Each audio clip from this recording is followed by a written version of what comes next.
Hello, everyone. Welcome to Roast Monday. It is Friday for us. How are you? I'm Tom. I'm Travis. It's Wednesday. Way to confuse everyone. I'm your Cody for this evening, whenever you decide to listen to this. You can do that whenever. Mike apparently thinks that he could show up whenever. Yeah, that boy is tardy. Some He's bitch. tard. I can't say tard. I hear that. He's tarred and feathered. You can't say that. You're right. You shouldn't. You should. Yeah, he's tarding. He's. I was saying for tardy, not the other way. Yeah, not the rude way. He didn't get the memo in time that we were recording this evening on the off hours, and he had a date to milk someone. What a loser. That's what he's doing. Friday night memories for Mike. Yes. How's everyone's week? I'm beating you, Tom. This is how I do it. Wow. How's your week? How's That's your week, fine. Tom? You know, sharing is caring. Thank you, Travis. I'll get to your week shortly. Gabby and I went on a date this week. Oh, nice. Ooh. Now I don't know. KISSING. I don't know if anyone's been paying attention, but if you go outside, you're going to die. That's what we're Why being is told. that? COVID. Yeah. So COVID, we all know it. I'm not going to talk about all that, but what I will talk about is going to a Chinese food restaurant called Albert's Gourmet. Oh, Yeah. my God. I love that place. It's a good place. Fantastic over there. We went over there where we were sat across from a table of fat, loud Italians, which I believe is redundant because I could have just said Italians. You just say the native peoples, I guess. The native Long Islanders, yes. Yeah. And it was the week of Indigenous Persons Day. So they were out celebrating. Well, And Gabby and I, we had a Celebrating good time. colonialism. After they left, we had a great time because they left pretty shortly after. They were very loud, annoying, but it was a great date. But while I was there, I remembered a date I had also gone to Albert's for. And it was my first unintentional gay date. And I'll tell you how this happened. So I was with my good friend and financial supervisor, Andrew, and I think we were driving around Huntington, and I was like, hey, man, I want to get a drink. And he goes, well, I want to get some food.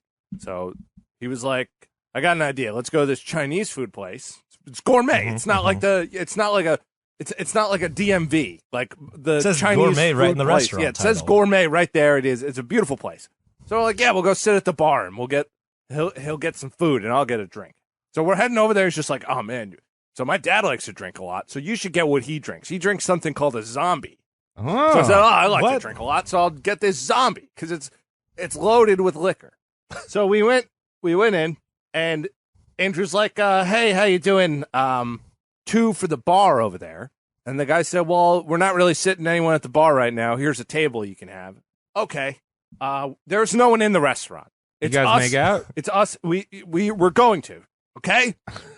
We're going to make out. So in short, what happened is that I ordered the zombie, and he's drinking a Coca-Cola. There's no one else in the restaurant. The zombie is basically a bucket of fruit. Okay.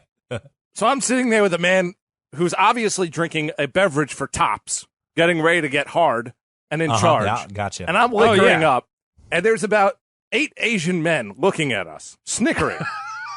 And I say, Andrew, we're on a gay date right now.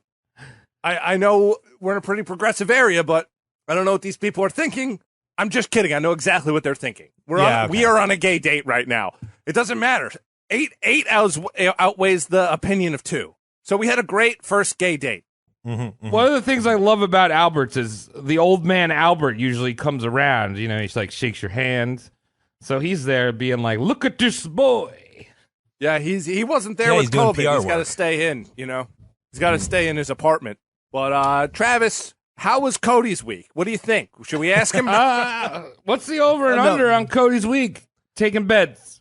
Week is good. Involve Hot Pockets? It involved fucking goddamn Papa John's, actually. Oh, son of a bitch. You're a It racist was now, fucking, Cody. It was fucking last night. I was just like, I don't have anything to do tomorrow. Let me get Papa John's. Like, I can afford to be cranky and constipated all tomorrow. But then I get a text message from one of you guys, and it's like, oh, we have to move it up. And I'm just like, oh, but I'm drunk on fucking, like, substandard ingredients. Worse ingredients, worse pizza. Hold your Papa tongue. John's. Well, Ugh. I'm sorry for that. Also, I'm caffeinating and shaking it off as we speak. I will mention here, I haven't told you guys why I needed to reschedule from Sunday to Friday. No, it's And maybe a I'll fucking mystery. break it to you now. I'm going to get drunk somewhere. I need that time to get drunk.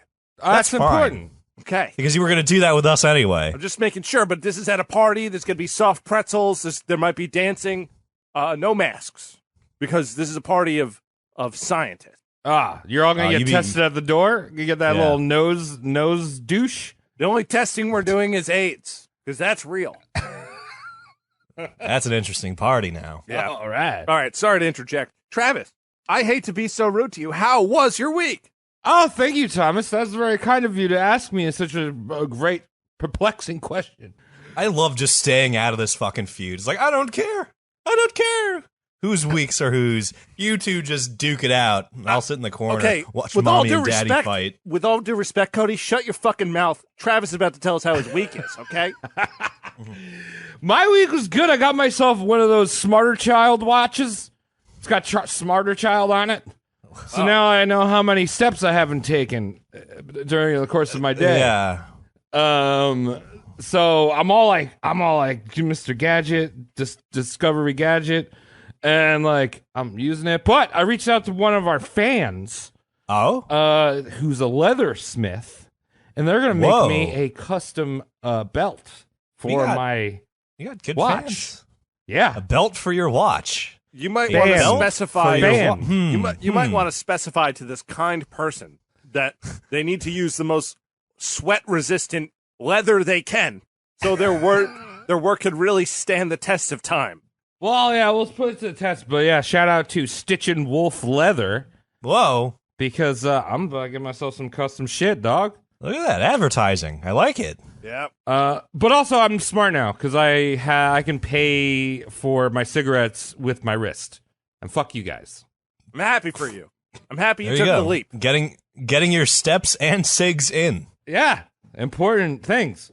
All right. Well, that's I'm happy now that I know how both Yeah, your weeks yeah. are. Okay, I'm much happier. So, without Content. further ado, we should get to the point of the fucking show, which is Oh, who yeah, is on the yeah. chopping block. Who are we talking about tonight? You guys know who we're doing. You clicked on the episode, but I want to ask you guys, you two guys, Yeah. what do you know about the big old George Wash? The bridge? The Just big bridge? like spitball. Yeah, bridge. What? Spitball Bridge. some things at me. The dollar? He crossed the Delaware River in the middle of January. I don't know why. I forget context sometimes. It was Christmas Day. Sometimes you gotta do it. Never dude. mind. No, not January. Christmas. Yes, Christmas Day. To deliver coal to First those thing naughty you British. said. I like how you said the only thing I know was a wrong thing. That's cool, Tom. I got half of I like it right, that. Cody. Come on, work with me. No. You're What right, else, guys? you're right. Come on. He's our founding father, the founding father, dog. Now, I know that there were some shady presidents before him, but he's the first one we count. Oh yeah, well that's the Articles of Confederation. We'll talk about them a little Weak, later, but weak sauce. yeah, he's our first one, dude. Right. I don't want to give away too much of the story. That's why I'm not telling so much. Tom doesn't want to do spoilers. Yeah, I don't want to No do spoilers. spoilers. I don't know if you've ever heard of George Washington. He's on a quarter. He's on a dollar bill. He's Yeah. got a monument. He had teeth Bridge. the size of a cock. He had White a cock the horse. size of a mountain. This is the guy we're talking about. He had Yeah, he's on that one mountain. he had a wife. That's about it. That's all you need to know about the guy. Yeah. President? I don't know. Shit teeth. All right, so one of the big things about George Washington, the big legend, right, about the chopping down the cherry tree. Daddy, I hate your tree. Let me fuck that shit up, dog. Womp. Okay, really sad. Really sad. So I just want to start this whole episode and this whole saga because this is going to be a 3-parter. There's a lot of shit to cover with this boy. Fuck. But I'm going to start it off with the old tale of George Washington chopping down the cherry tree. So when the story goes as this.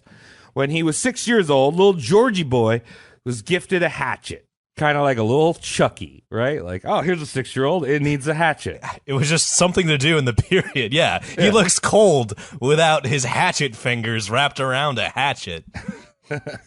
So what did little George do? He's a little baby idiot. He has a hatchet. He goes to town on a cherry tree. Like a real psycho. He's fucking beating the shit out of it. Well, as a kid, you're just like looking at the equations. Like, oh, there's something I can use my hatchet on. I have a hatchet.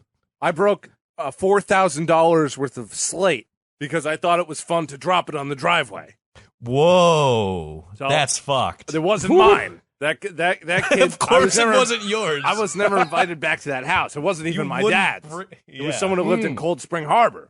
Oh, so And we they know how can they afford are. more slate. They got well, they could get more slate, but they're also like, why'd you do that? He said, why did you do that? I worked 7 minutes to earn that all that slate. Come on, don't talk shit about rich people. They're nice. So anyway, George goes to town on this cherry tree, and later that day, his dad is like, "Where's my favorite cherry tree? This is my favorite one. It's been hacked down and mashed." You know it's already fucked. You don't need to know where it is. Yeah. That's like if you woke up and your hand was missing, you're like, oh, where is it? That's not the question to ask. It's why have I been amputated? Yo, he's like, why did it do? This has the best cherries on it. Now, was Yeah, this why did it do? Was it actually a cherry wood tree? A cherry tree or cherry wood? I'm assuming that it was a cherry tree with full cherries. Wow. It's like Yeah. my anime brain is like thinking like the Japanese cherry blossom pink petal tree. And Sure. George is just like, this is too anime for my liking. George, son, what did you chop down cherry tree? George, So George's dad is not a moron here. He's like, I just gave a 6-year-old a hatchet. why not give him a gun? My cherry tree would still be here if I gave him a fucking gun. So George's dad goes up to George. He's like, you do that shit? You chopped down my tree? And a little snot-nosed George looks up at his dad, and he's like, I cannot tell a lie. I cut it down with my hatchet. Because there's so many other suspects. He's so brave for coming out of the closet as a cherry tree killer. Here we are, taking the first critical look at George Washington and where he falls on the spectrum. Is he autistic? Did he not understand his father's inflection?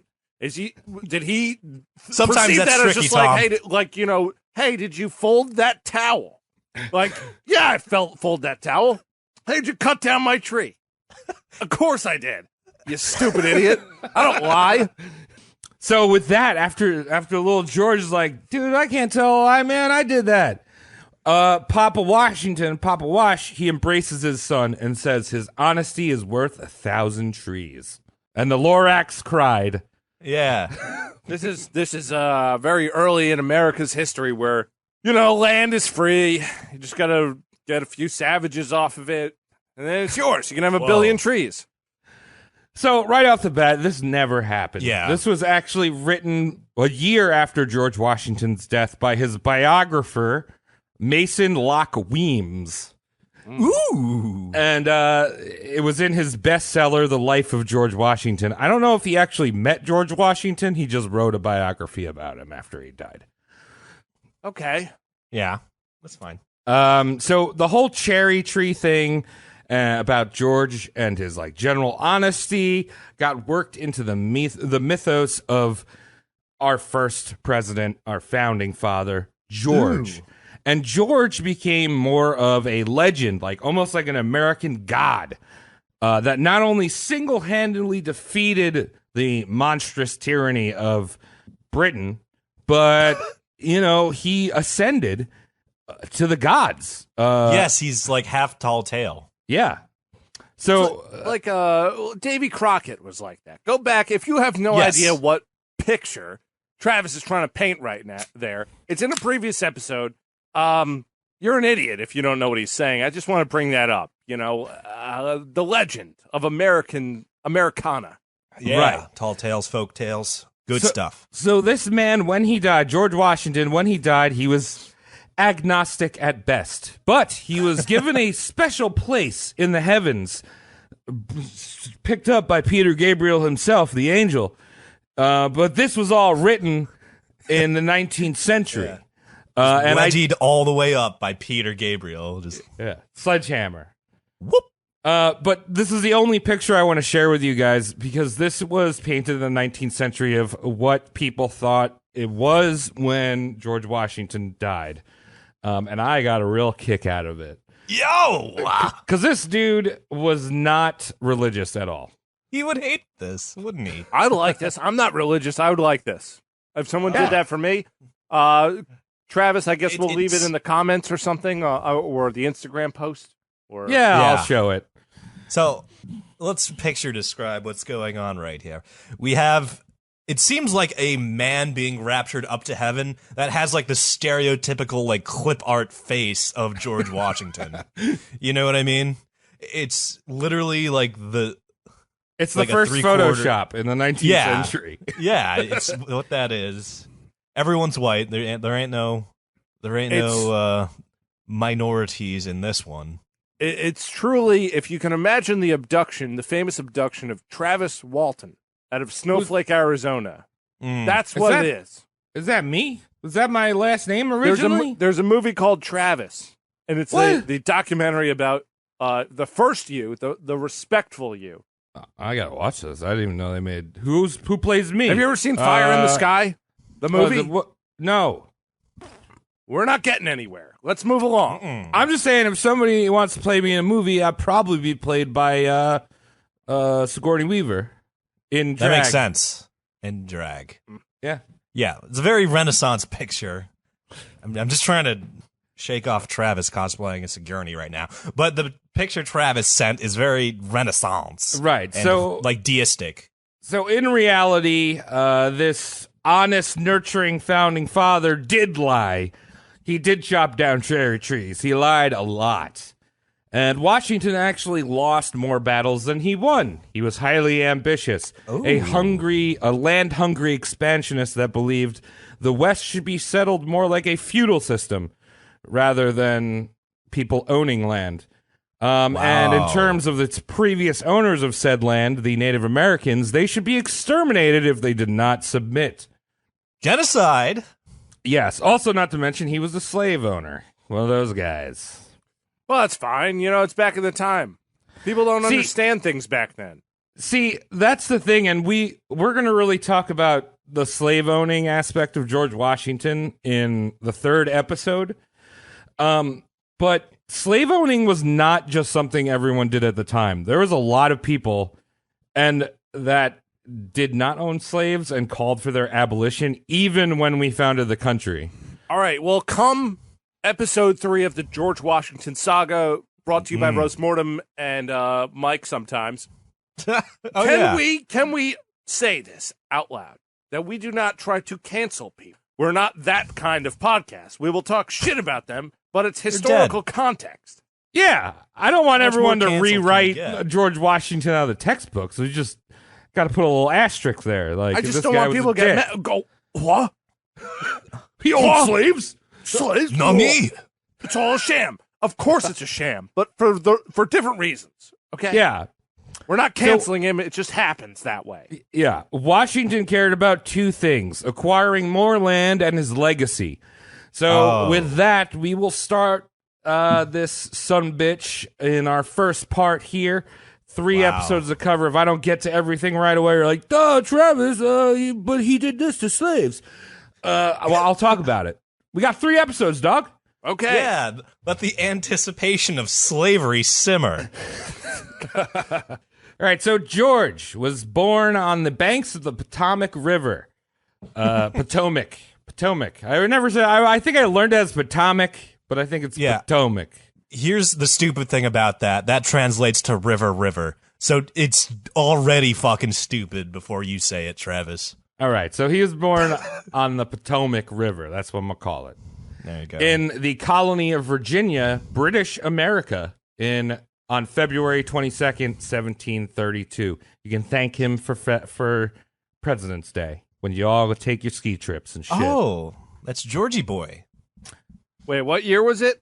1732. Okay, I just got to write this down for my notes. 1732. Yeah. Remember that, everyone. Yep.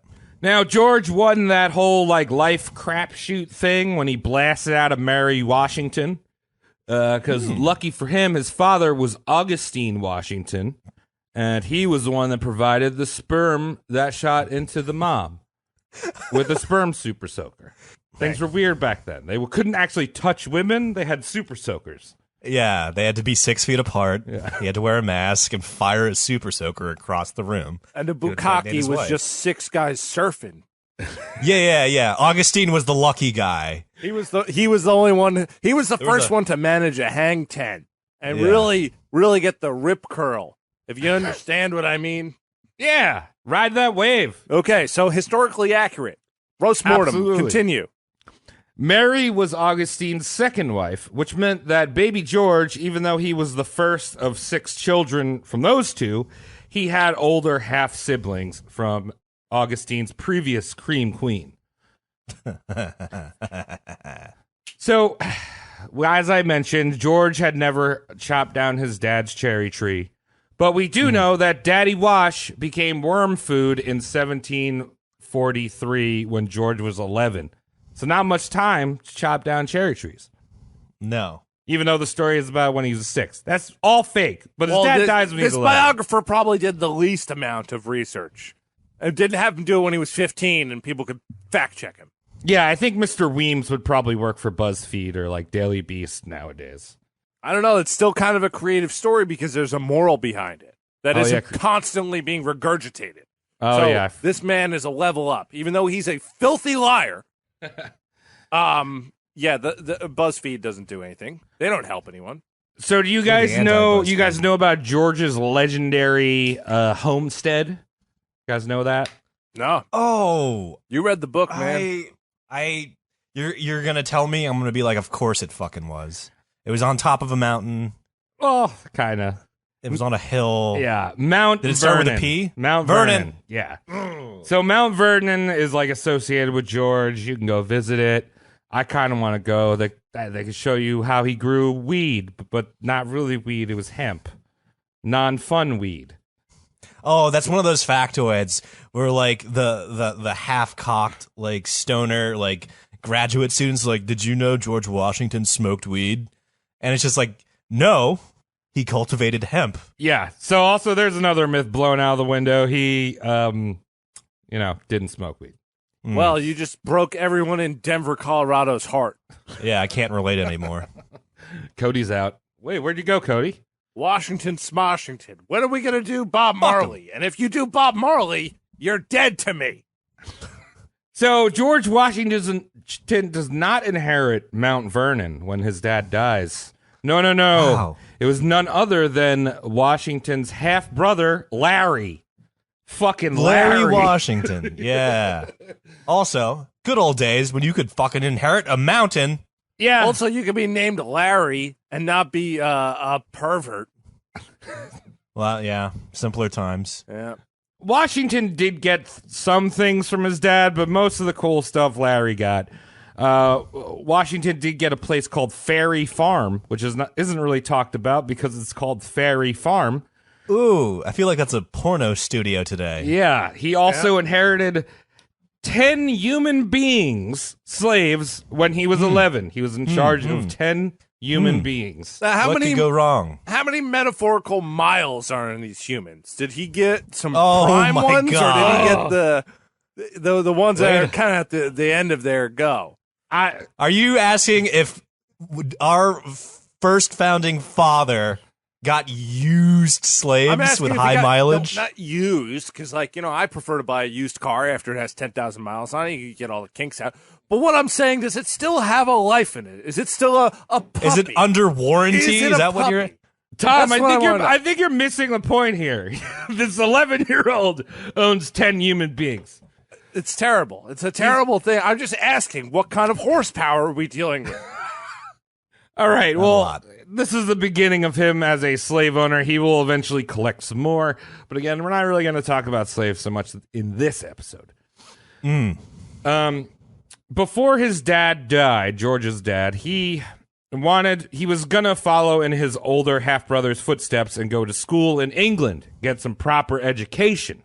But now that his dad was gone, George had to drop out of school altogether and look after his mom and younger siblings at Ferry Farm.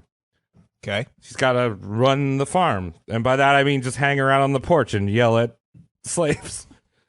Farming. Yeah. Hard work. Larry, on the other hand, had just finished up his schooling in England. He was about 12, I think 14 years older than Washington. And he inherited Mount Vernon.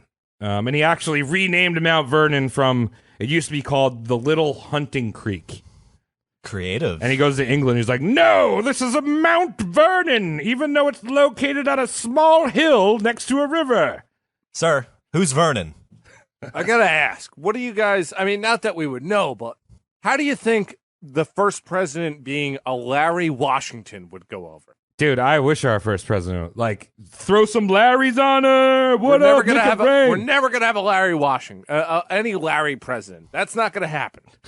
We'll have very high government officials being Larrys, but not the president. Yeah, so Larry has an education. He also has a military commission. Because we talk about this a lot. If you were rich, you could just become an officer in the army. And he's working his way in with the Virginia aristocracy. So he's like the star child, right? He gets everything. Sure. Larry went on to marry up and into an even bigger Virginian family, the Fairfaxes.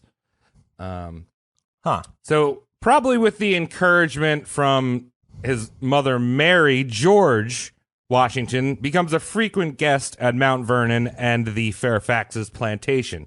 She's like, go hang out with your half-brother and those rich people. You wanna know those guys. All right. That makes sense. Yeah. So he's trying to sap out whatever scraps of influence that he was thrown after Larry gets it and his wife's family. So lucky for George, they liked him a lot, and he kind of became like their pet, like poor pet project. Like, oh, look at this chap. He does not have enough money to secure a commission. We must figure out what to do with this rowdy boy. Right. Start a GoFundMe. We're talking about a guy with 11 slaves. Right. And they feel bad for him. This is quite a way to grow up. Perhaps some perspective could get lost about the integrity of a country. Absolutely. So they're like, how can we lift this boy to a higher station? Wow. And first they're like, all right, boy, you should join the Navy, become a midshipman. And George was like, fuck yeah, dude, I want to join the Navy. Go sailing, fly around the world on the ocean. I'm going to do it. And verbatim. He's all excited. He goes back to his mom, Mary. Mary's like, no, you're not joining the Navy. That's stupid. And she wrote her brother, who was living in England, and he writes back, he's like, no, if he becomes a midshipman, he's going to be treated like a Negro or a dog. Whoa. Okay. Well, so I don't know. It's like, does this Fairfax family actually have his best interest in mind? Right? Like, also, to keep in mind, if you were a midshipman in the Navy around Washington's age at this time, he's probably around like 12 or so. Oh, yeah. Yeah, I think 2/3 of them died at sea. So our founding father could have never been our founding father if he had joined the English Navy and fucked off. Right, and we would have had a founding Larry. Yeah. Yeah, that's how history works. So George is all bummed out. He's like, God, I want to join the Navy. And then he finds his dad's old surveying tools, like land surveying. And he's like, fuck it. I don't know. I'll just become a land surveyor. I'll get into dad's old contracting business. Simpler times. So he becomes a land surveyor, and it's a pretty sweet gig. The annual income for a land surveyor at the time was about £100 a year.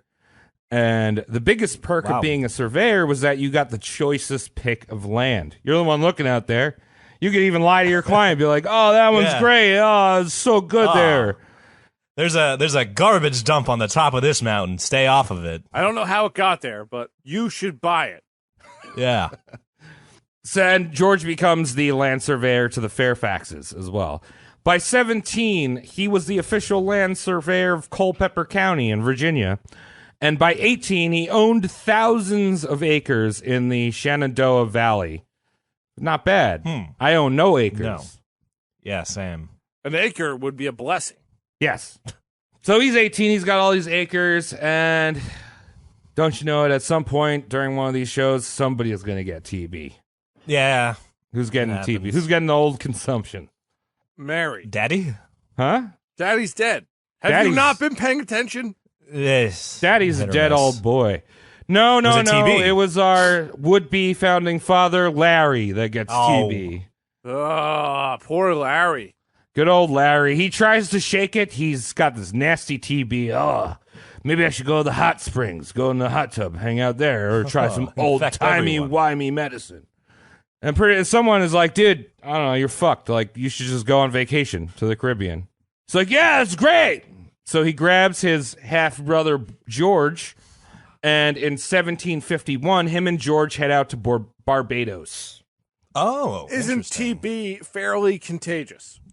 Yeah. Yeah. So one thing we will learn about George Washington, he had almost every single type of disease you can imagine. Oh. Everything that the interesting. government had to offer until that point. Yeah, subsidized tuberculosis. Ooh. So these two guys, they head out to Barbados, and this was the only time that George actually ever left America when he was 19 years old. Huh. George, 19-year-old boy, he loves it, dude. He especially liked avocados. That was a big thing. He's like, avocado toast. Love that shit. Whoa. What a fucking zoomer. Yeah. So while Larry was all bitching and moaning about his TB stuck in the hotel room, he's like, oh, Yeah. The poor I'm and just dying scrambled. somewhere else. yeah. George was out there shaking dicks with the English aristocracy. Remember, Barbados is an English territory.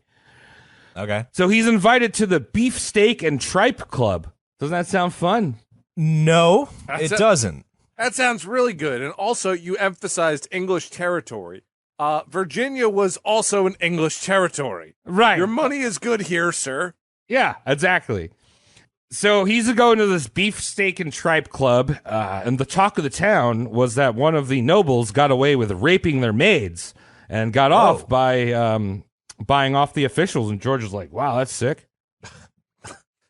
We're laughing not at Yeah. the rape. We're laughing at his hot take on that. Yeah. And how easy it is to get off rape in the period. Yeah. So while casually broing down with these rapists and loving tripe and eating avocados, George picks up something else. Smallpox. Dude, Oh, the good stuff. dude got gross face. Lots of, I don't know if Are we? He's 13 now. That was just acne. he needs Really, some, really bad stuff. he needs some treatment. No, smallpox is gross pustules, little blisters and shit develop all over your body. And smallpox hadn't really hit the North American colonies as it had in Europe and South America. Oh, It was- he's a trendsetter. Yeah, he was doing it first, dude. So George was able to recover, but it left his face with permanent pop marks. So if you look Yeah. at any pictures of George Washington, he kind of looks like, I don't know, who's that guy? Morgan Freeman. No, Danny no, that's- Trejo. God. Danny Trejo. Danny Trejo is much better. Morgan Freeman Yeah. has freckles. Those are not. That's just what you have on your face. Yeah, no, he's definitely got a Danny Trejo face. Yeah, and it's also interesting that Travis files celebrities by how fucked up their faces are. Because Danny Trejo and Morgan Freeman shouldn't be in the same folder unless that folder in his mental capacity is actors with fucked up faces. Well, I mean, it's not. It's just about famous examples, Cody. People. Hold on. I'll just Pox face. I'm gonna Google it. Wow, these people are terrible. Seal had lupus, I know that. Oh yeah, the seal face too. So basically, George is getting kissed by the rose right now. Wow, I love that song. That's a great one. So he recovers. He picked the scabs a little bit. He's got these permanent pock marks. But this is actually really important. I want you to bank the fact that he had pock marks in your brain holes. Mm-hmm. Because he was infected in Barbados. It meant that he had immunity. He had antibodies in his shit. Oh. So keep that in mind. So anyway, Larry's like, dude, I'm fucked. I'm dying. I'm going to go to a different island. Maybe that'll help. Can you imagine just a dude on his deathbed just being like, I'm fucked, I'm dying. Hey, move me over there. I'd much rather die over there. Yeah. So Did I Larry, say I'd much rather die? I meant be alive over there. Can you please move me over there, please? Yeah, Larry gets moved over to a different island. He island hops, and George is like, dude, this has been so much fun, but I got to get home and water the cows. It's been too long since they've got their water. So he heads back to Virginia. It was a nice, peaceful trip home where he was seasick the entire time and had all of his valuables stolen. Ooh. But he makes it home. All 11 of those people stolen? George had made some connects in Barbados, and he delivered a message to the Royal Governor of Virginia, I think one of the best names in this episode, Robert Dinwiddie. Yeah, it's good. You don't see those anymore. Little Dinwiddie. So little Dinwiddie boy, he's like, yo, I got this message from one of your bros. I don't know, I might have raped their maid. I don't know. Here's the letter. Oh. And Washington was able to win over the governor. Now, before we continue, let's talk a little bit about George's physique. All right, yeah. I mean, how would you describe this boy? Big dicked? From what you've seen, big dick right on the bill? Is that because you wrap it? That's the length of the... He's got the body of a sick... Gym teacher. A very sick Vince Vaughn. I can see that, actually. Yeah, okay. So I feel like most people have this like kind of idea of him, and even all the founding fathers, of like this old man with like a wig. Yeah, right? It's one of those like mental pictures. Crusty old man. But George was actually 6'3", which was super tall for the time. Yeah. He was stocky as shit. He had large hands and large feet, so large dick. Cody, you were right. Big dick. And he had beast thighs. Huge thighs. Sculpted? Thick thighs. Creamy? Save lives. Save America with your thighs. Make America. Make All America. right, well, I'm glad that you've been able to tell us how big his thighs are. Yeah, so one of the... So Vince Vaughn is 6'5", so I was pretty close. You were close. Of course, and also Vince Vaughn's forehead must be ridiculously long. Jeff Goldblum is 6'4", apparently. I can imagine that. I had no idea. So here we are, George Washington, 6'3". Wow, that's big for back then. Absolutely. Everyone was Mijets. So I used a couple sources for this research, but one of them, a really excellent one called You'll Never Forget the First. It was written this year by Alexis Coe. Really great book. She goes on, obviously she must have read all of these different biographies. There's tons and tons of George Washington biographies, and most of them are old guys jerking him off. Like, oh, yeah, he fought in a war. Yeah. Oh, he did the big good. Right. So what is this? Who Alexis what? Coe. Is she a feminist? I don't know. Why? Are we funny. gonna find out? I don't know. She's funny. What does it matter? Yeah. She's funny. Well, no, it's if it's funny. Oh, only if it's funny. I just need to. I want to ask that. Is she going to try to cancel this man? The very thing that I said we wouldn't be doing? No, well, I read two biographies, and both of them wanted to cancel him, and one of them was written in the 90s by a guy. An old man. Old man who wanted to suck him off and cancel him. Yeah.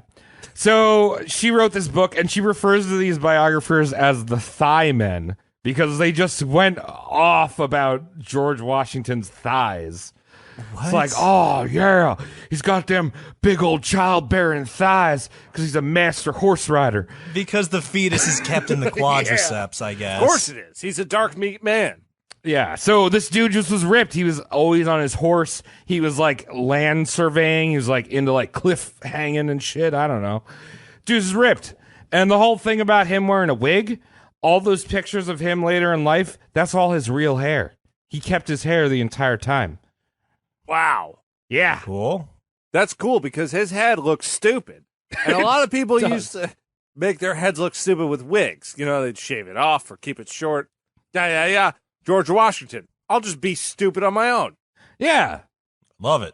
So, I'm actually, I have always wanted to be a balding man. Now, I have great genetics. It's not going to happen. Dude, I think I'm very handsome. I'm tall. I'm as tall as Vince Vaughn almost.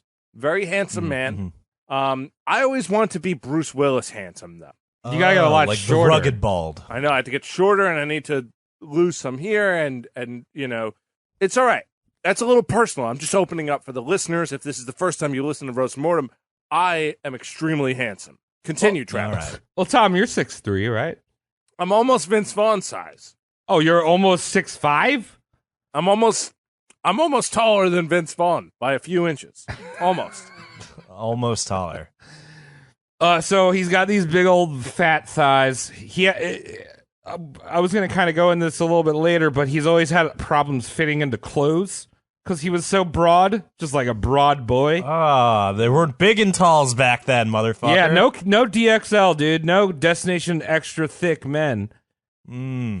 So he had like trouble fitting in the clothes, and he was a premium dancer, which made him a little bit of a ladies' man. What's he got? I don't know. He's like doing the electric slide, the Mambo number 5, the Eiffel 69. Does Mambo number 5 They do the have a worm. dance? Yeah, I think it's just counting to 5 and memorizing some ladies' names. that's the dance, dude. It's the dance of love. I remember owning that CD when I was younger. That's it. Unfortunately, we do not have too much hot goss on George's plowing. The big problem he had was that at this point of his life, at least, he had a lot of land, but he didn't have a lot of money. He wasn't cash rich. And no money, no women suitors. Women suitors. Yeah. Okay. Which is funny because today, if you had land, you have money. Oh, yeah. It doesn't matter. Oh, I'm a little broke. Let me sell a couple acres. Right? Everyone's going to buy that shit up. It's fine.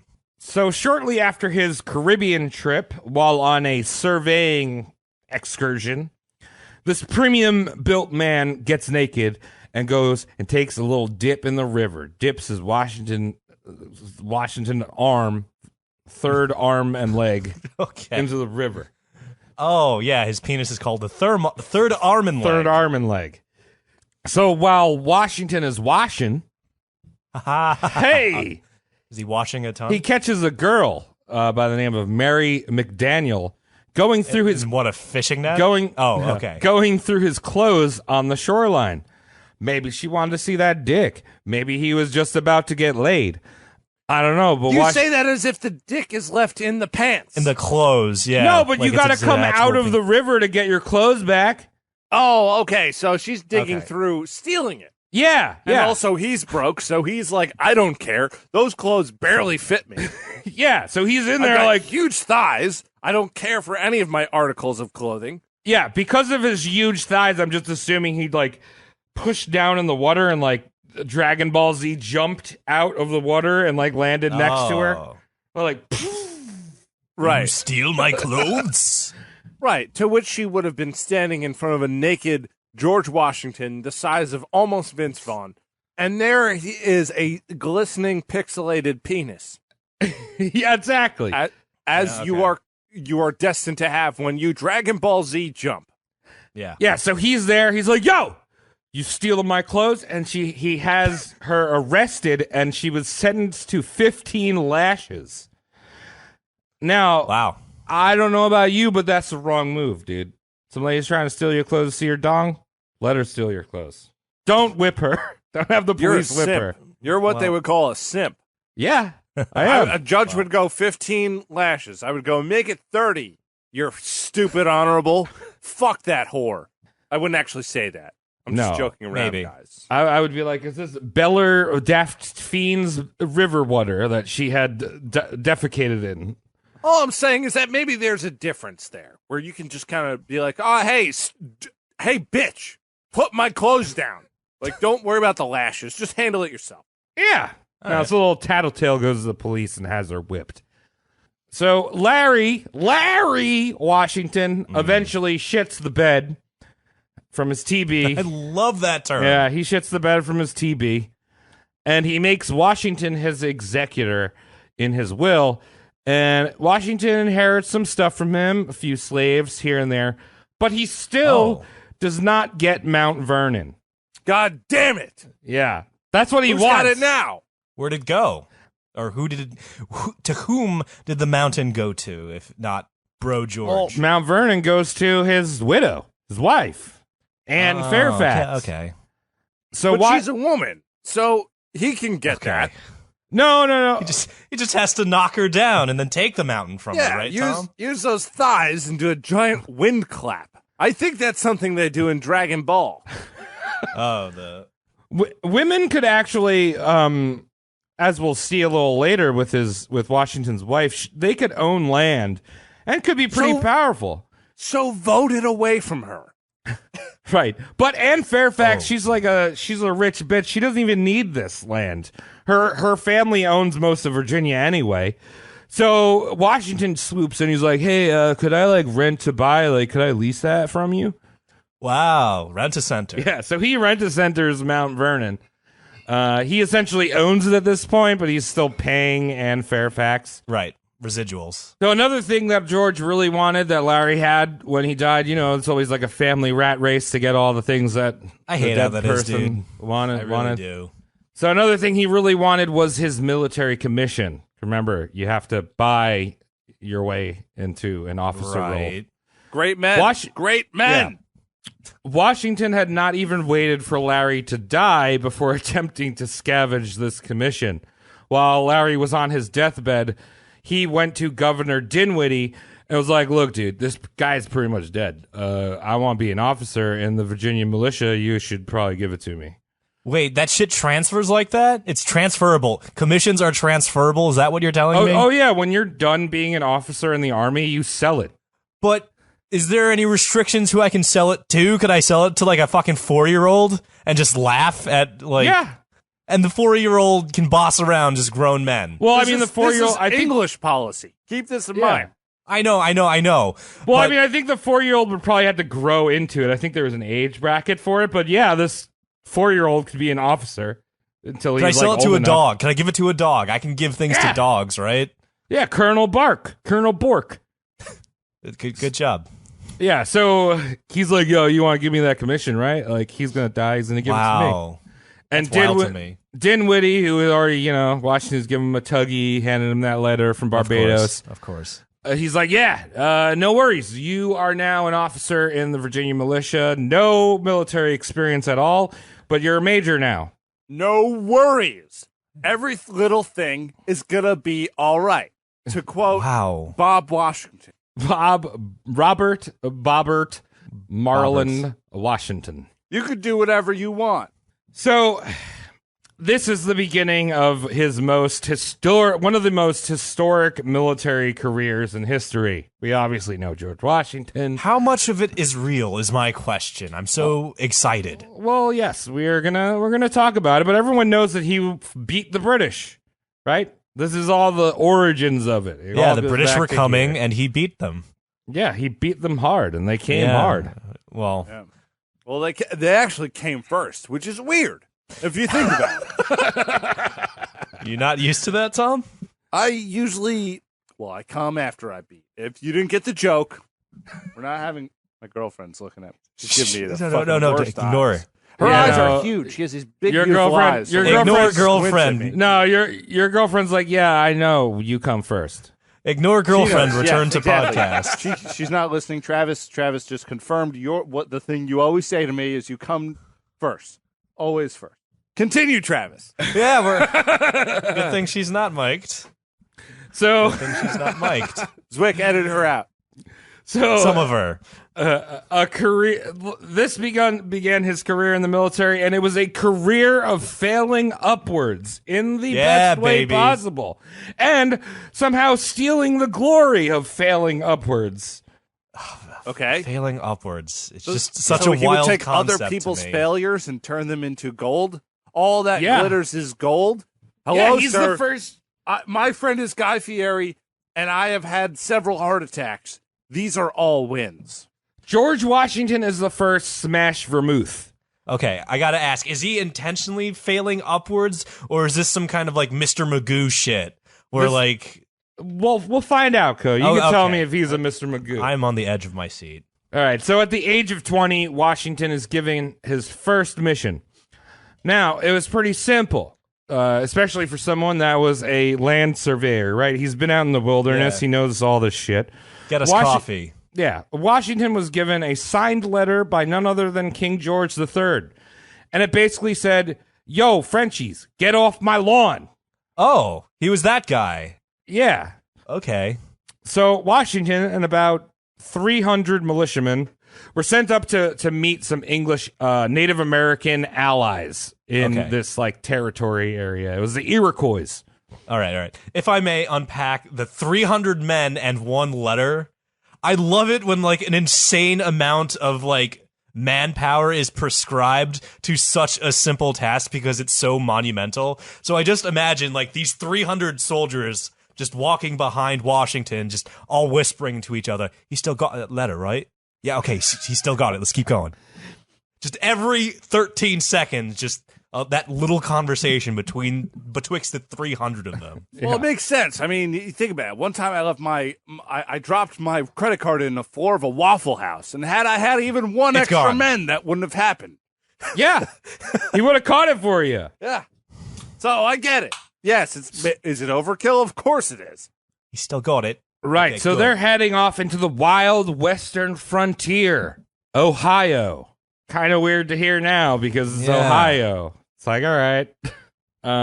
So they meet up with these Iroquois guys, and you see the land up there, the English felt that they owned the land, but the French also thought that they owned the land. There was a big conflict going on. It's like we're fur trappers. The French are fur trappers. They like, really love that shit. We have shown up here. We steal their beavers. We love it.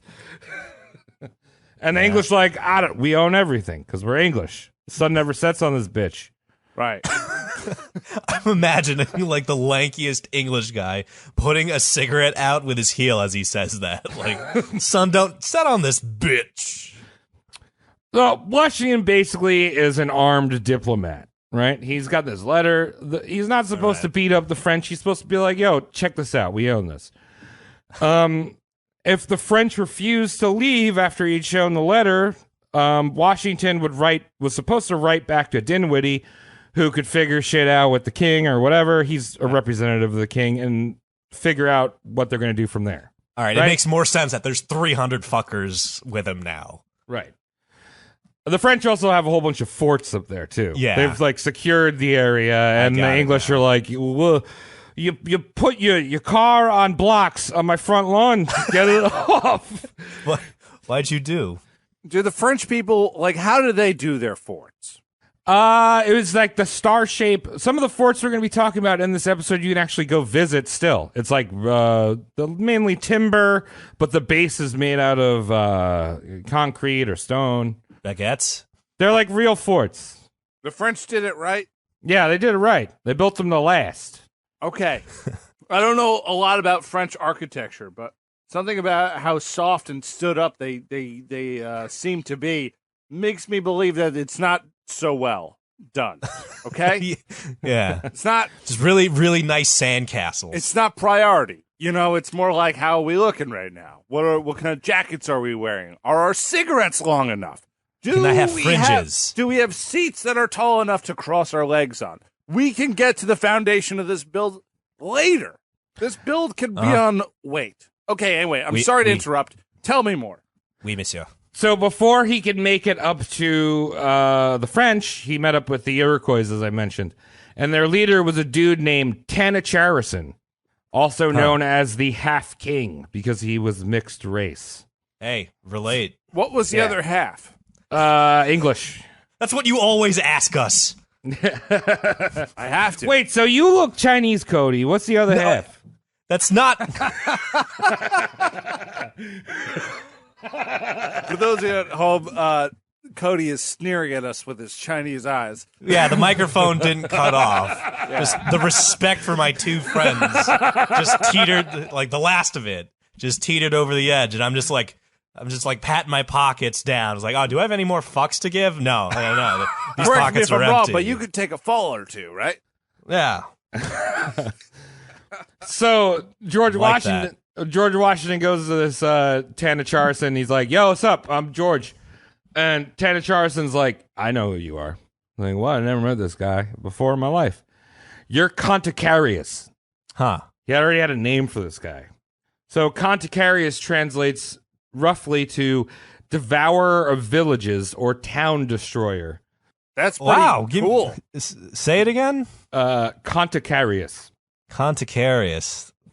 That'd be a cool thing to just, have the sci-fi original channel do a very brief miniseries on the devourer of villages. I would like to see maybe in the year 2025 a documentary about Conticarius in places like Oyster Bay and Mutton Town, places in Great Neck. Let it happen. Rip Yeah. So you see, George Washington's grandfather, a guy named John Washington, had massacred the Iroquois bad enough that he had earned the name Conticarius. And the name is inherited, apparently. Yeah. And thick-ass thighs. That was a.k.a. thick-ass thighs. Yeah. Well, how do you think he destroyed the They just see a town? silhouette. Yeah. It was a squat. Yeah. The Iroquois just see the silhouette of, the thick-thighed boy on, the ridge of the mountain. And they're just like, oh, this guy again. God damn it. So whatever, they get over it. They head on their mission. One of the Iroquois scouts picks up the tracks of a group of French soldiers because Native Americans are that good. Yeah, I love how they do that. Yeah, they can just smell it in the wind. It's like, oh, is that the smell of French butter? You see how it has 4 toes? That means it's French. Dropped a kitchen knife. It's dropped a French kitchen knife on its toes. So what happens next changed the course of history and would eventually lead to humanity's first World War, not the first World War, but the keep first doing- World War. All right. So early in the morning of May 28th, 1754, Washington and a group of his militia and the Iroquois surrounded a small camp of about 50 Frenchmen. They were all still sleeping, and in cold blood, the militia on Washington's command fired on the camp. Ooh. But he's never done this before. It's training wheels. Training. Yeah. He's training. He wants to hear the gush of the blood. He wants to get a quick V. But at the same time, he's like, I don't want these people to know that I'm training this. I'm fine with it. He's learning. He's a learning officer. Very learned. Mm-hmm. Stand still. We're going to murder you. So, on top of it being a complete massacre, the French were never given a chance because it had rained the night before and their gunpowder was damp. So these guys are like, "Whoa, no, we must shoot back." And they're like, "Oh, this is soggy biscuit." Every time I go camping, I bring a few Ziplocs because you just never know. You gotta. So the fact that a whole army couldn't figure that out, I don't really feel so bad for them. 50 men? Come on. I'm like half a guy, really. Yeah. Because I'm a 2020 man. Mm-hmm. The French were holding up their umbrellas, and they're like, oh, there's not enough room for all of us. And the gunpowder. Fuck. Throw the gunpowder in the creek. We left the umbrellas on the ship, and we brought our parasols, which have holes in them. Make sure the poutal does not get wet. I do not want to bring it to the dog salon again. Frenchmen, if you have a problem with any of what we're saying, you can find us at 1-800.com/roastmortem, to which we will reply instant. Probably with baguette in all caps. If you don't hear back from us, you did it wrong. So anyway, this massacre lasted 15 minutes, and when the gunpowder smoke cleared, 10 Frenchmen were dead, and 21 of them were taken prisoner. As the Iroquois warriors scalped the dead and put their heads on spikes, Washington and Tanacharison met up to meet with the leader of the French dudes, a guy named Jumonville. So what happened to the other, 29 Frenchmen? Oh, well, when you're going to massacre people, you want to make sure a lot of people... No, you want to make sure a lot of people get away. Okay. Right, like the Boston Massacre, in which almost everyone got away. You were so hung up over that, dude. I hate that. It's like naming. it was like it was crammed down your throat in grade school too much, and you're just like, it's not even a massacre now. Right, exactly. We, Boston Massacre. Oh, what a terrible thing. Re-looking it up in my mid-20s, finding out that it was 6 people who died. So, my God, we don't even call 9/11 a massacre. We call it a There's tragedy. inflation. We call coronavirus, it's not a massacre. Okay, here we are, upset by terminology. So continue, Travis. I'm sorry. I just hate the Boston Massacre. That's the world we live in. Everyone gets angry at terminology. Yep, that's me too. I'm guilty. I'm as smooth as everyone else. So interestingly enough, this guy Jumonaville he was sent on basically the same diplomatic mission that George Washington was. He had his own letter from the French king being like, "Yo, British settlers, get off this land. This is from France. This is French territory." Washington didn't speak French, but Tanacharison did. So Tanacharison acted as their translator, a little triglot there. Ooh, slutty. So they're all chatting away, and they're like setting terms or whatever. And all of a sudden, Tanacharison whips out his tomahawk and splits Jumonaville's head in half. He then reaches into his skull, pulls out his brain, and smooshes it in his hands, and exclaims, "Thou art not dead yet, father." Okay. Father or not, he seems dead. Man. Little did anyone know, apparently this guy, Jumonaville, had apparently killed and cannibalized Tanacharison's dad. So, unbeknownst to Washington, he's like, "Oh, we're going to have a little chat. I'm going to show this letter to this guy." And Tanacharison just cleaves his head and smushes his brain in his fingers. This is the second time, like, the native people have, like, this weird, like, ability to sense hereditary. Like, is it obvious that that's the son? Am I missing something? No. Tanacharison knows who Jumonaville is. He killed his dad. And the son realizes that because it's because the same recognizes dude. him. Okay. Like when Scar, that's like, you know, when you're watching Lion King, like obviously Mufasa's gonna know who Scar is.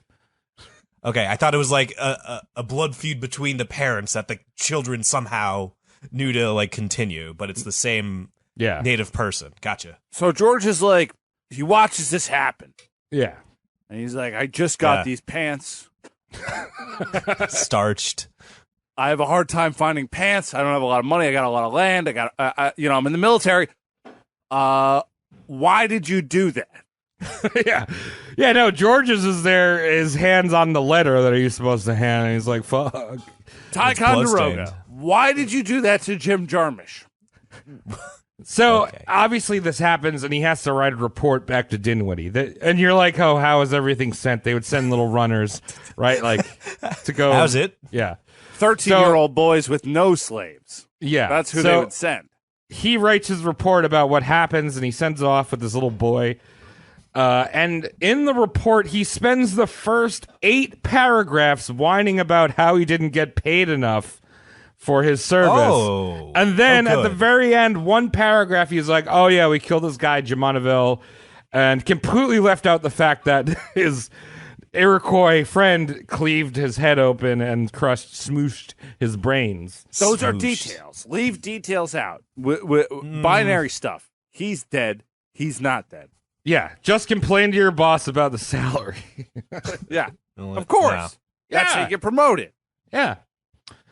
Washington now is in a world of shit. As I mentioned, you're like 50 troops, and then the math doesn't line up. The rest of them ran off into the hills, and they went out into the French territory, and they met up with Jumonaville's brother, who was also commanding troops in the area. Dude's like, "Oh, wait, they did that to my brother? That's fucked up. We're gonna, like, kill this guy now." Wow. So the Iroquois, after this went down, they're like, "Oh, sorry, George. We're out. Fuck this. The whole entire French army in America's coming after us. So fuck that shit." Washington holds up at an abandoned fort called Fort Necessity. He sends out a message to Governor Dinwiddie for reinforcements. Dinwiddie approves the reinforcements and sends out a colonel with reinforcements. And this colonel's name was Joshua Fry. Unfortunately, he did not make it to Fort Necessity because he fell off his horse and died, making Washington a de facto colonel. I.e., bare necessities. Simple ones. I'm a colonel now. Yeah. That's wacky as shit, dude. So Washington's the colonel. He tries to go back to the Iroquois. He's like, hey, we need your fucking help. And he's like, dude, trust me, the British, here's a lie. Another fucking Washington lie. He's like, the British are totally going to defend your land. The French are going to steal it. And they're like, sure, Conticarius. Go devour another town, you idiot. And they're like, no, we're not helping. Okay. Tensions are high. Yeah. Basically, Washington gets surrounded on all sides by the French. They kill off a third of his troops and force him into submission. Now, here is Washington the liar again. He claims that that the losses were about equal. French loses about equal. I lose about equul. So he's the guy at the bar that's just like, yeah, I lost the fight, but I got some good hits in. Yeah. In reality, he got his ass pushed in, and he suffered over 100 casualties, while the French and Indians lost 5. Yeah, that's about 500. I mean, like, what's the difference between making $5 an hour and $100 an hour? Nothing. Nothing. Very little. Nope. You might as well be unemployed. Now, surprisingly, this Jumonville's brother spared him and forced him to sign a treaty. And in the treaty, it stated that Washington had assassinated Jumonville. He was like, dude, you killed my brother, you assassinated him. Sign the shit. What? Okay. Washington runs with his tail between his legs back to Virginia. Most of his men desert him on the way back. News had already spread that he had signed a treaty saying that he had assassinated this French diplomat. And when he gets back to Virginia, he's like, I didn't know that it said I assassinated that Frenchie. It was written in French and they must have translated it wrong. I would never was sign that. Oh, George Washington is a rubber stamper, isn't he? Yeah, he's like, he just puts his signature on anything. He's more focused on the penmanship. We all know it. Yeah, he's like, dude, if it said I was going to be an assassin, like, no way, dude. I'm totally not an Xbox. Got to fine print it, man. He's the first guy. He's allowed to make mistakes. He's not even the president yet. He's going to be the worst either way. He's still America's first guy. America's first boyfriend. Hey, America's first guy. He's gonna fuck up a few things. How many guys of America have been divorced or got fired or whatever? You know, like, or left the coffee mug guy on the minivan. Right, Leave Tom. him alone. In reality, George Washington got his ass pushed in. Wow. He suffered 100 casualties, and the French and Indian forces only lost 5 casualties. Right. So after his ass was pushed in, did they install like a wooden sphincter? No, like he didn't his have teeth? any. He didn't have any wooden prostheses. Theses. He's muddled through to make it work. I love that, Travis. Yeah, dog. Jumonville's brother spared him by forcing him to sign a treaty, and in that treaty, it stated that Washington had assassinated Jumonville, his brother. Okay. So Washington signs it, and he runs off into the woods with his tail between his legs. Whoa. Most of his men deserted him on the way back, but when he returns back to Virginia, he's like, the word had already spread that he had signed this treaty and had assassinated this guy. But he's like, no, dude, I didn't assassinate anyone. Like, how was I supposed to know? Oh, the treaty was in French. He's playing fake news. The fake news card. So if we did not know Washington as the commander of the Continental Army that he would eventually go on to, we all know that. Spoiler alert. George Washington heads up the Americans. Amazing man. Christmas morning. Think about that. Yeah. I always do. Thanks for reminding me it was Christmas, Cody. You're welcome. If we did not know that, we would know him as the idiot that started the 7 Years' War. Oh, What? Yeah. He was the guy that started it. That's a long time to be at war for nothing. Yeah. If you can only describe it for your timeline, then maybe the contents are somewhat arbitrary. You know, when I'm like, I got in a fight with someone verbally for an hour, and then I don't give any details as to what was happening, then nothing was achieved. Bingus Bangus, can I get an amen from the whole crowd? Amen. Hammond. for any of you Americans, they're like, what's 7 Years' War? That's the French-Indian War. Wow. And it was the first real world war. Because it was fought all across the world in all the different colonies that France and England owned.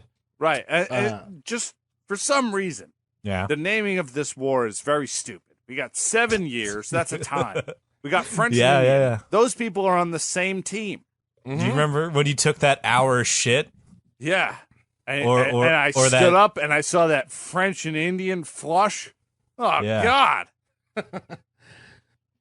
So that assassination of Jumonville became what was known as Jumonville Affair, or the Battle of Jumonville Glen, which again started this war. In France, Washington was seen as a cold-blooded murderer. Ooh. But in the colonies and England, however, Dinwiddie and Washington came up with a little spin plan. What they got? So they took Washington's diary that he wrote every day on his campaign. Dear Diary. Wow, I saw a Native American. He Doug Funnied, didn't he? So they took his little diary, they edited it, and published it. Motherfucker.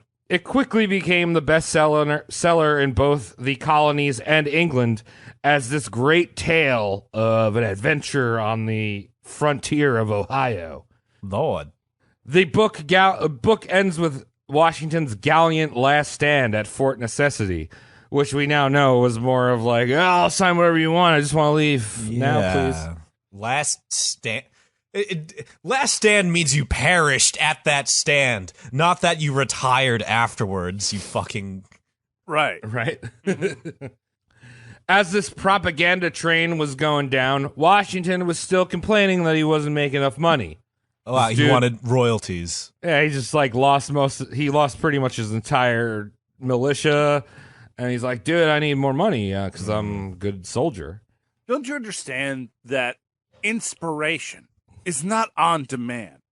But perhaps you could inspire a militia to kill and rape and take over the way you do see things, the way it should be done.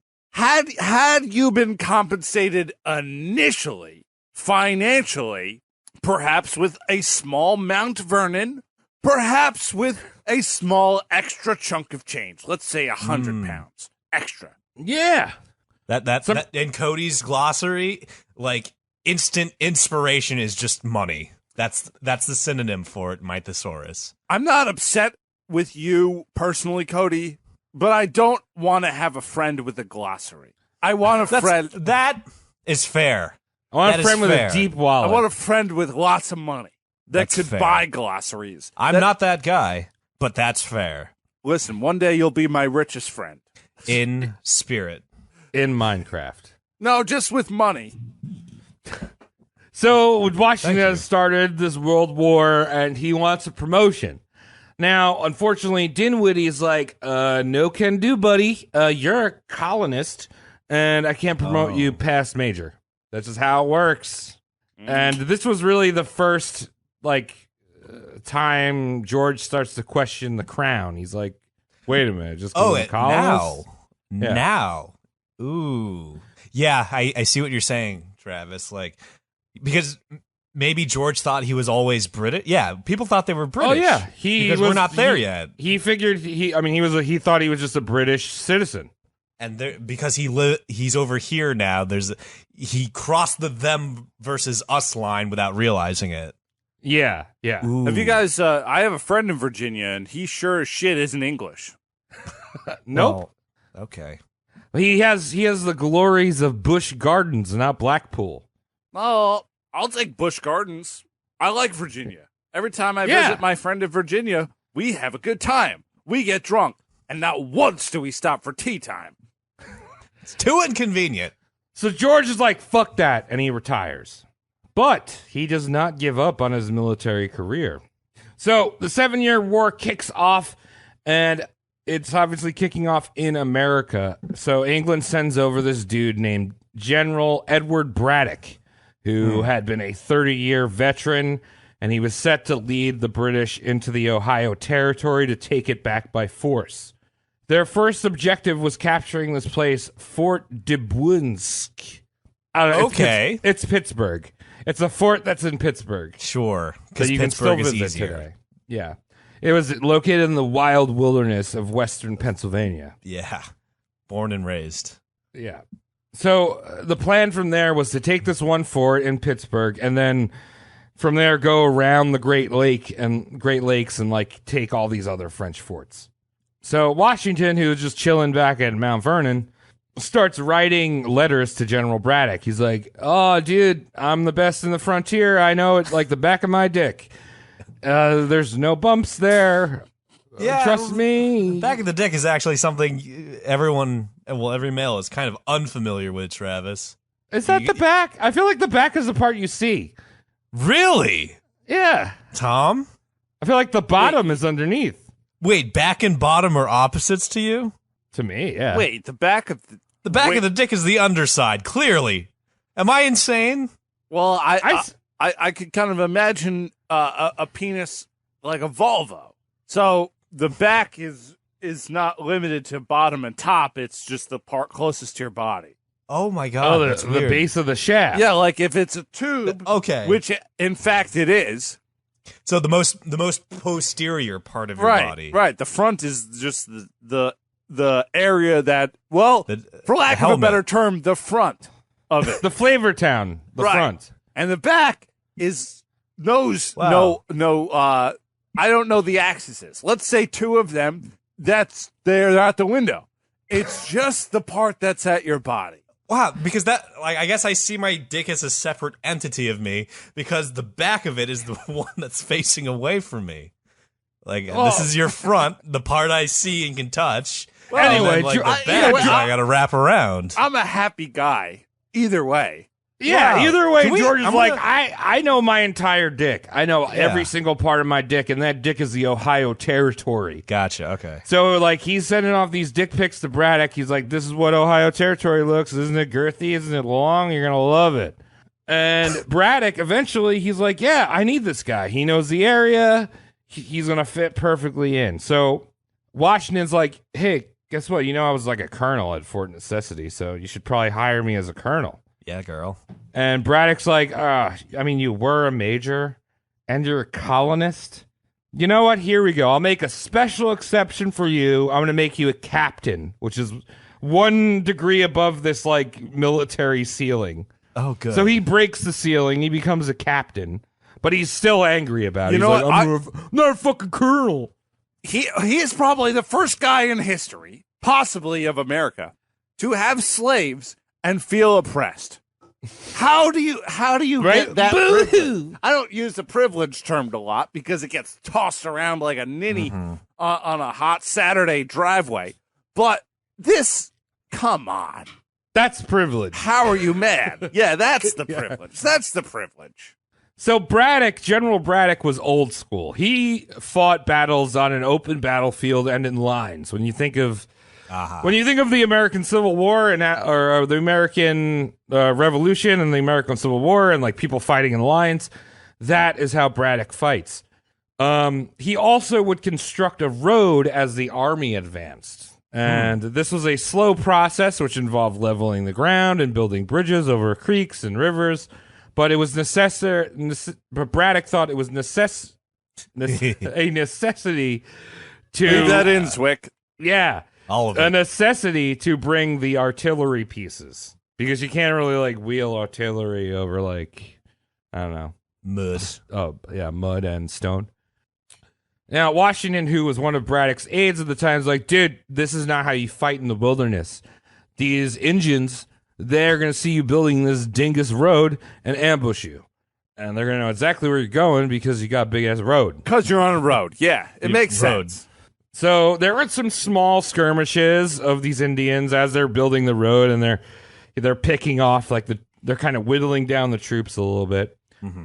And then Washington eventually convinces Braddock, he's like, you have to send out a light division, like a vanguard of like 12,000 or 1,200 men ahead of the baggage train, ahead of the rest of the army, to go clear the way for the fort, right? Like to send out these guys, and they'll like clear the way. Okay. Braddock agrees, and then Washington gets the old poopy disease, dysentery. Yeah.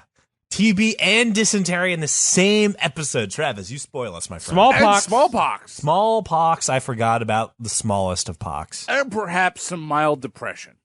But we haven't covered that yet. Well, that's intrinsic, but... I think, maybe the three of us have covered that pretty well. Yes, we're model examples. We're Actually, all a little depressed.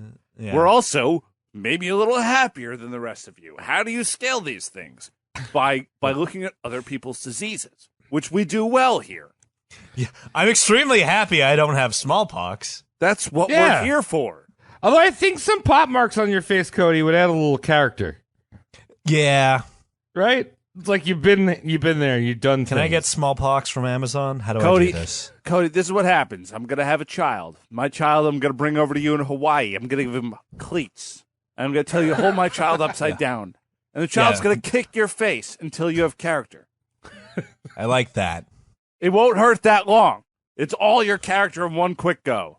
Braddock executes Washington's plan while Washington is recovering from the poopy disorder.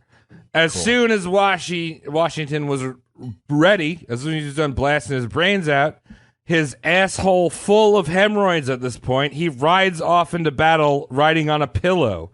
Ooh. And yeah. I know you misspoke, but I henceforth propose to refer to our subject as Washi. Yeah, Washi, baby. We have to do that for 2.5 more episodes? Washi? Shh, let it happen. All right. So Washington catches up to Braddock just in time for the big ambush. So 900 enemies descended on this light vanguard troop. They had more men than the enemies did, but it was an ambush. And in an instant, Braddock was shot the fuck up, filled with holes. Ooh.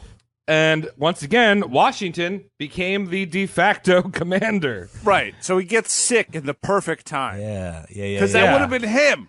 Yeah. We could have had Larry Washington had the diseases worked out a little differently, is what we're learning.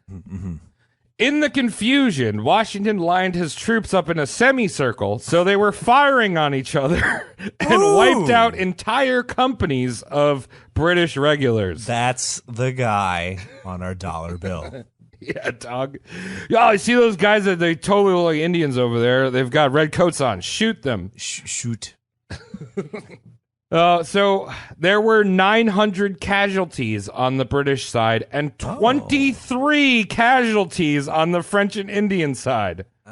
What? Yes. 23. I mean, more were wounded, but 23 deaths on the French and Indian side. Do I dare call one side perhaps got massacred? Yeah, I was going to no, Tom, that's too big of a number. It's a quintuple massacre if you do the math. Oh, my goodness, Cody, protect me from these labels. Back then, labeling things as amounts of death, very offensive. If you mislabeled a number of people dying, that was offensive. Yeah. Washington was once, this is our great general. Washington again was once running back to the colonies, this time carting a Swiss cheese version of his commander in a cart behind him who was painfully yelling after every bump in the road. Do you see what I have to work with? No, I was just going to say, he's riding into battle on a pillow with hemorrhoids the size of walnuts. Yeah. This is #1 man in America today. Absolutely. He's the first American on paper. If you think about first one. Braddock died 3 days later during the retreat, and Washington buried him in the middle of the road. And just like he crashed a cart over it so the Indians and French wouldn't dig him up and desecrate the grave. He's like, I don't know, put that. He's going to pre-desecrate a grave to make sure the grave is left undesecrated. Only after he's left, though. Well, also, that's not his grave, though. That's just where he died. They're going to move the body, right? No, they left it in the middle of the road, dude. He's like basically a raccoon that got hit by a car. Well, every time, you know what? Never mind. Mazel tov. Somehow, after this terrible defeat, this time massacring his own men with friendly fire, Washington returns as the hero of Monte Gallia. I did it. Where this battle was fought.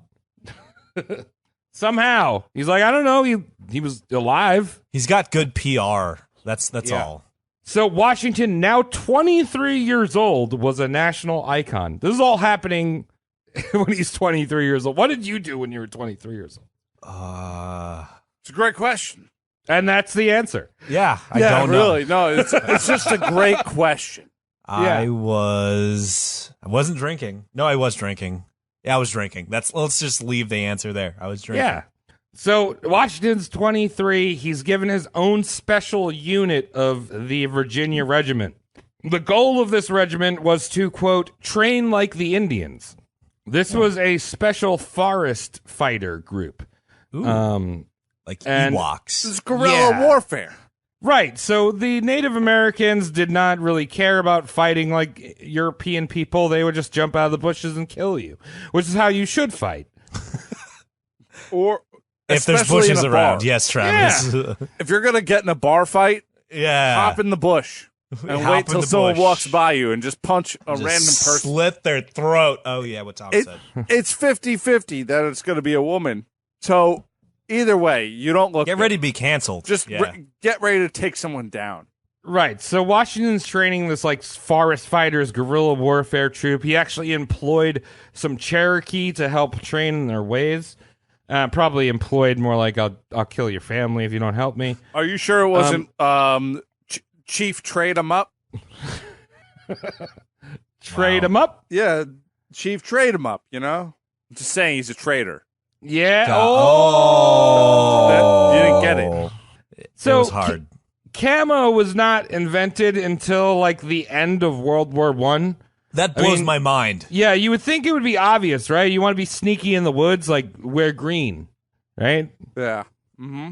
But Washington was like, no, this elite regiment of sneaky boys, they're going to wear bright blue. In a Was forest. George Washington retarded? He sounds retarded. Yeah, I don't know, maybe. So that actually led to their names, the Blue Coats. And this blue fashion would eventually inspire the Continental Army, although most of the Continental Army couldn't afford uniforms. But when they did, they wore blue. Good. Okay, cool. I'm assuming that you had to buy them from the Army Old Navy. themselves. Yeah, you buy them from the Old Navy. Navy, right? See what Yeah. I did there? Yeah, fantastic. That would love be you. the Old Navy. Yes. Not the new one. No. The chief goal of this special unit was to defend the western border until the English command could organize a new strategy. Now, Washington was brutal with his disciplinary action of this group. He boasted to another officer, I have a gallows near 40 feet high erected. I am determined to hang 2 or 3 deserters as an example on it. Well, the bigger the gallows, the scarier it is. Come on, ladies Yeah. and gentlemen. Every time I walk past one of those little gallows, I never think about it twice. I go, what is that, for babies and raccoons? It's like the kiddie pool. I see a big one, a 40-foot high. I go, Yeah, I'm look joining at the that. Army and never deserting. Yeah. Thank And God right for now- guys like Washington who Ri- really right figured now- me out. Right now, all of us boys, we would get 1,000 lashes, and not in a sexual way, because we're drunk. Well, if you try really hard, Travis, anything is possible. Look, man, I've been pulled over a few times. It's easy to talk yourself out of it. Take I've an done it Altoid or twice. two, you're fine. Now, you might say, oh, well, this is old-timey-wimey, right? Like, couldn't be, any different than the way the British did things. Like the real British, right? Oh, wow. But this was far beyond the norm. If you cross the line with Washington, and this was just a general character trait, if you crossed the line with him, there was no forgiveness. Really? You'd never could make, amends with this So, guy. it's a point of no return if you go Yeah. past his ultimatum. Okay, Yeah. well, I'm gonna do it now. I'm gonna bring up a previous episode in which George Washington popped his fucking his poxy moon-looking face in, Yeah. which was the Benedict Arnold episode. Now I won't go Oh, into yeah. a lot of detail, but he seemed to go pretty light on that guy. Gave a little Benny a pass. He gave Benny's family a pass. And like I said, that's a good episode. That's actually one of the best episodes because I did it. A third of our episodes fall in the good category, and those are mine. Oh, well, I wasn't there for that one. I had my organs outside of my body. Yeah, well, but you're a traitor. As we will see, that hero, Benedict Arnold, the hero. Benjamin Arnold. This is, you actually think he was a hero? Yeah, the hero. He was one of Washington's sons. There were certain people that Washington deemed as sons, right? And they could do wrong. I believe. I wouldn't know how to reverse this properly, but let's say a guy like Brock Turner, he had a father. He was a son. He was like, you can do whatever and just get, do a little rape, do a little whatever. It doesn't matter. That's 2016. What? We're trying to be woke to this shit. Son. So during this training session, Washington gets poopy disease again. Some more dysentery. You don't get immune from it, I guess. No, you don't get immune from that one. It's like a bad cold, but instead of sneezing out of your face, you sneeze out of your anus. Yeah, you don't get immune from that. Anus. You can get that very quickly if you go to your local Panera Bread and go into the dumpster and look for free soup. No one should do that. That sounds like that's from firsthand experience, Travis. Dude, you don't know about that. So anyway, he recovers from this, and he's just in time for him to flex his big thigh muscles and start chatting up the ladies of Williamsburg, Virginia. Yeah. So Washington, later in his life, as we'll get into, was very good at editing the story of his life. Thanks to diligent historians, he couldn't hide all of it. So now there's been a lot of debate whether this guy fucks or this guy no fucks before he was married. This entire time you were hiding this from me, Travis. This might be a no fuckman?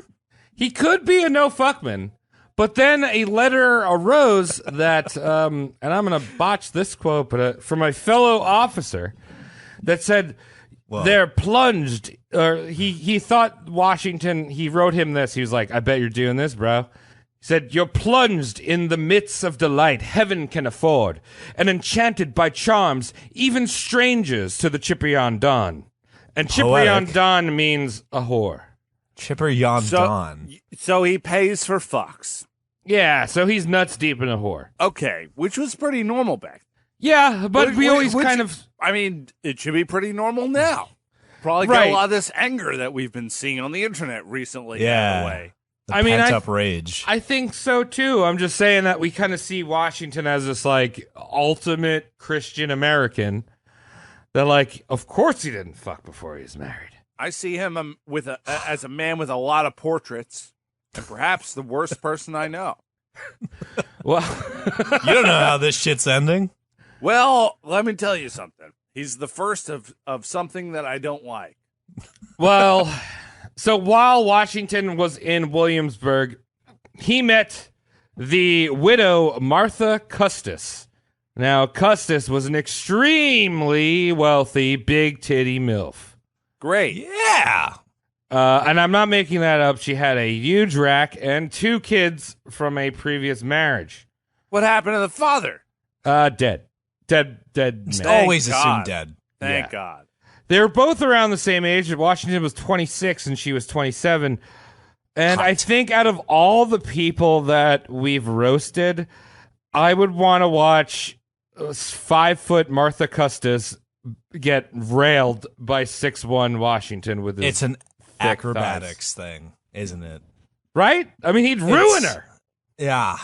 Yeah. It's like whenever your friend like rescues a dog and you find out it's like a Rottweiler Chihuahua and you're just like, oh, I hope that was the easy way.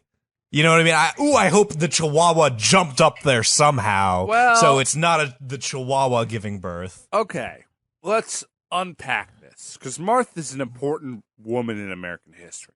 Sure. Yeah. She's got giant boobs. Good for her. Good for her. Good for everyone. Do you think, now I'm going to pose something a little outside of the roast mortem normality of speculation, but do you think that ladies with giant boobs like Martha can see into the future? I think so. And maybe not. I can see into the future looking into them. Well, I'm talking about subliminally.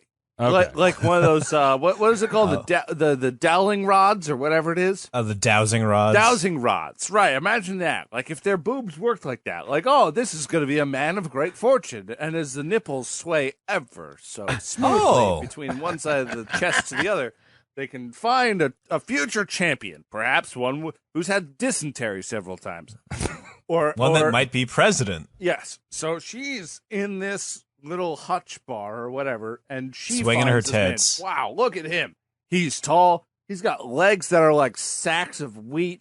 I want to do this guy forever. Yeah. Also, I am widowed. And back in the 1750s, when we're talking about, that's a death sentence. Okay, you have to get married. You have to get married as soon as possible. Tom, that is actually a misconception. Martha was like, she owned tons and tons of slaves, tons and tons of land, and every dude was trying to woo this chick. Shall I reverse what I just said and say George Washington, enchanted by slaves, not so much boobs? Well, Well, yeah. So I kind of bigged this up a little bit. Their actual courtship was not that steamy. Washington would actually ride out to Martha's plantation, aptly named the White House. Sound familiar? That 90s website, whitehouse.com. hello, Nice. sir. And they would discuss marriage. They were like, hey, we're gonna marry, right? Come on. Business. But before they could, Washington was once again called back to duty. By So the dysentery? Yeah. Another bout of dysentery. So the British had sent yet another general to basically do the same thing that Braddock had done. It was to attack this fort in Pittsburgh. His name was General John Forbes, and he was going to switch things up by building a road to the fort, not from wherever Braddock had started it. This time, it was going to be from Philly to Pittsburgh. And this road is roughly the modern-day Pennsylvania Turnpike. Cool. Washington was fucking pissed. He's like, dude, what the fuck? You're building a road from Philly? Like, you must be in bed with the Pennsylvanians. I want Virginia to have the access road to the west. We can only make one road. This land is basically free, but for some reason I can't wrap my mind about having one road being overdone by, let's say, two roads. Yeah. Washington also had this obsession that he had his entire life. This is like an overarching theme here, that the Potomac River was the key to the colonies going to the west. He thought that it led all the way to the Mississippi, if not the island of California. Ah, the island. Yes. Which I believe they have renamed Hawaii Makalaho. Mahalo. The Potomac River does not go to the Mississippi. Or Hawaii. But somehow no one had just like canoed up this river. Well, dude, there's no Uber back then. How are you going to No. get back over where you, like, live? I don't know. So Forbes was a bit more hip to this whole forest fighting tactic. He actually allowed his redcoats to dress in Indian garb on their advance, which is kind of cool. As he built the road to Pittsburgh, Forbes was dying of cancer. Really? So, once again, Washington led the vanguard to this fort, Flailing up or failing upwards. I get it now. right? Yes. It's Like, oh yeah, beautiful. let's send this commander over. He's got cancer. Washington, take over. Sure. So there were some skirmishes leading up to this Fort de Bousquin, however you pronounce it. Yeah. You got it. Washington suffered most of his losses, again, from friendly fire. He would always, they'd be like, I don't know, it was misty out that day, and they just started shooting each other. Yeah. The glaucoma acted up real bad. But eventually, Washington brings his vanguard to the fort. Now, Washington wanted to do an early morning surprise assault on the fort. He thought this was the best way to take the fort. Yeah. So his first order, much like the Nazis, kill all of your dogs. So he had all of his men take their poocheroos that had been traveling with them for days and days and days and slit their throats. No, why do that? Don't want them to bark. Just get him. Leave him behind. Give one guy, just like take him back. Let the scrawny guy walk him back. Yeah, one guy goes to the dog park. Thank you. Right? Fuck no, this. I hate this like, already. Washington's like, no, they all need to die. All these dogs. You sick fuck. So they approach the fort, dogless, covered in dog blood, and they see flames cresting over the walls of this fort. Oh my god. They rush inside, and nobody was there. That's right. The fort had been set on fire by the French, and they just let them have the fort because they knew they were coming, and they reinforced the surrounding forts. False victory. George Washington Pirate style victory. wet pussy shit. Love it. Getting fucked before he's asking for it. What a whore. Is that a win? Like, you just showed up and, like, took the fort. I don't even know if that counts as a win. It's a win. Like, I don't know. Cody, I'll try. Cody, can you correct me if I get any of this wrong? Absolutely. I'm going to make an analogy to online gaming. Okay. So it's like when you're in a serving room, and at the serving room, it sends you to a place where you pick your team, and everyone on your team has better stats. And then when you get into the serving room, the Pokemon in the other room, they're all Geodudes, but then they all leave the server anyway. So now you've got an easy win. Your stats are now the betterest with those guys, and every Geodude in the world is dead. That was fair. I understand that. Yeah, I did. Imagine that. First, I got that barely. Headshot, Geodude. Headshot, Geodude. It's all a fucking head. I liked Geodude because he was ripped like me. He was handsome. You know, he was a handsome neck chiseled. face. Yeah. So that's what happens. So this pretty much ends Washington's career as a royal service in the royal military, right? Pretty anticlimactic win, right? He just shows up, I win. I did it by default. Now, Washington had made a killing. It had made him a rich man serving for His Majesty's royal service.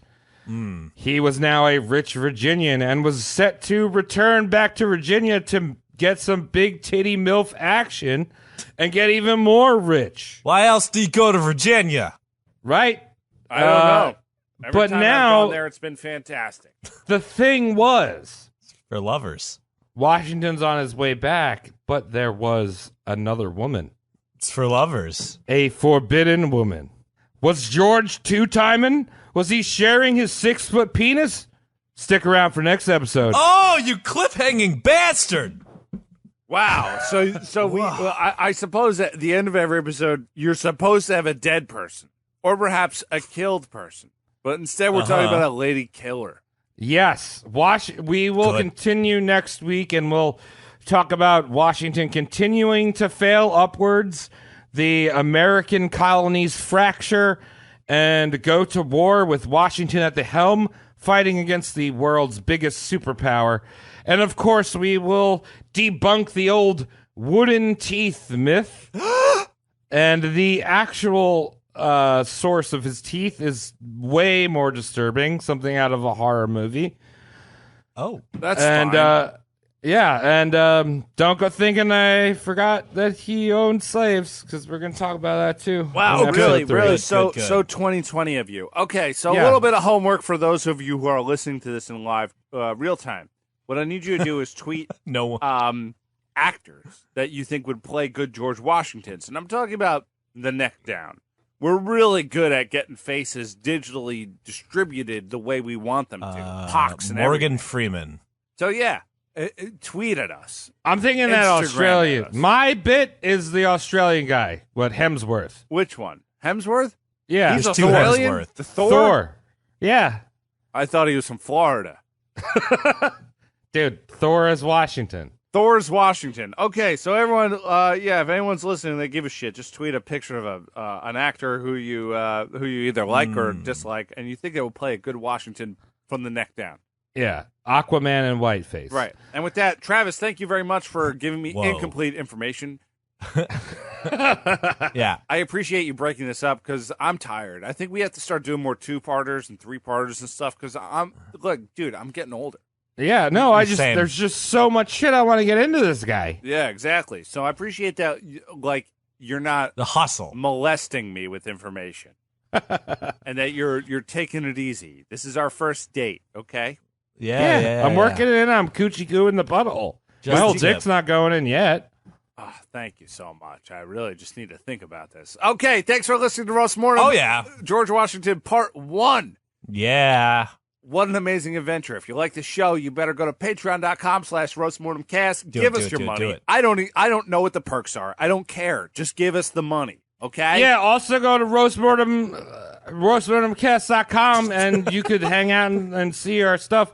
And you could go shop online and get some fucking Danky Shane dick hats. Oh, yeah, and we got shit. these hats now, Yeah, which I hats. still like. I personally haven't approved of these, but they're out on the market. So Yep. check them There's out. a penis. They're for sale somehow. Tip my hat to you. I didn't write off on this, but who cares? Because Mike did. So anyway, Yeah. That's all that matters. congratulations, Mike. Thanks for listening. Travis, thanks for the research. Cody, you did you. I did it. I know Mike is going to be on the next episode and he's going to be clueless. Right. I love that. Be like, well, who's George Washington? he's might he's not be at on his the next usual 2 starting block. All right, night. Bye. Premium Rush. Bless you. Dankard. Yo! Welcome back.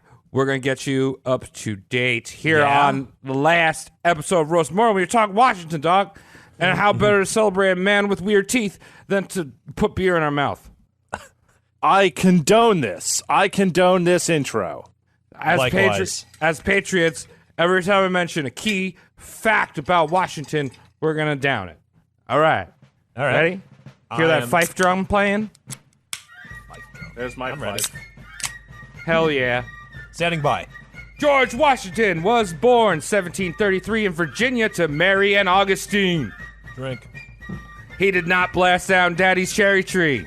His dad, his stupid idiot dad, likes cherry trees. He dies, and then George becomes a land surveyor. Takes a trip, a little vacay to Barbados with his half brother Larry Washington. I love Larry. Larry's the best that. one. Yeah, and gets them smallpox. He's like the Joey on Friends. Thick ass thighs. Washington's got him, so he joins the Virginia militia. So Good way to do an fat intro. ass. Just fumbling. Fumbling at the intro. That's what it's, Yeah. that's what it's for. All right, he's sent out on his first mission. It was a peaceful mission to kick the French out of Ohio. Peaceful. Peaceful.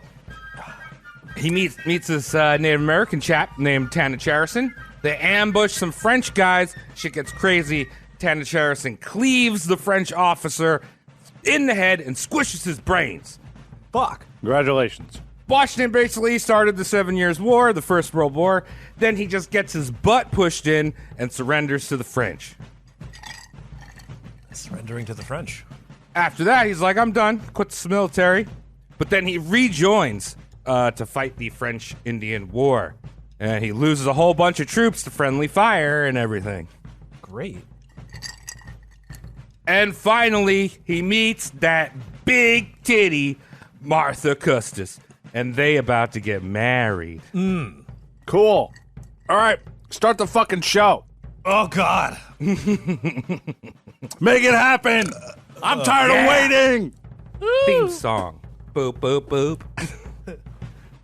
I want to be the very best. Shut up. That's not our theme song. I'm sorry. Hello, welcome to Roast Mortem, the bravest podcast in the world. And when I say brave, I mean that you, the listener, are very brave. I'm Tom. The original fallen soldier here, Travis. The OG Cody will be your Cody for this evening. Cody is the original gangster. I'm the original Cody. There have been other Codys. Dave was a Cody for an evening, if you can remember. And so Mike's not here again.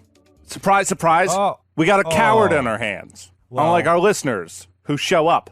You have to be brave. You have to be brave to listen. And you have to be especially brave to listen not through headphones to our show. Wow, what a... I didn't even realize that's an option. I challenge you to go to a Wendy's, go to a fine establishment, fine dining Wendy's, and then just get a Bluetooth speaker and listen. Be brave. And I have a feeling that after we do this intro, George Washington episode 2 out of the 3 series, this is going to be the one where we pick up, guys, because everybody wants to hear that they're brave. Correct? Yeah, Washington loved to hear that he was brave. Right. I like to hear that I'm brave. You know what I like to hear? Travis, how was your week? Maybe you could tell me that. Whoa. Oh, my God. Well, let me tell you, it was a very brave week for me. I was so brave that I was going to make a meatloaf, but then I said, no, wait, I'm going to make a dick loaf. So I shaped that meatloaf into a dick. I saw that on Twitter. Into a firm penis. And guess what? Where do you think I started with the cutting? Did you circumcised? I circumcised the whole head off and ate that shit in mashed potatoes. Like a man. Like a man does. Like a man taking a firm penis of meat. It's Was it comforting and homoerotic at the same time. Comfort food. Who doesn't like a nice cockhead on their plate? Oh, I should have filled it with like Home-cooked. cheese or something, so when you squeezed it all came out the front. No, sir. No. So, yeah, Cody, how's your week? Did pretty you bad. have any elongated foods? Did I have... I guess the spaghetti is technically elongated, but it's all tangled up, so... Spaghetti dick. Spaghettified. We all hate spaghetti dicks. Nothing too eventful happened this week, but just earlier today, I did get the awesome news that my dear old mum has rung the bell on breast cancer, so huzzah. Fuck Yay. yeah! Yay for my mother. Good. Congratulations. If you've got an alcoholic thing, take a sip to my mom. Hell yeah! I'm being that greedy motherfucker right now that's doing that on the podcast. Fuck yeah! I'm so glad that Miss Cody. Yeah. No one knows her last name because it's not the last name you think it'd be. Yeah, Miss Cody beat it. Miss Fuck Cody. that. Fuck those germs going in the titties. Good. I'm glad to hear that. No one likes cancer. Yeah, you stay out of my mom's tits, you asshole. Like a poetic. Get out of here, cancer. Classic. Hands off. Tom, did you have to turn into a Breaking Bad and Jesse Pinkman to beat the meth cancer? What? So that's how Breaking Bad started. He got cancer and they had to make meth. Oh, right. And Segue. It all started. Good segue. All right. Yeah. Well, that's more like a reference. That's a Pat him on segue. the head. That's a. Dude, I know about that. It's like a segue to a reference that doesn't go anywhere. And the idea of a segue is that you continue going. So it's like stairs that go nowhere. That thing Tom, that how's your just week came out of your going? mouth. Thanks for asking. I'm healthy now, guys. Yeah, what you doing? I bought a yoga ball. Oh! Good for So- the core. So like you at home, I'm brave now as well. So brave. I am doing one of the equivalencies of when ladies wear yoga pants with no plans of improving themselves. I am on a yoga ball. I am healthy. I am eating Panera, broccoli cheddar, one half of my meal. The other half, bread bowl, grilled a bread cheese, bowl, Red broccoli Bull, cheddar? Red Bull. That's healthy. Very healthy. Vitamins, a lot of them. I have a lot of Gatorade now in my fridge. Tom, are you wearing pants right now on your yoga ball, or are you letting that sack hit the sack? I'm actually not on the yoga ball right now because my doctor advised me that I should only be using it 20 minutes a day. Okay. All right. That's good. But I'd like you guys, before we continue, to congratulate me on my bravery and my yoga ball. Tom, you're so brave. Congratulations. Thank you. All right. Let's start the show now. Never. Yeah, I don't think you need to ask who's on the Choppymans because we already know who's in the Choppymans. He's already been chopped. Mike would have to ask. Mike will ask eventually when I unfire him. So you heard the intro. We got Washington, the man who sparked the powder keg that was the 7 Years' War. He's a try-hard military guy and pretty much failed at everything he's ever done. But somehow, Commander keeps getting knocked out, and he keeps getting put in charge. And where we left off, he was about to seal the deal with that big titty MILF, Martha Custis. Thank you. Nice. He's about to ram that big old Washington cock into her small body. Small body. That's all it takes, though. Such a way with words. Yeah, That's all it takes is giant thighs like our man. Yeah. To rule a nation. Perhaps terribly, but still to do so. With thighs, no less. But there was another lady. He was using his sexual thighs on another lady. That's why I got 2 thighs. And her name, I'm going to give it away right now, Sally Fairfax. None other than his dead brother Larry's sister-in-law. Whoa. Now, That's a tangled family tree. now, if I remember correctly, she was very rich. Yes, the Fairfaxes are loaded. So I'll just put it out there that George Washington had a brain in his head. Yeah, Martha was also rich. He's trying to get double rich ladies. Oh, maybe you just find out which is richer. You know, you bend them over long enough until you can start thumbing through the archives of accounting papers, okay? Oh. Yeah, you hear that? You got to like shove her face into the pillow so she can't see, and then with the other hand, look through her checkbook. Into the QuickBooks, okay? Oh. Right there on the nightstand. This is what I'm assuming a lot of rich people that do this. They have iPads with their QuickBooks right there, and you can read them as you're making love to them. But that's a story for a different day, really. It's happening here. I don't want to unpack that anymore. Travis, continue. Yeah, face in the pillow QuickBooks. So Washington had been slipping his quill into her parchment, sliding into them DMs for years now. We don't exactly know what transpired here. They may have done some tip touching. They might have not. They might have just been friends. They did. They did. They did. They had History sex says with they each other. did. They had sex with each other because one had what the other wanted. And that works in both ways. Thighs. Yeah. So there was a little letter transaction between Washington on his ride home from this fort that he captured. Remember the one he like ran into and everyone wasn't there and he's like, I win. Yes. Yeah. So he starts sending some letters back and there's a little bit of a beef going on. He's like, guess what? I'm getting married. It's been great talking to you. I can't talk to you no more. Wow. And he ghosted her. Straight up ghosted this bitch. Whoa. Was he allowed in Virginia again? Yeah, she was over. They're like neighbors. Wait, So maybe there might have been some backdoor action. Who knows? Okay. So, like, I'll talk to you never, but then, like, also never is like next time I'm drunk. Yeah, so he wrote never and then drew a very, in quill and ink, like a very detailed winky face emoji. Right. With wrinkles and everything. Because he's what now? 30-ish? 32? No, he's 23 or 26. 26. Okay, so at that 26. time, you're pretty wrinkled. Yeah. Well, he's also got the pox. He's got all the pock marks. You know. Wrinkled as fuck. Cratered Yeah. even. Very hot. So he's like, I'm going to get married, and he doesn't return her letters. Eventually, him and Sally would start talking again once she moved back to England. He slid right back in them DMs. But, it was like a long-distance thing.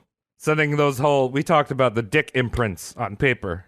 You got to, like, mash the your dick dick. pressings. Yeah, you got to mash your dick into some ink and then just flop it out on the parchment and press. It's like a raw shock. But instead of everyone's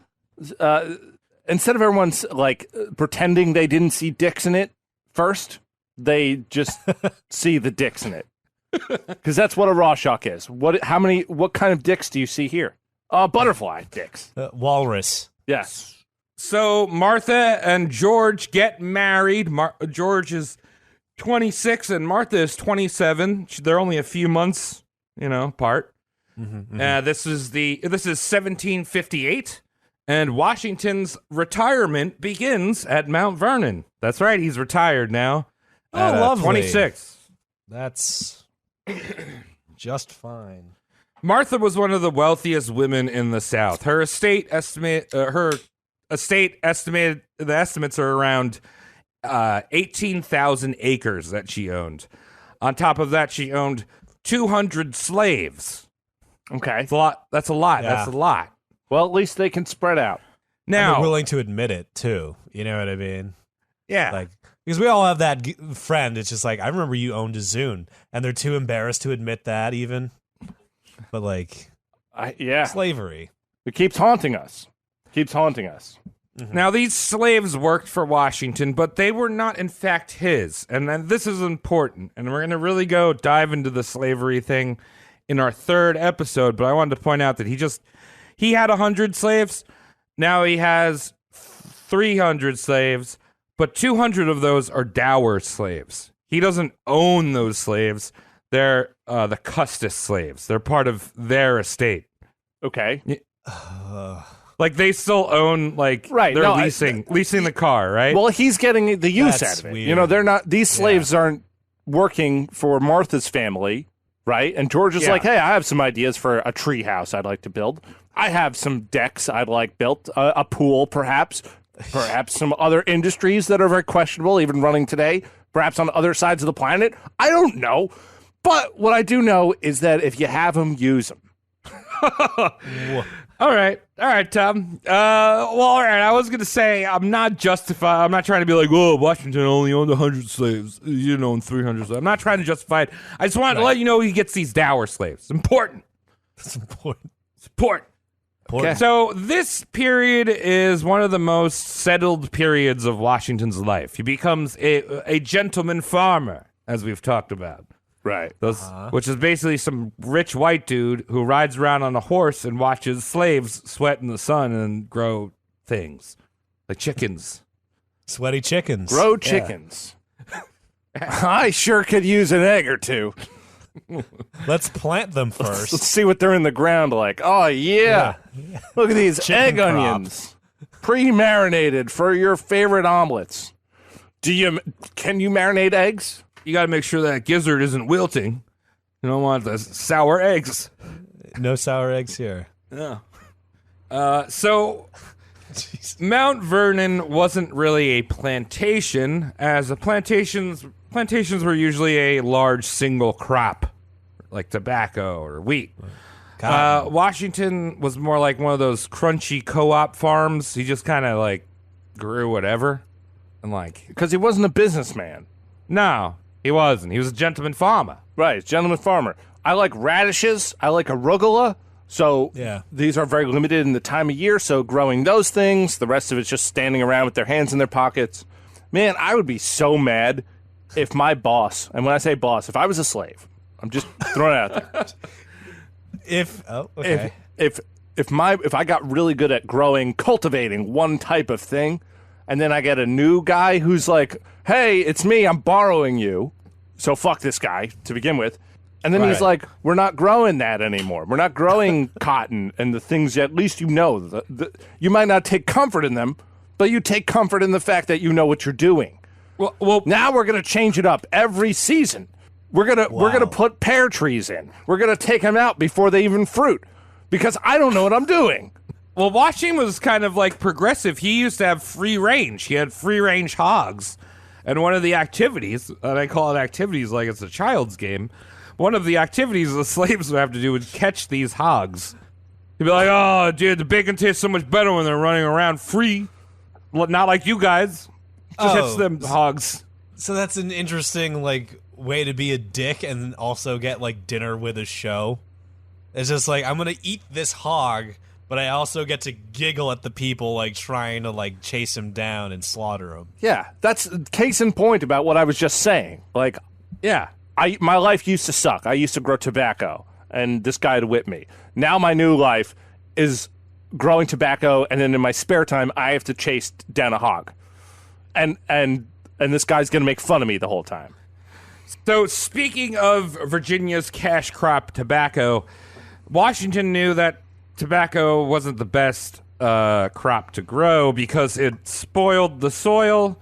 Really? Yeah, it like depletes the soil of its nutrients, the spaghetti and love shit. Cigarettes, Travis. But it also was flooding the market at the time. Everyone was trying to sell tobacco, so he's like, I gotta diversify. So he had cattle, he had pigs, as I mentioned. He grew wheat, corn, barley. He had a cidery. He had a brewery. And, of course, he grew hemp. Cannabis. Okay. For paper, Now, for not yeah. these We mentioned this sick in, I think, things in the that people are into. Yeah, we mentioned this in the first episode. Washington did not get dank like Cody over here, who looks like he's on cloud 24. You hear that, Cody? Yeah. You're a waste. You're a waste. Get on my level.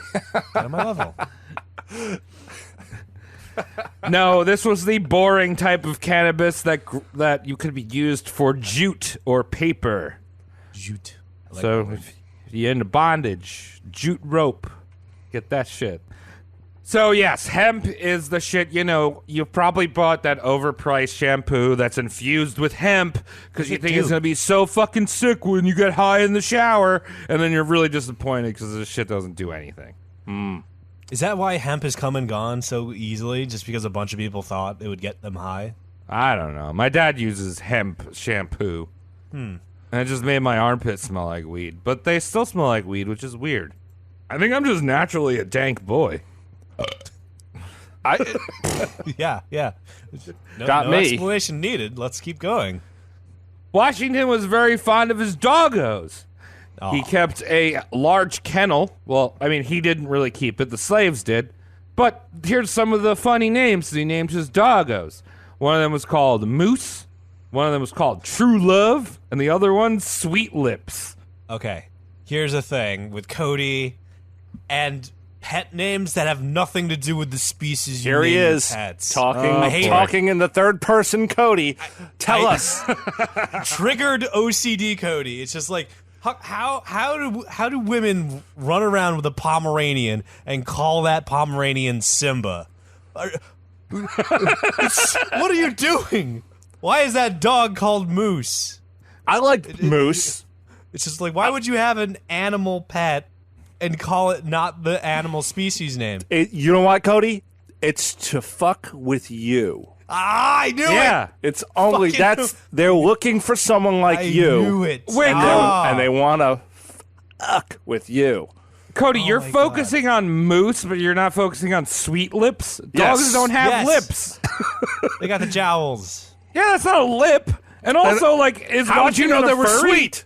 Yeah, is Washington a furry? Is he touching his dog's lips? Like sweet lips to a dog is synonymous with calling your dog mustard butthole. Okay? Like, how do you know? Why is that the name? Sweet lips rolls off the tongue. Mustard butthole. I get that there's not as big of a market for that name, but the mindset is the same. So he used to use his poocheroos for fox hunting, something that he used to do a lot of. All right. And he was actually the creator of the breed, the American Foxhound. So if you own one of those, that's a George Washington dog.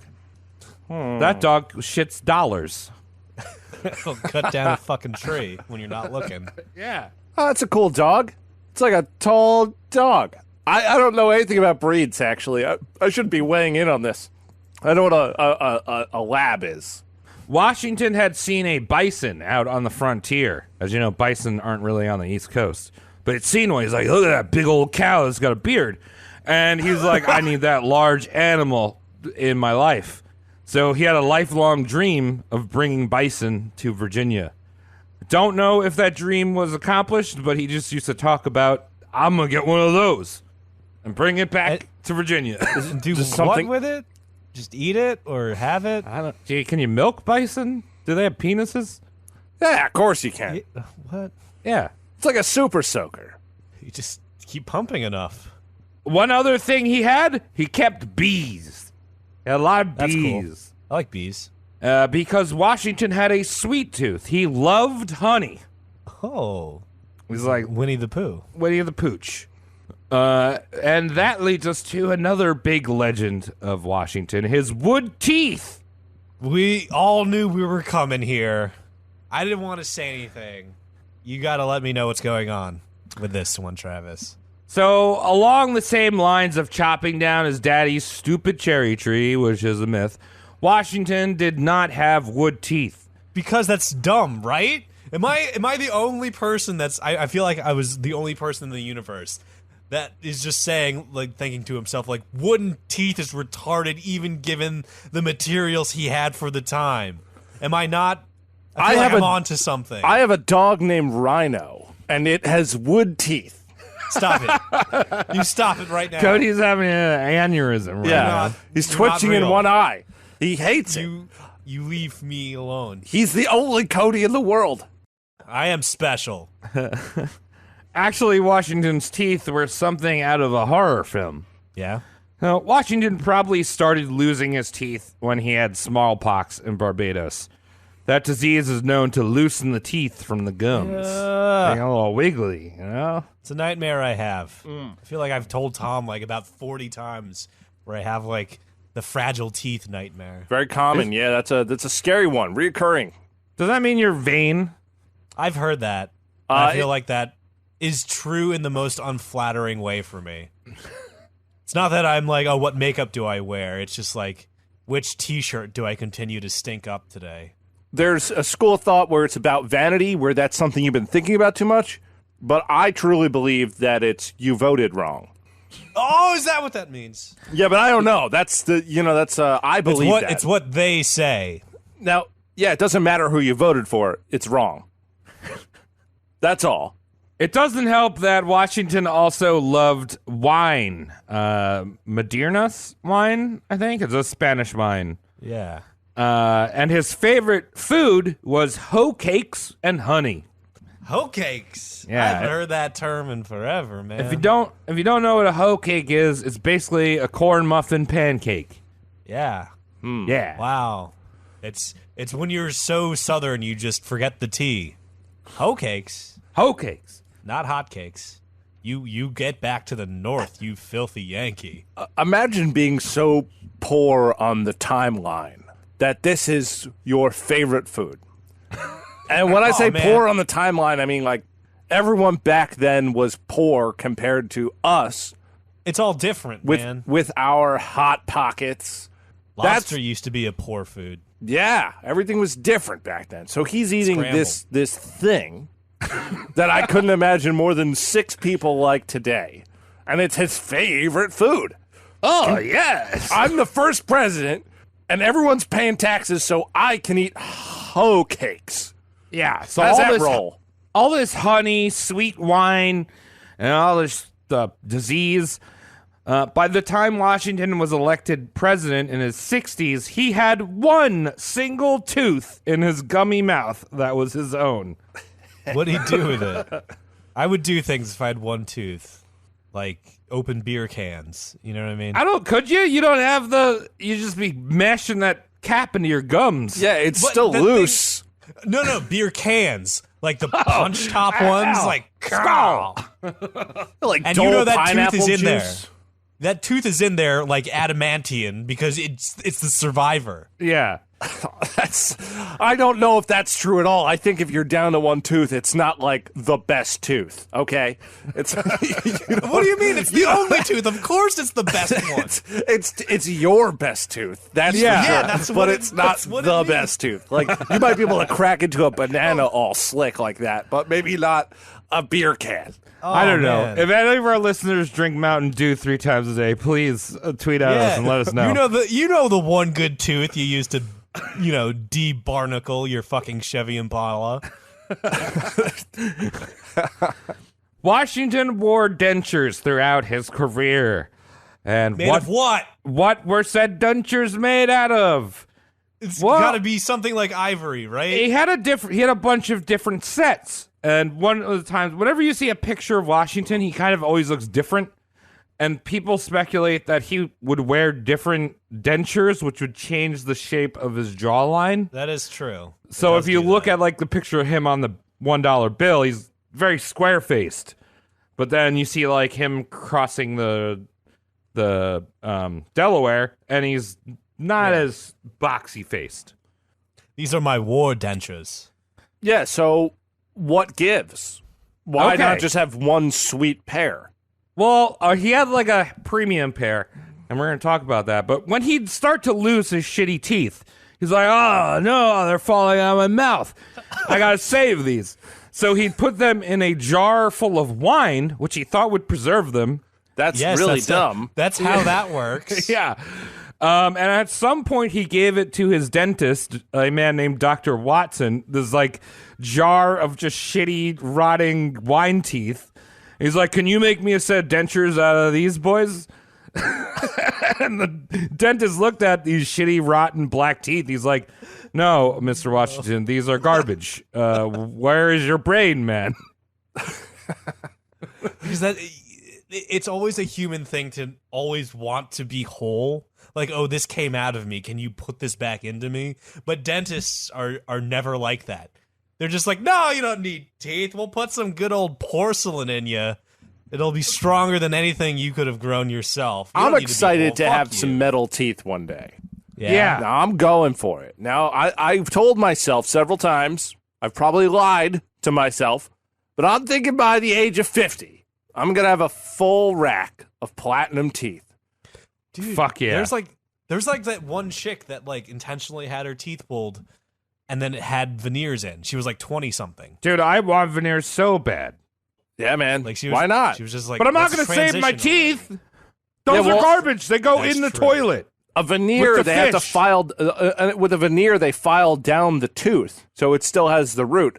I just want my whole lower half of my head removed, and teeth that are very sexy and expensive put there.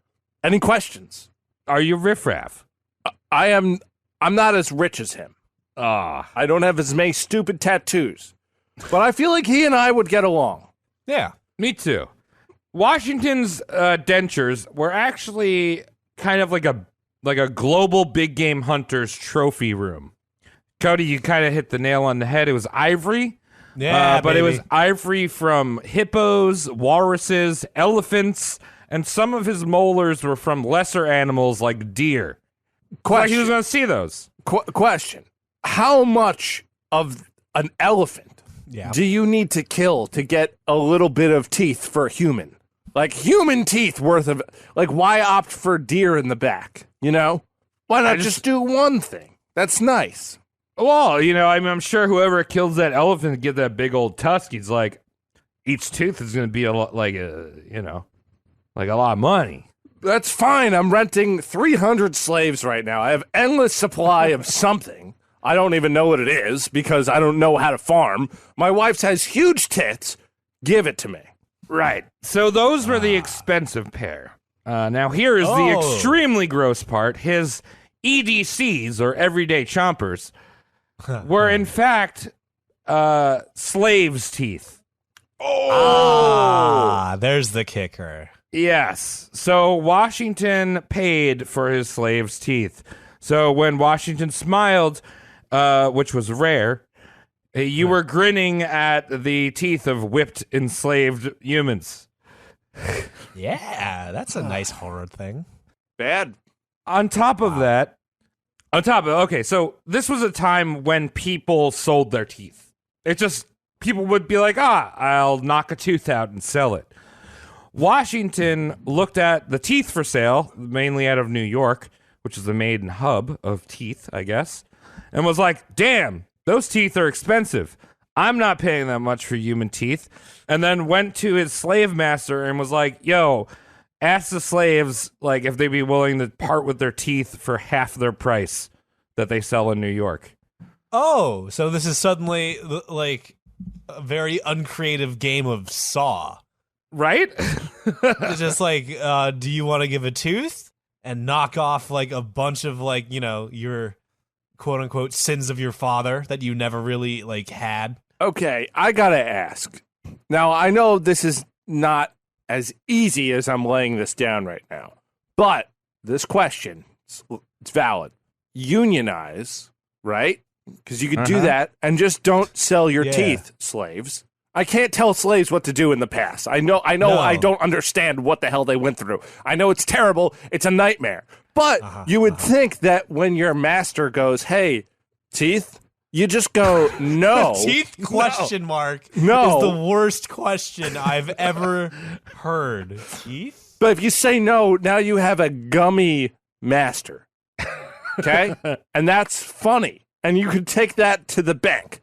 More so than the 5 cents that he's going to give you for them. Yeah.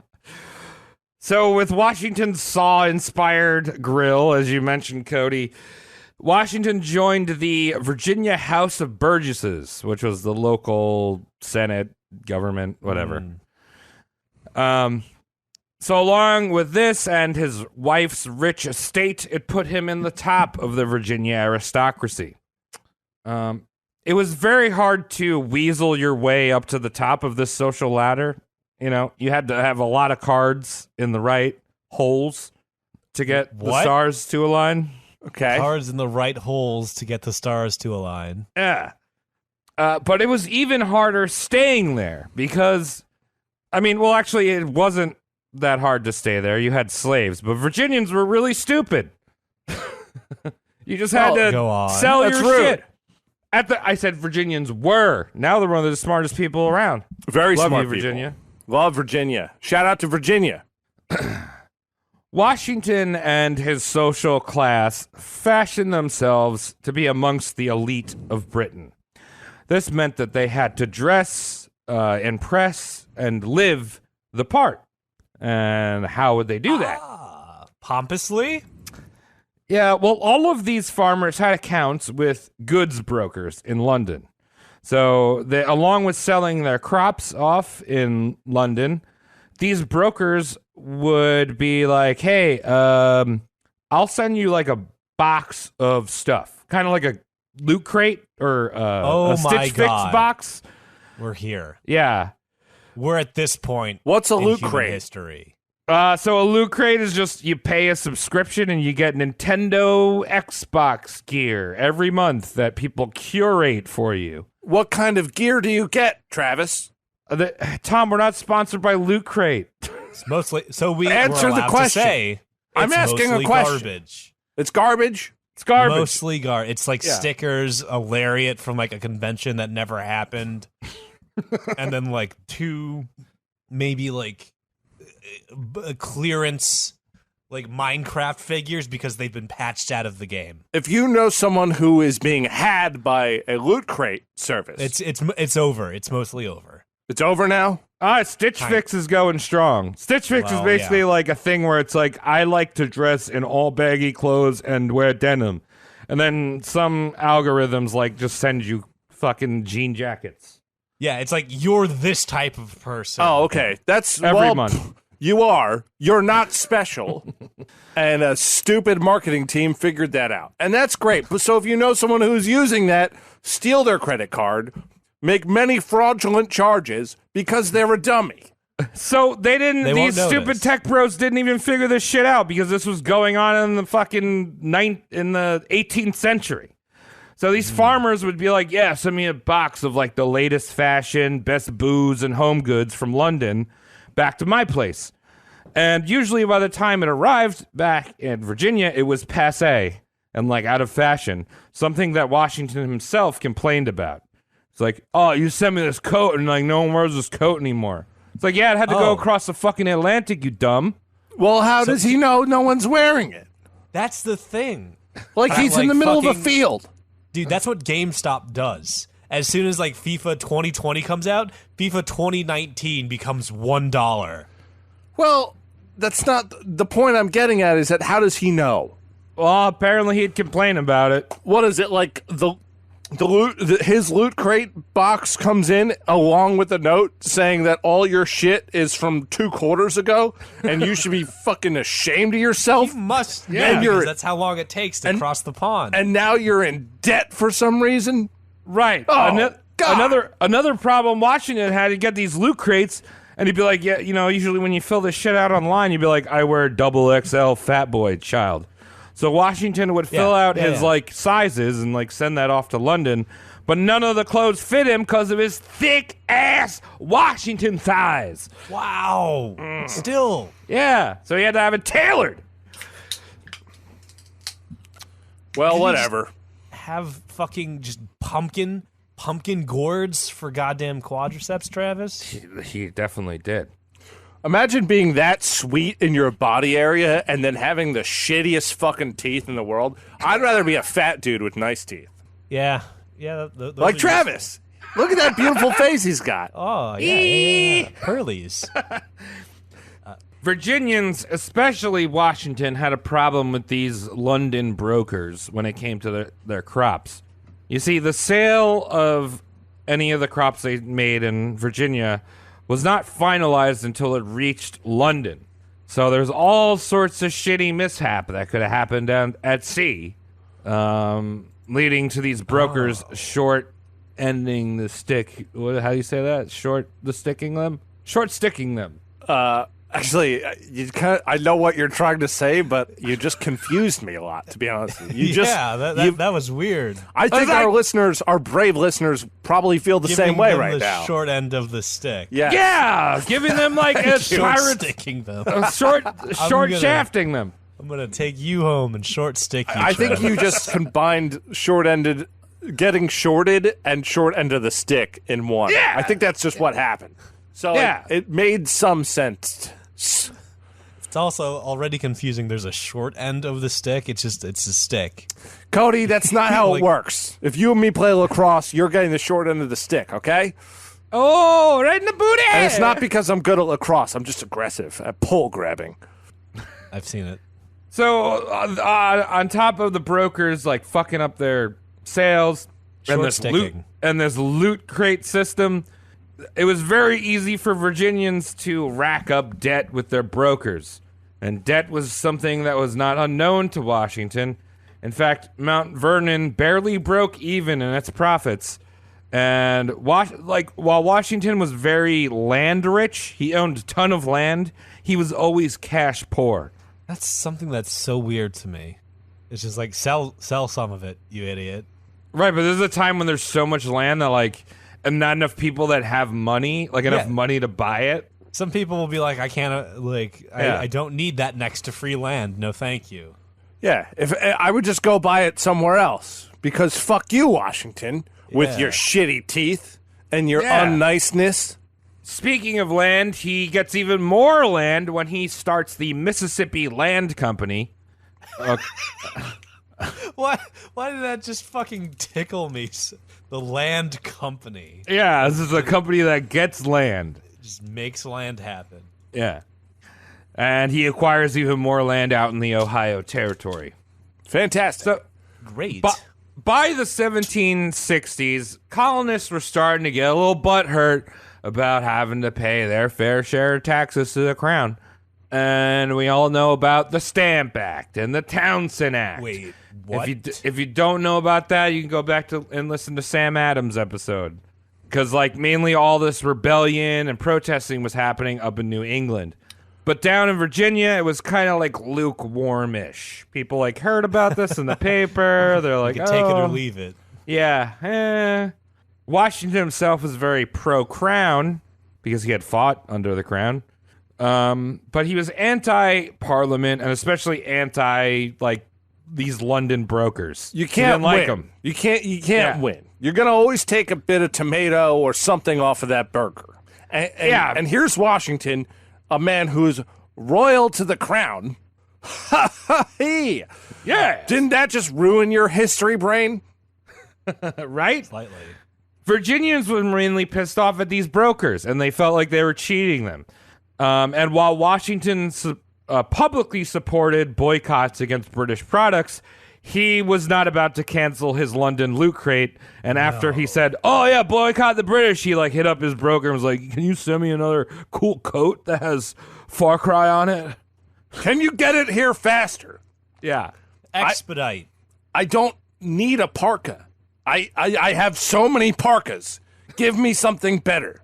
He was also appalled by the Boston Tea Party. He was like, "Look at these idiots ruining the crown's fucking tea. That's my shit. I drink that. Yeah, I like chocolate milk." Shipped all the way across the Atlantic.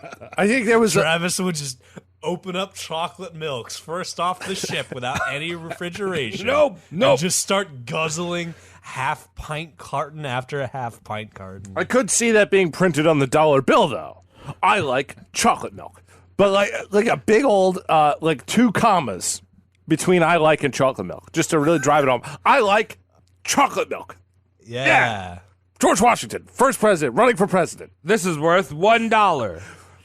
All in all, I don't think Southerners in general mainly got involved for the Revolution for anything other than trying to cut the British out of their profits and to become the ruling class of America. So you cut off the top, you cut off the top, you're at the top, right?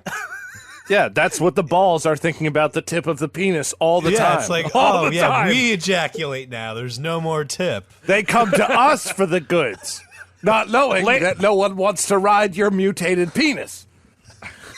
Please Cut the middleman out. Please stick us balls inside of the woman. Let us Let us pretend we can shoot our seed directly. We Cut can the pretend to have middleman eyes.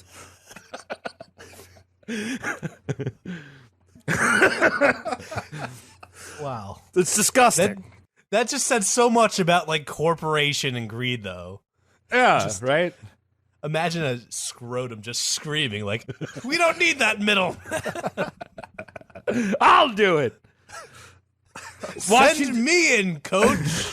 Washington also owned a whole shit ton of land in the Ohio Territory, and the British had recognized various Native American tribes and gave them their right to the land, a land that Washington technically owned on paper. So the British were like, "Oh, Iroquois, that's your land, dude." And Washington's like, "No, dude, I own it." Oh, they double booked. Yeah. They said two people could have the same thing. So we can see reasons why Washington would get more and more involved with these colonists that were starting to assemble against the crown. Oh. Tom, you all right? You got COVID? Tom's dying. You good, my boy? Oh, you came pretty far that time, Tom. Yeah, was that your balls coming? Just cutting out the middleman. It's getting right to the point. That's what corporate America does, dude. No, you know what we need to do? We need to get rid of this Movember shit and make November the month of cutting out the middleman. Yeah, man. Well, Dunk them balls. Cody, Yeah, I like it's this just sentiment you just just had. I like this sentiment. This is what corporate America does. Yeah, let's cut out the middleman. There's no head of the penis. It's just That's balls. why there's nothing left to enjoy. no, Yeah. no. What's the it's point? Just who wants to get like balls pushed in their face? You want a good let's say 7.5 inch like a corporate cock. You don't want options. the stump. You want Yeah. options. You can always remove the semen and put it wherever you want. Whether it's 2 fake grapes that are next to your bed where you keep your QuickBooks iPad. Excuse me, I'm still coughing.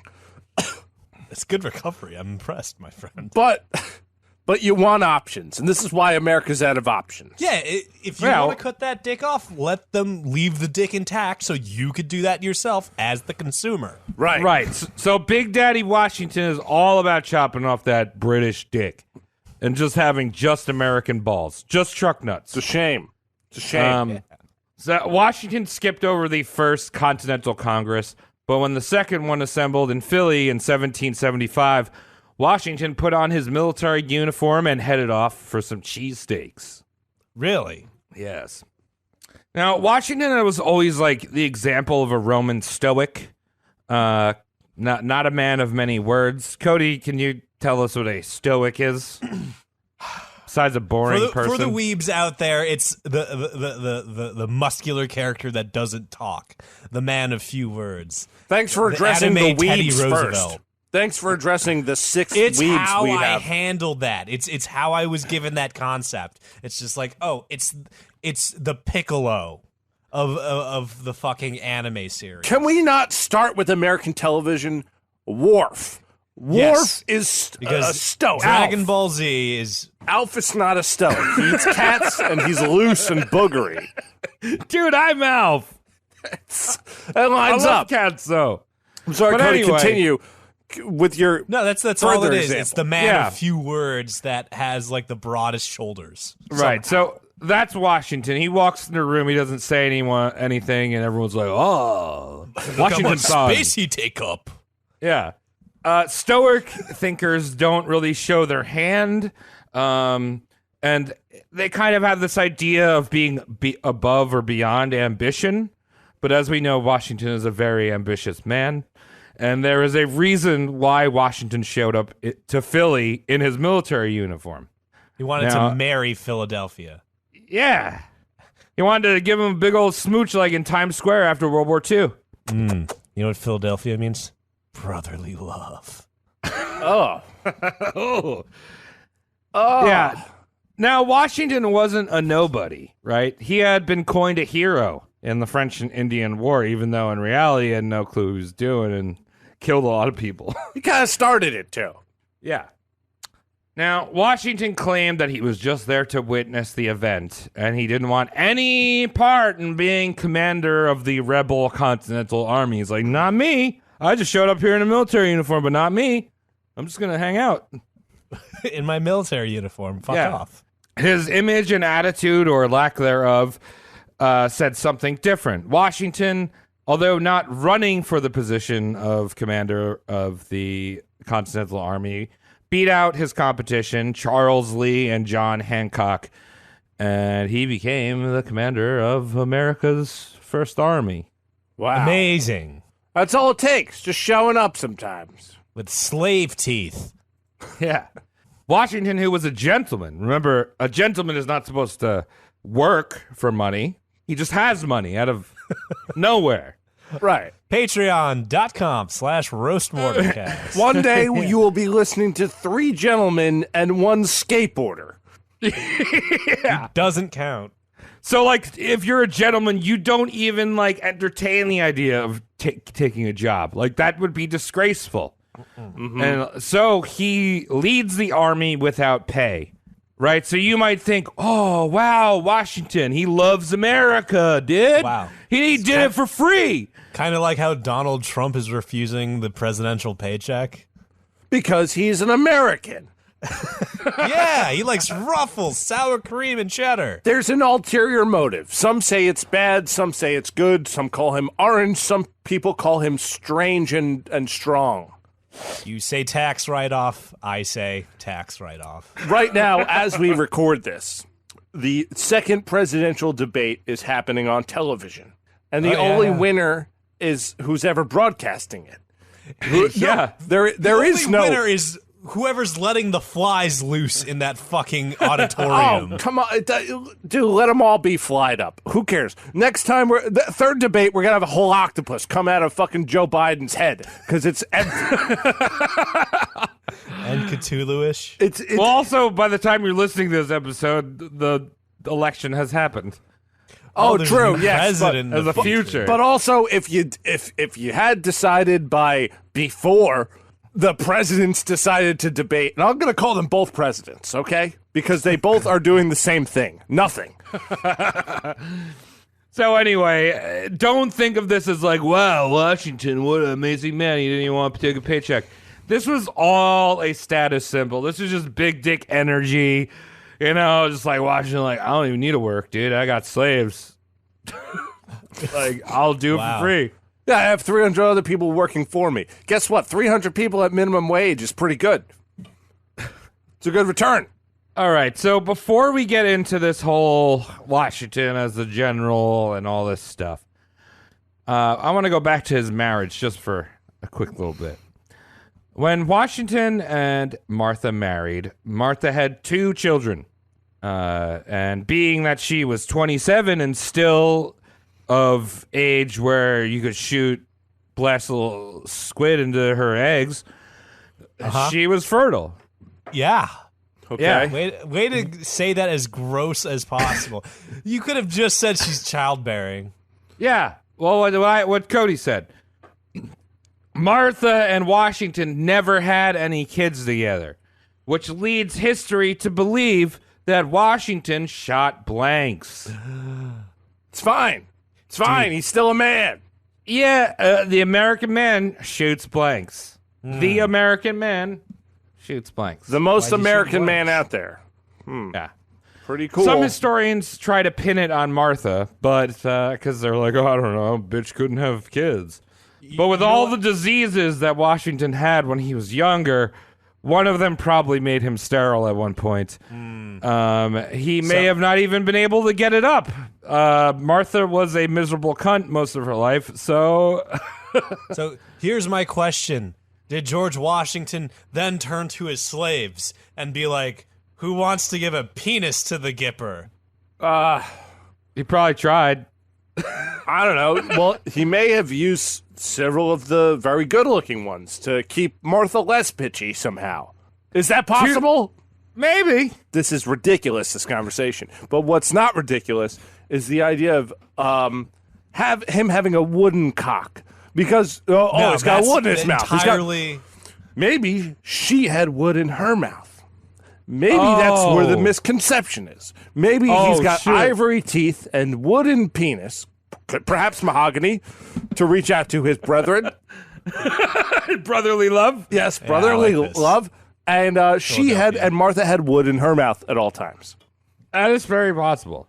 I don't know. I'm going to stop talking That about might this. be yeah, it was really racist, but it came from an ignorant place. Look, A benevolent, ignorant place. how is that racist? I don't know. That wasn't racist. He used the black wiener and balls. No, he's talking about a wood dick. He's talking about strapping that bad dragon to his fucking anus and like jumping, like sitting on Martha. I don't was say dwelling in racist the things on the past. show. I say things that make you think about your perception of race. And sometimes giggle. I'm dead serious. This is what I do. My jokes, they're all written out. They're quality controlled. I pay millions of dollars a year to make sure that these jokes make you think It's about these things. I don't say I've never said a racist thing on the show. I know, Tom. All of our Patreon goes to your think tank. Thank you so much for taking all of our money. You have like 3 nerds in your think tank.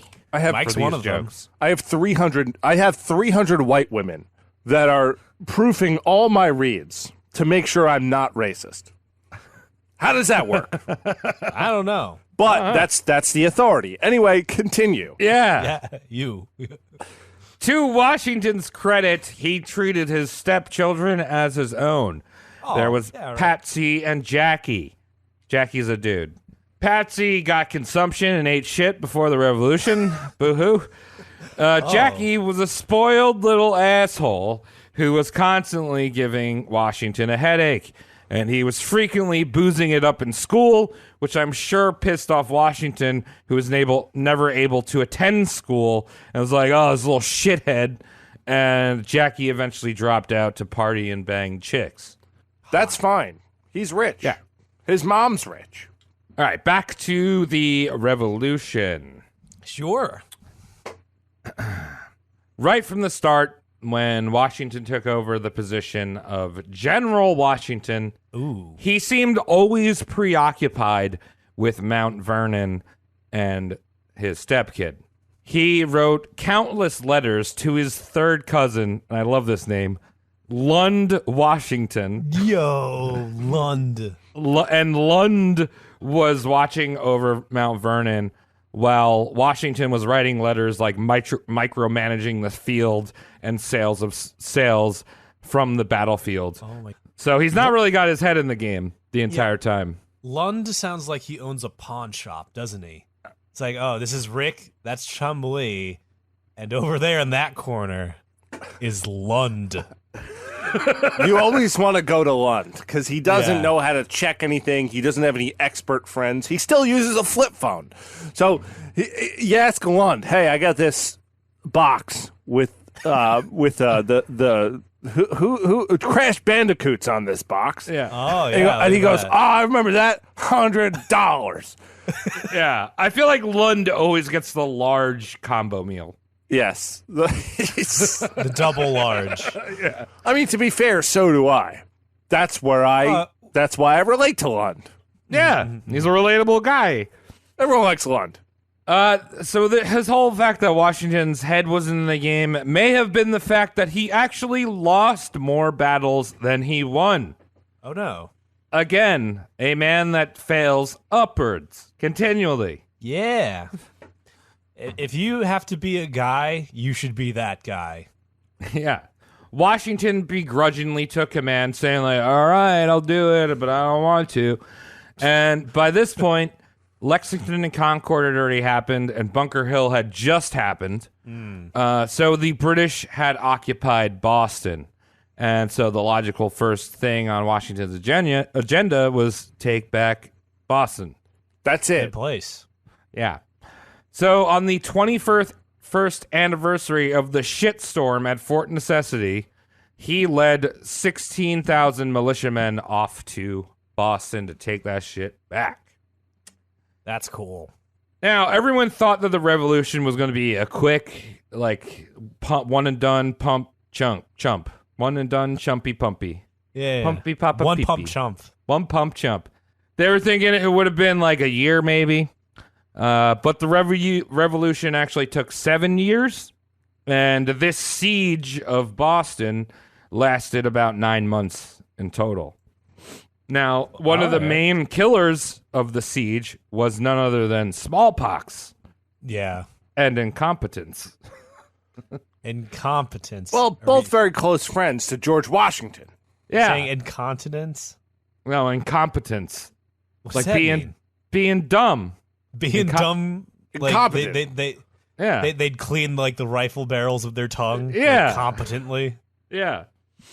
Washington, now remember I said in the first episode, this is important, while he wasn't immune to incompetence, he was immune to smallpox. Because he got that shit in Barbados. Oh, that.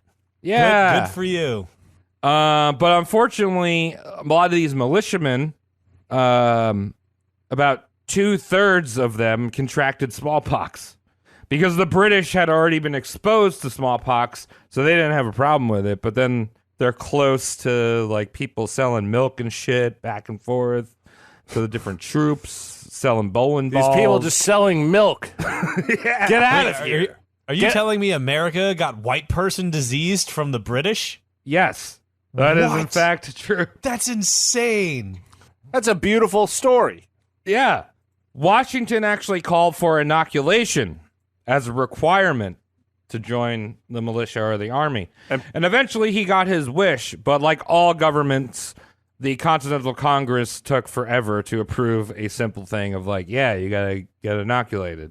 Yeah, but what was inoculation back then? Let's talk about Right. that. That's just them spitting into your mouth. They're getting a Yep. dirty man who's never seen a toothbrush before to spit into your mouth. It's He's got actually that one strong tooth, though.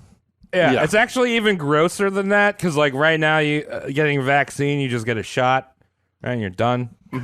But that back then, they literally cut your arm open.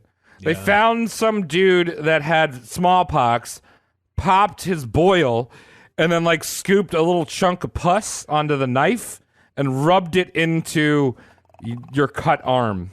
Inoculated. Yeah, See, this is a lot. Okay, that's a lot. that's a lot. Don't complain about getting vaccinated. This is like over the top. You know, a lot of qualifications. Like, for example, like, so to be a NASCAR driver, you have to be able to turn left. You don't have to be familiar with the reverse gear or anything like that. So getting a driver's license would be the equivalent to that. Yeah. Little over the top if you're just a NASCAR driver. Why are you learning how to do all these turns? Slow What's a down, blinker? Dale. You get my point. It's like, why did this happen? Why did you do that? You could have just licked his nose, and it would have worked. So Martha would eventually join Washington on his campaign, and Washington forced her to get inoculated before joining the camp. Ooh. I wonder if Washington picked out the pussy boy that would juice into his wife. You add something to my wife. Yeah. Get So we know inside that- my wife. Sorry, you can go. I was looking down for a second.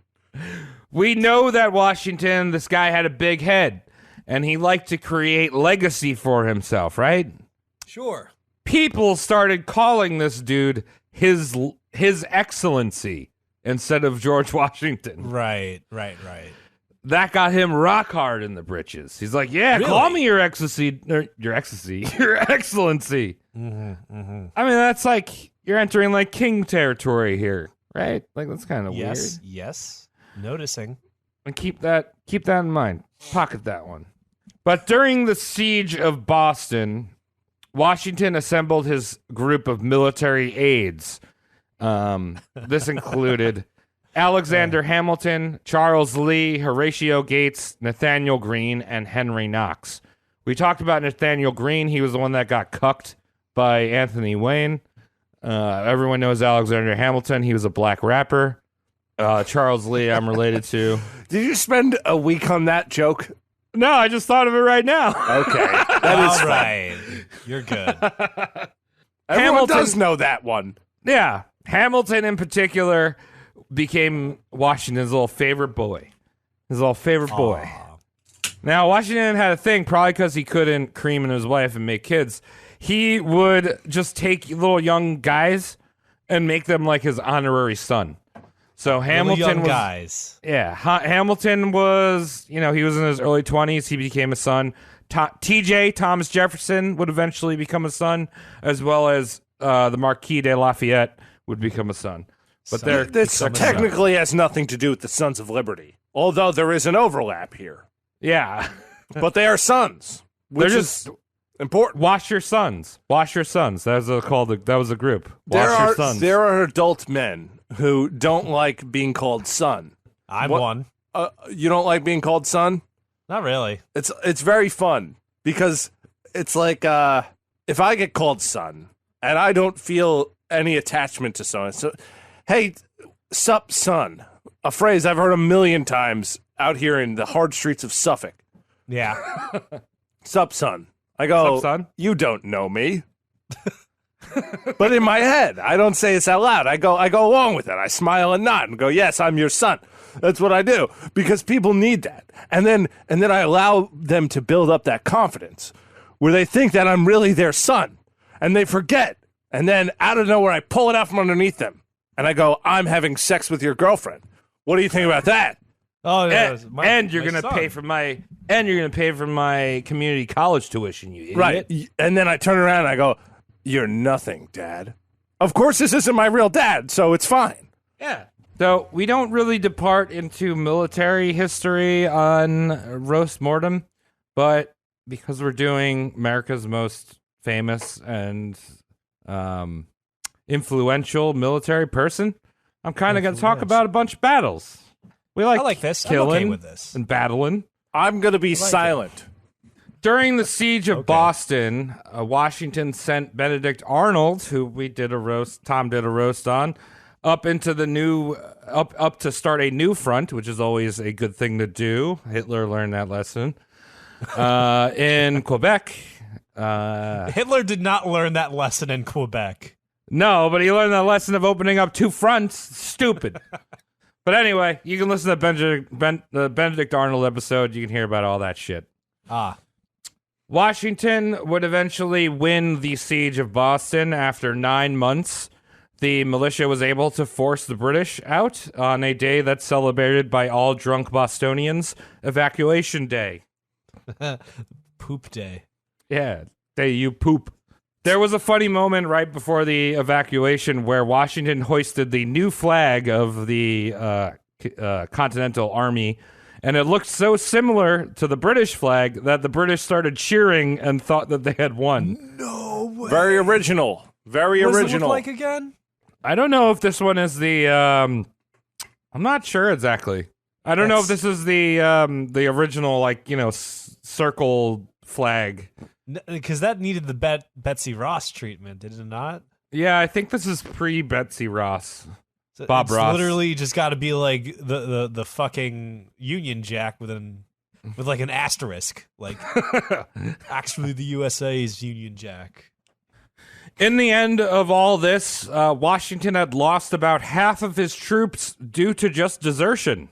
And he had begged Congress to actually recruit a actual army and not a militia. He's like, we need troops, that fight full time. Okay, is this a hot take? Is a general not the figure that is supposed to police desertion?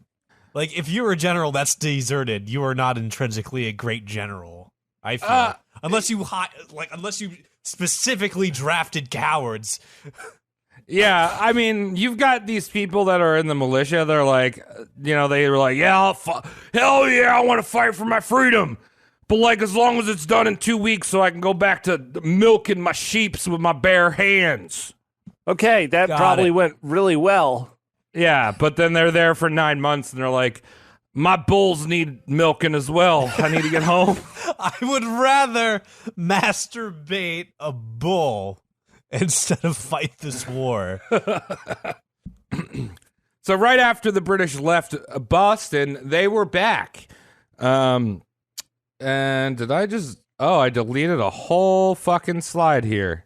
Fuck! Sorry, I'm using my brain right now. Oh, no.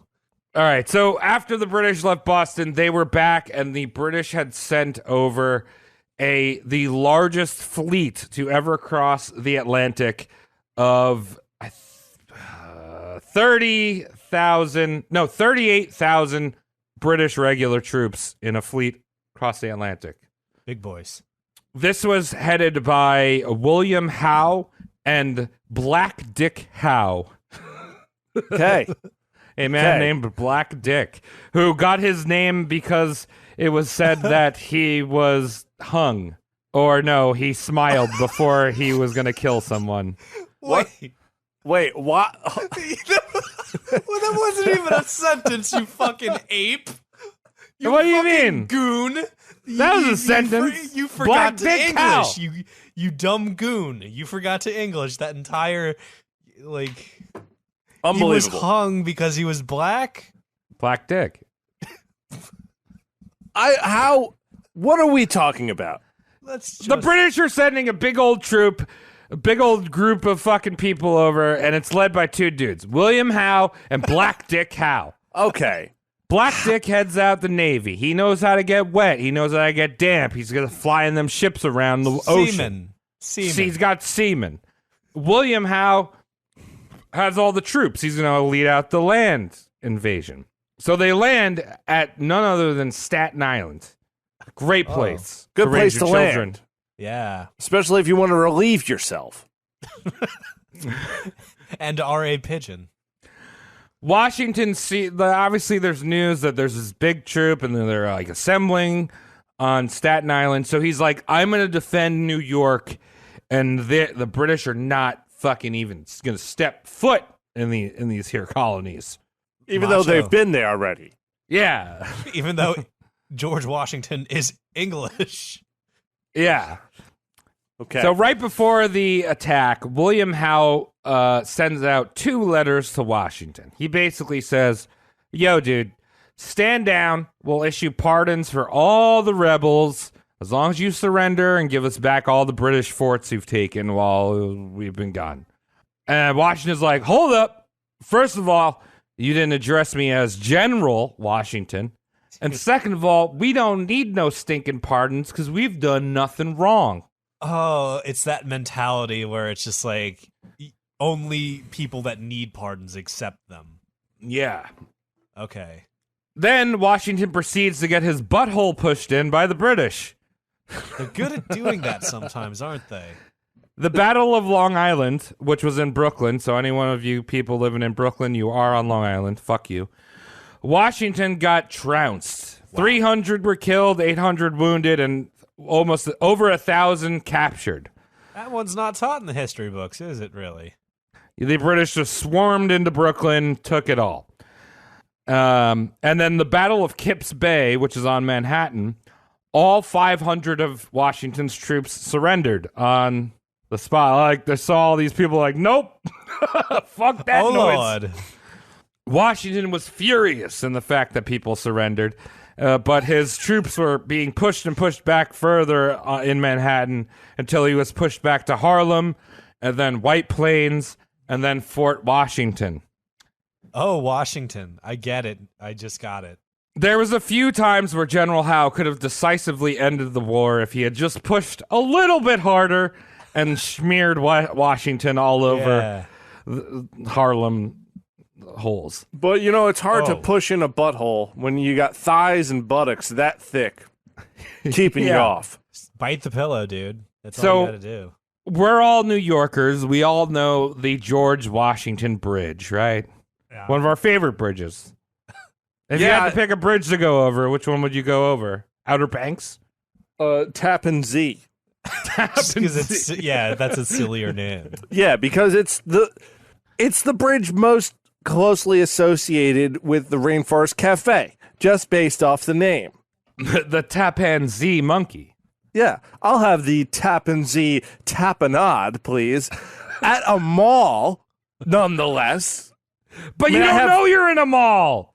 Right, you're in the rainforest. But if your memory serves you at all, you would know that you're in a mall. So and the rainforest is in the mall, and here we are talking about George Washington, and I've lost my mind already. What are we talking about again?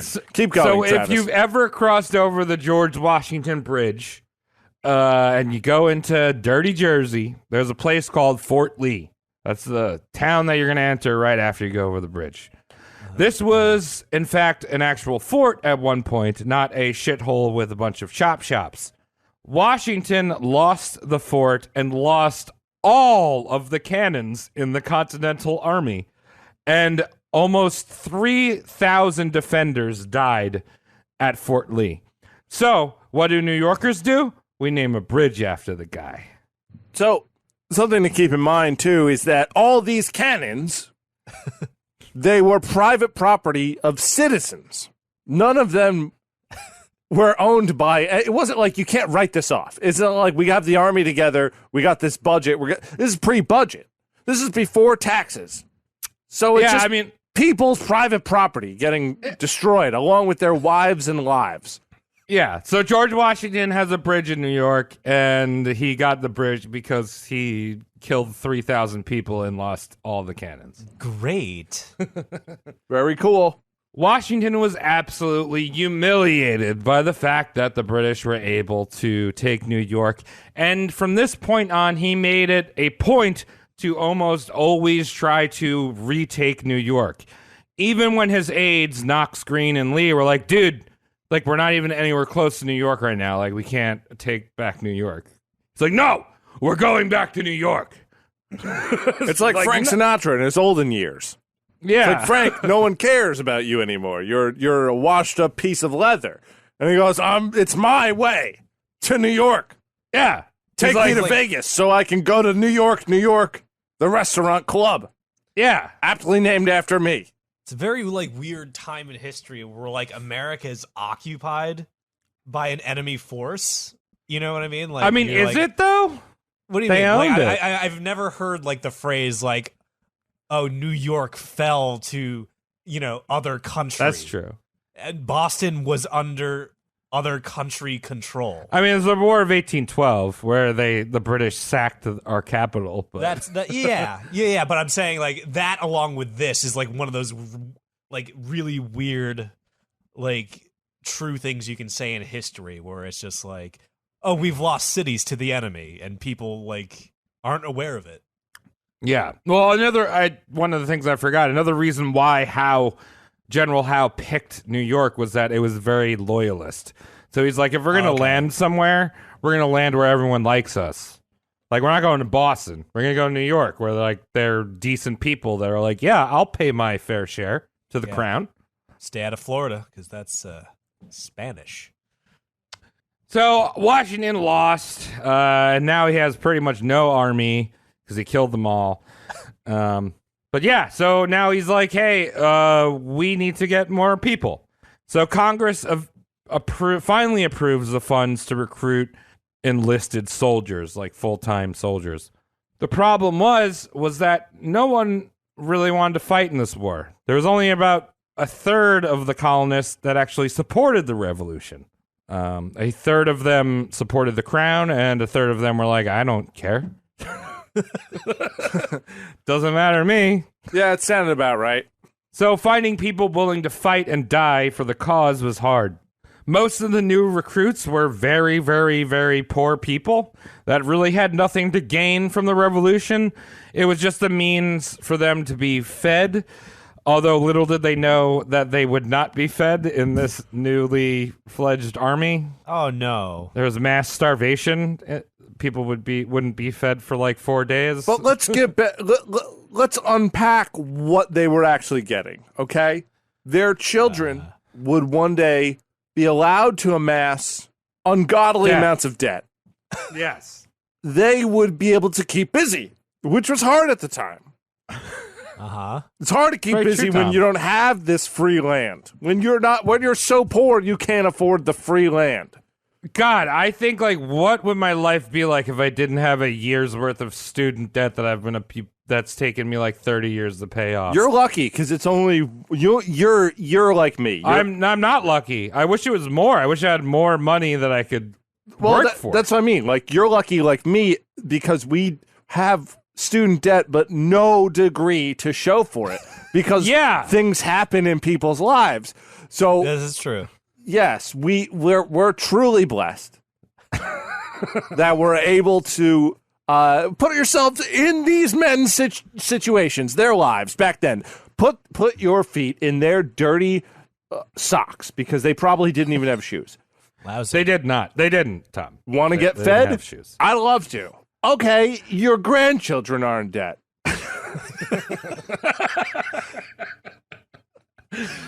So even though they're like, yo, everyone, you want to fight for, I guess, freedom or debt? You want to fight for more debt? Obviously, a lot of people weren't fighting. And they're trying to rebuild this army after they just lost this big battle, all these big battles in New York. So Congress is like, yo, black people, you want to fight for the revolution? I mean, you're slaves, but if you fight for the army, you'll win freedom after the war. Ooh. Fingers crossed, not really. Some of you. Some No. of you. Not even 4. Also, No. also, once again, I not coming across anti-slavery, but don't you have to actually, based on the laws of the time, run this by the slave owners? Yeah, I think some of them were cool with it, I guess. The slave owners in Congress. Imagine that. Imagine if you got that in the mail, like addressed to me, slave 12.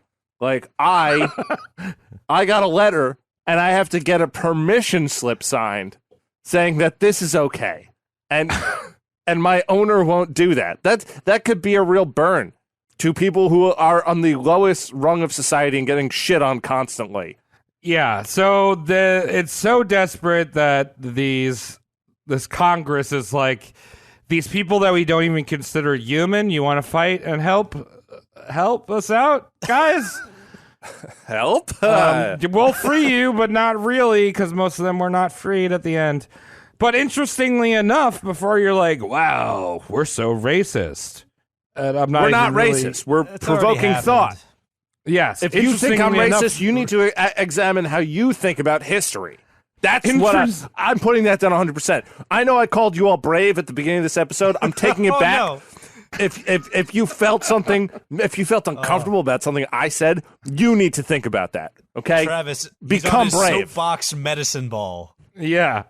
You've It's been a on the yoga yoga ball. and I expect many congratulations from my fans as well. And I know I don't have a lot of fans. I don't need a lot of fans, but what I do need is a congratulation every now and then. Okay? You're good. You're doing good. Interestingly enough, the Revolutionary War was the only war with mixed race companies until the Korean War. And before you say, wow, so progressive, it was no. These founding fathers were so desperate that they were like, yeah, sure, we'll integrate the troops. It's future. Yeah. So, Christ. for someone like Washington, who in the first episode we talked about how he trained these forest fighters, people that fought in guerrilla warfare style, fighting out of the trees, taking advantage of home soil and like knowing the land. Yeah. So for someone like him, he just threw all that out the window and did not use that tactic at all. Really? A lot of people think that, oh, Americans won because we didn't fight in stupid-ass lines like the dumb British. But in fact, we did fight in lines. And the reason why we did was because Washington wanted to be seen as a world-class general like the European generals. And he thought it would be dishonorable if we used hit-and-run guerrilla warfare tactics. Huh. So for anyone that tells you, America's won because we're like so cool at like doing Call of Duty skills in the woods and kill British, you can tell them they're dumb, and we didn't do Tell that. them they're misinformed. You could start with a softer word that's harder to say. No, I don't want to be friends with anyone, Tom. You're trying to make me be friends with everyone. I don't care for friends. I'm a friendly guy, but I don't want to be friends with anyone anymore. That's a lot not of true. work. Because you told lot of me birthdays. that you would lie about that in the future. Okay. Another old-timey-wimey thing in warfare at the time was that they would not fight in winter. Armies would normally set up a winter camp. So after the loss in New York, Washington was like, we got to get another win before we have to stop fighting and sleep like a bear for winter. That's what soldiers do, yeah. Yeah. Enter the Battle of Trenton. Trenton is in New Jersey. If you don't know where that is. Just imagine having just knowing somebody named Trenton. And it's not like a dog, but there's just a small human named Trenton. I think that's going to be one of those new names that comes back, Cody. But there's like they snuck a Y in there somewhere, like TYN. I had a friend named Trent. Oh, And Trent and I got along just fine because his parents lived in Florida and had a house up here. And I would go to Trenton's house, and Trenton sold cocaine for income. And his parents, between his parents owning a swimming pool and him having cocaine for me to buy and being a relatively friendly guy, I like Trenton. I bet he made a lot of friends. Trenton made a lot of friends. I made a lot of friends. like I don't remember the other Trenton. friends. I don't remember those people, but yes, he was a nice guy. Okay, so don't nice talk guy. shit about Trenton. that had drugs and a swimming pool. Yep. So the Battle of Trenton is the famous one with George Washington crossing the Delaware on Christmas night. We all know that picture, right? The painting.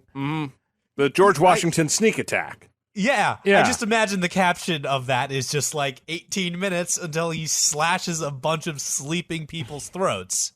Right.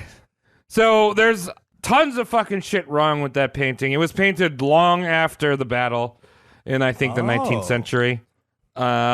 Washington did, in fact, accompany the troops in rafts, although the rafts kind of looked more like the landing craft used at D-Day.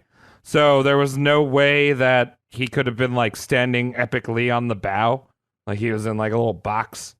He's just in a box. He's a future president in a box. Yeah, he's not Captain Morganing. You know, he's not, like, showing his old fucking probably doesn't work shaft up to the world, breaking icebergs. Where did we go? You know, he's standing up there. He's like got his leg up on the bow. He's like, oh, check out this fucking bulge, bro. He looks hot. But little do we know that his middleman has been removed, and now he is shooting loads, clear loads, out of a dentured covered dowling rod. Oh, no. It's guiding him to victory like a 6-year-old guides himself to a victory in a fight against an infant. Yeah, so I love those wins. Yeah, this Those was wins feel great. this was a win for George. The Battle of Trenton was a win for George Washington. But if you know anything about it, it was the night before Christmas, and all through the house, a bunch of colonials were going to slit a bunch of German Hessian troops' throats in the middle of the night. They were in the middle of the morning. So it was Didn't it was rhyme, far but from this fine. epic thing. It was more similar to Washington's Jamontville Glen battle that we saw him do in the previous episode, where he just crept up on some French guys and killed them in the early morning. Gotcha, bitch. Yeah. Washington's sneaky moves gave him a few more wins in New Jersey before he had to eventually set up his winter camp. Now, the war after this winter camp was over, the war picked back up. Season's on. Season 2 Oh, yeah. begins. Well, I guess this would be season 3 at this point. No, season 2. So in March of 1777, Washington went on a huge losing streak. Two particularly shitty battles were the Battle of Germantown and the Battle of Brandywine, in which both battles the Continental Army collectively lost thousands and lost ground. Ooh. In the Battle of Germantown, once again, Washington had his own troops firing at his own troops, killing hundreds of people. Yeah. What a good general. Nice little friendly fire for your freedom. Mm-hmm. Washington refused to call the Battle of Germantown a loss and spun it as a win for the papers. He's like, I don't lose that, dude. I don't lose it. It's like, well, do you have that land you were supposed to take? Nah, dude. Do you, like, shoot your own men? Nah, maybe. They fell on their own bullets. Yeah. By the end of this year's fighting season, the British had captured the Continental Congress's capital, Philadelphia. Oh, That's no. right. Philadelphia fell to the British during the Revolution. I don't think I learned that in school. Yeah, similar. You hear about Boston. Yep. I don't and think you New hear York. about Philly. Well, it wasn't exactly a long takeover, if my Benedict Arnold research serves me properly. Yeah, well, they took it right before end of season 2. Got to hunker down for winter break, right? Yeah, sweeps week is far off. I need So- a bed made of straw and a woman made of syphilis to make it through this winter.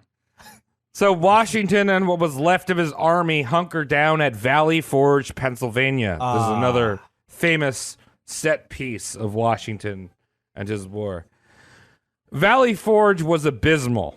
Washington made a statement like, I will stay with my troops at Valley Forge and live in the winter times, fight bears and shit. But Washington was given a cabin with around-the-clock fires, and his troops were left to the elements in the snowy, muddy shit out next to his cabin. Classic. Firewoods for him. Yeah. Most of these dudes, I think you mentioned, Tom, most of them did not have shoes, let alone coats. Disease spread through the camp.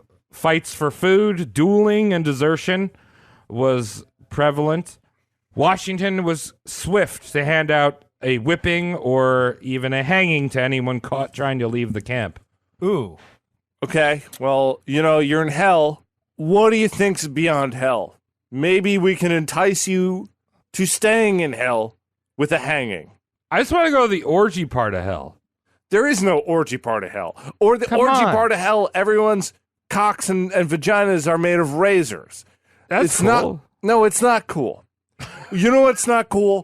When What? we do these episodes, right? Yeah. And I get these alarms on my phone that say, Tom, your bedtime is in 10 minutes. And I go, oh, thanks, Google. Thanks for telling me when I woke up today so tomorrow could be the same. Shut up. I got a dog barking at me. At this point, Congress, now displaced from their usual spot of Philadelphia, was starting to get in bed with the French. Now, the French were the only reason why the Americans won this stupid war to begin with.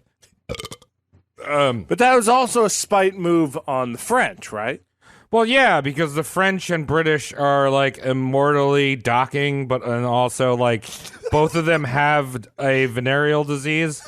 So like they're just like spitting diseases into each other's urethras. Right, but the only reason that we have the British coming in and going, hey guys, you give us tax money, okay? Let's you give us the tax money, right?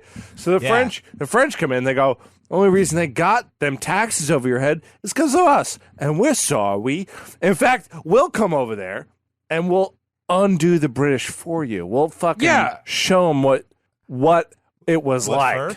I mean, remember, like, Washington was fighting the French about, like, 15 years prior. Yeah. And he was the one that they were calling the murderer. Like, he murdered their Right. ambassador in cold blood, which he did. It's an endless cycle of who's got money And how many poor people can we give no shoes to fight this war for?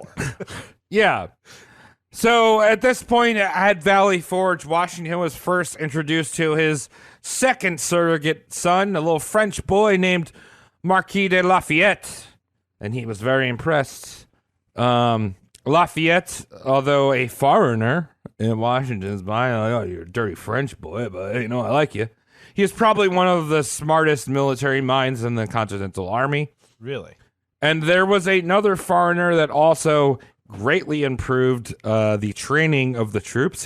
He was a Prussian by the name of Frederick Wilhelm Augustus Heinrich Ferdinand Baron von Steuben. So what did they call him for short? Stubby? Fred Stubbs? Stubbs. Fred Stubbs. Now, if that sounds like a fancy, stupid name, that's because it is. This dude strolled into camp and was like, hey, I'm Prussian noble, and let me train your troops. And Washington was like, oh, yeah, the Prussians know how to fight.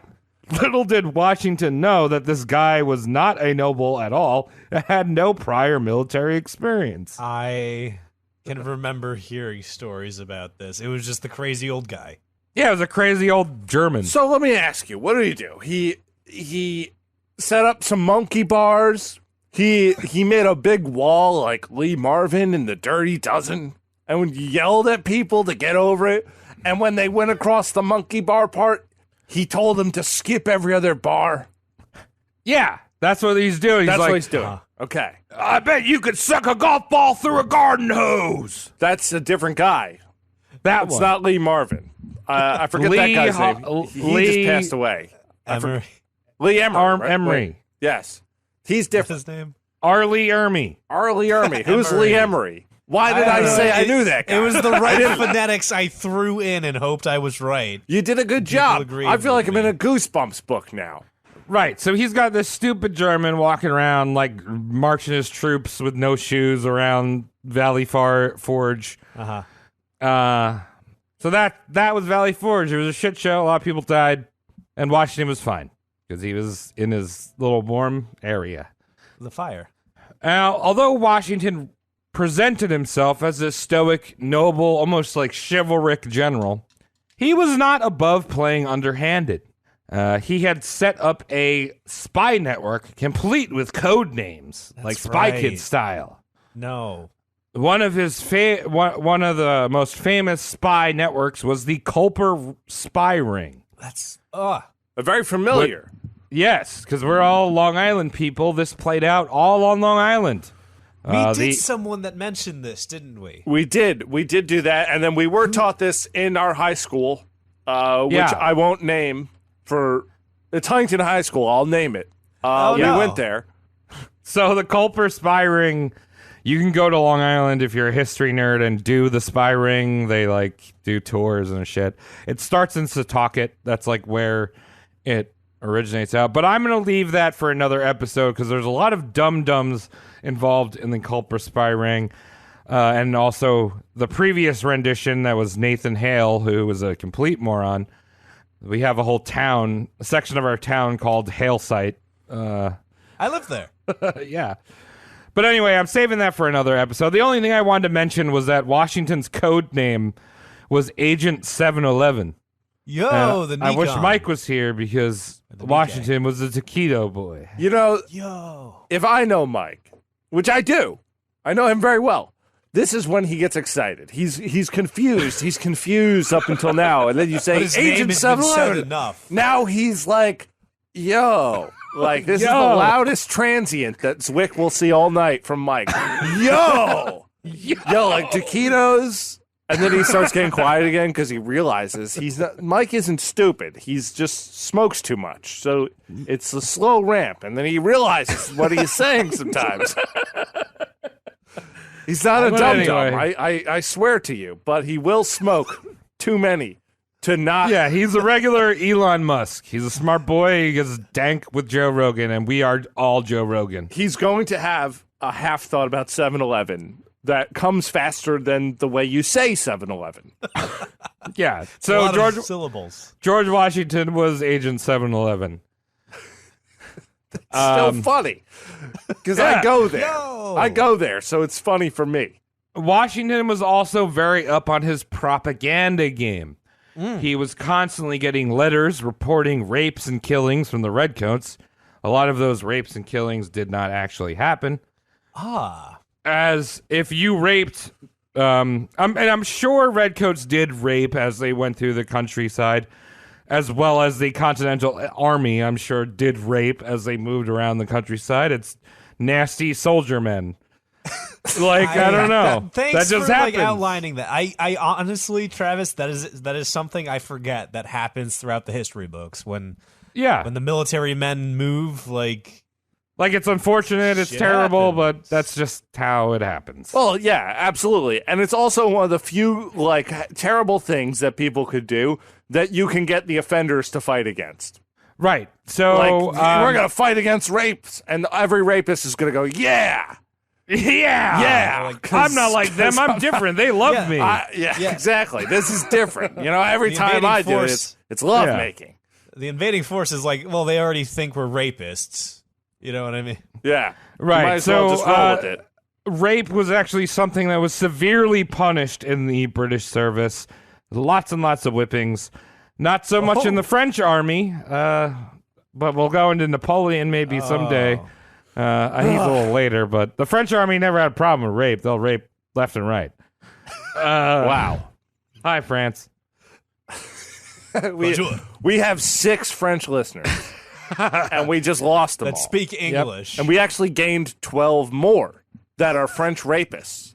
So Washington had Washington would take these terrible crimes, whether they were true or not, and then amplify them in reports to the papers. Things about girls being passed around a British camp while the officers laugh, that sort of shit. And again, I'm 100% certain that the Continental Army also raped as they moved. That's just, I don't know. Yeah. Okay. Yeah, thanks for laying that one down. Yeah. But anyway, George Washington's there like, oh yeah, how many did they rape? 1? Let's say 100. Let's add 2 zeros. 100 rapes and holes. I mean, there's not a lot funny going on here. No! It's except a for the terrible fact story. that George Washington's lying. He chopped down a cherry tree. He can't never tell a lie, and he's lying. Okay, so what you're telling me is that George Washington technically falls into the unwanted margin of the Me Too movement. Oh, sure. Yeah. He deleted. He's grooming the British. He's grooming the British. Okay. Oh, no. Okay, so as the war moved on, the British pressed into the South. Now, here's the thing. So the British are moving into the South. All while British newspapers were constantly mocking the Declaration of Independence, because the way they saw it was like, oh, you're talking about the freedom of all men, but you have slaves? Yeah. That's dumb. A little hypocritical. So the British came through when they moved to the South. They're like, yo, slaves, run away or rise up against your masters and join the British, because we don't have slaves. And we have jungle music. Yeah, they have jungle garage beats. Wow. Yes. Way more fun. So loads of slaves did just that. They were like, fuck yeah, I'm going to go join the British and get my freedom. And a lot of slaves did end up taking, at the end of the war, if they survived, they took ships back to England or Canada where they were freed from America. Good for them. Good for them. Yeah. Washington himself lost about 100 slaves. Ooh. 70 of whom were not so lucky because after the war was over, they were recaptured in New York and sent back to Mount Vernon. That's like a spite number, too. Like, how do you hire enough people to go find 70 people scattered around an island? Yeah. How do you do that? I don't know. It's like, oh, war's over. And then some guy's like, hey, who owned you? GW? All right, get your ass back to Mount Vernon. Oh, wow. Imagine getting caught like that. Yeah. What about, hey, who owned you? Nobody. I'm my own man. I'm sorry. I can't tell these people how to live, but... No, it's crazy because it does honestly seem like a spite thing. You know, It does. It's like, oh yeah, you tried to get out of my zone. I'm gonna hire people with the little money I have, and the promise of some land, Yeah. for which there will be no tobacco growing on, but some of it, to go find these people. Yeah, and that won't be the only time. We'll get into that a little bit next episode. Oh that God, you're Washington does that. titillating me. Although the Continental Army did well, so the whole thing is like the Continental Army as the time went on, the soldiers kept like not getting paid, so that meant that there was a lot of mutinies. Yeah, all right. Continental Congress and the Continental governors started imposing heavy taxes on the people of America, even worse than the British had. Plus, they were living in a war-torn country where they might not have access to building their crops, and most of them did not even support the war. What? So talk about taxation without representation. You're just here like, I don't know, I grow bananas in Maine. Virginia. I grow bananas in Maine. I don't make a lot of money. Please don't take any of it. Stop Go to taxing me so Patreon. much. I can't figure out why I'm not making the turnover that I was told. My cousin Delby came up here and said, plant these ladders right here in Bath, Maine. Yeah. And see what you get. And he said that with a wink. And when I see a wink, I see a millionaire. I'm thinking like wink. Yeah. That's All right, the sound so it makes. poor banana farmer up in Bath, Maine. Yeah. One of these people struggling to pay their bills was Washington's own mother, Mary, and his younger siblings. Ooh. Washington would receive letters from Mary, but he just kind of ignored them. Until eventually he received a letter from Virginia, the Virginia House of Burgess, saying that they were going to give his mother Mary a state pension because she was behind on taxes and was in debt. Oh, handouts. Yeah, when Washington heard this, he went fucking crazy, and he's like, "You will not give her a pence." Because Washington was like, "Dude, I'm so wealthy, I don't need state funds. Like, don't give my mom anything. I don't give her any money." Be like me. Give her nothing. Yeah. Lead by example. But whatever. I guess he maybe realized that she was like opened a few of her letters and realized she needed a few bucks, and I don't know. She survived for a few more years. It's funny that the grandmother of this country was on welfare. The mom. No, the grandmother, not Mary. Because George Washington is He's the father. He's a father, and every father has a mother, so it's the grandmother of the country. And guess what? Welfare queen. She's on welfare. Like many of our elderly who were tricked into thinking that Social Security would do something for them. So over the course of the war, the British tagged in 3 commanders, but the tide started to slowly turn as the French became more and more involved in the war. It wasn't like the British couldn't win. It was the fact that it was costing them so much to carry on. This was truly a war of attrition. Like, it costs a lot of money to send people across the Atlantic. Even now, like, it doesn't cost you some money, right? Yeah, Like, how long can we do this? And there is some such a thing in like military tactics or like the glossary book as a Pyrrhic victory, which is a victory so bittersweet you rather have lost it. Mm-hmm. Because like winning, you can put everything in the middle for your side, but for the other side, that could just be like a spit in the bucket. So even if you pit everything against what your opponent is willing to put in, that could leave your country like more devastated than like ever, like losing like its male population. Amazing. Yeah, thanks. So let's flash forward to the final W for GW. Wait, what? Final win, dog. This is For his. G-Dub. Even though we have a whole other episode of perhaps Well, ups and downs of this man's life, the father Final of win. America, the teeth of the states. Yes, the final win of his military career, which was the Battle of Yorktown, Virginia in 1781. Now, Washington, luckily for him, had a little help from his stepson, Jackie. Remember that guy, the little shithead? Yeah. I mean, you say he's bad, but I don't know him. Well, Jackie had turned his life around during the war. He had married, blasted out some kids, was still a young brat, but somehow it's more honorable when you shoot cum into the vagina of a woman and make her pregnant. Absolutely is. Uh-huh. Yeah. Something George Washington never achieved. Ha on you, sir. Yeah. Jackie joined his stepfather at the Battle of Yorktown, and since he had no military experience, he was given the honorable task of wrangling up freed slaves that had been protected by the British while they were fleeing Yorktown. Honorable. Yeah. So basically, to sum this battle up, the French and Americans had cornered a massive group of the British army in a peninsula. The French Navy was hammering the fort that they were in, and the Americans had the peninsula blocked off. By all means, this was a win for the French, thanks to the French Navy and French engineers that had dug tunnels and blown up the walls of the fort.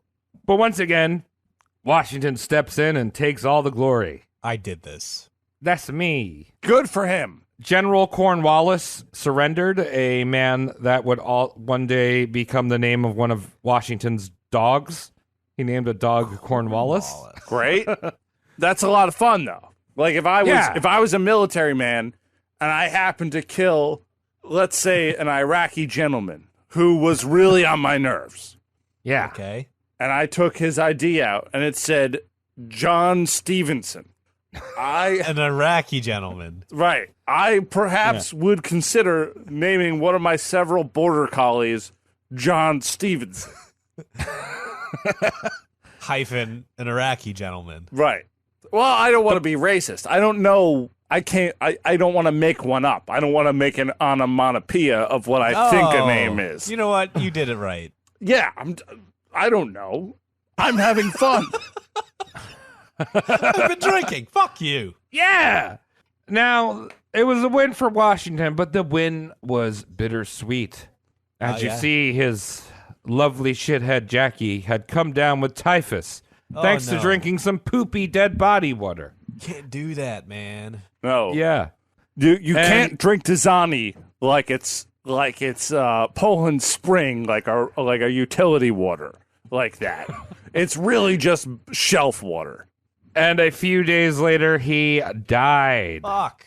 And Washington was not around for the celebrations, as he was like, I gotta go bury my son. No celebrations for me. Imagine Jackie the entire time. Him being like, I'm not your son. Dad. Yeah, Dad, I'm not your real son, Dad. Doth not say those things, because half English, correct, sir? And that George sounds is like, right. And George is like, I don't know, just get out of my face, catch the slaves that are running away. Look, your mom has the milkiest tits. That's what makes you such a healthy boy, Jackie. Don't you see the connection? You drinking from these, me attempting to drink, me attempting to assert, maybe not able to, because lost so much of boner in smallpox land. I don't know. What I do know is that we have a connection because we've tried. It's so true. I need that like animated by like some kind of studio. Tom is just on like bended knee explaining this to his stepson While he's on dying. the battlefield. Yeah, while he's suffering a gut shot. Like, imagine that in your head, a speech like that, but like it's not like a sympathy or like mercy speech. Yeah. It's like you're dying. I'm trying to inspire a dying man. I need you to know in your last few minutes of life It was we have something in common. This is about me. Don't go out thinking it's about you. I think you just hit the nail on the head. So the war would chug on for another year, the British winning a majority of battles. But after the Battle of Yorktown, the British had lost so much money and troops and supplies that eventually they said, fuck it, and they signed the Treaty of Paris, which ended the war. And thus a new nation was born with General Washington standing on top victorious. And On with the that, shoulder of giants. and with that, we are going to end it for this week. Wow. What a fucking roller coaster. Yeah, the next week we're going to talk about King Washington, President Washington, and the hypocrisy of Master Washington. Interesting. Very fun. Travis, thank you for doing this, breaking this up. You know, I feel like we're going to have to start breaking up more episodes because we've had a few people that we've done that did only get one episode, that maybe got two episodes. Got two. But we're a history podcast, and we've been leaving out a lot of history. So I guess we're turning around a new leaf. How many episodes have we been doing so far? What is it? We're at We're like 150. 155 or something. You remember that, people at home. That approximation is when Roast Mortem turns its act around and starts delivering more truth than you've ever heard. You've never heard any single truth in school. I'll tell you that. Well, I'm 2 just plus saying. 2? I started reading these books. I'm like, I don't know who Washington is. That's like a man that looks like a mushroom when you fold his head in half. I know. Right. And then I learned that he's an idiot. With slaves. And I With just need to slave tell teeth. you guys. I need to tell you guys about how much of a slave-owning idiot he was. Right. So I'm putting this out here now. This is Roast Mortem. We're opening up the multiple episode format a little bit more. My God. Especially for these big with boys. Yeah, I mean, think about it. Because, like, we skipped over so much material with some of our previous people. Now you're getting to the nitty-gritty. You're really taking a bite out of a man whose bite was fairly questionable. Yeah, it was all slave bites. Yeah. Jesus. Rude. Really. That was a rude bite. Rude. That's a man who bites into his avocado toast, and instead of it being green on the other end, it's like black from rot, from rotten sin. Sometimes I don't know you. Rotten sin. The Rotten sins of Avocado Washington. toast. Right. So thank you very much, Travis, for doing all this extra research. We're going to try to bring some more research and bring you more light from the world of history, the separate world of history, because no one likes history now. Everyone likes entertainment. We're going to change that for you. Yeah, so stick around for next week. Like I said, we're going to be going into his slave shit. We're going to be going into him being a fucking president and him maybe becoming a king for a little bit. Yeah, we don't that's know. hard to realize. He He hasn't might be been a a king. president for neither of these episodes, has he? Not a single president has been talked about. And with that, we'll bring you a part 3 of George Washington. Cody, thank you for your commentary. I was here. Travis, you've done it. My dick is as hard as the cherry tree that he chopped down in the first episode. Right. Listen to that one. I want to thank Mike for being so cowardice and an example of being a coward.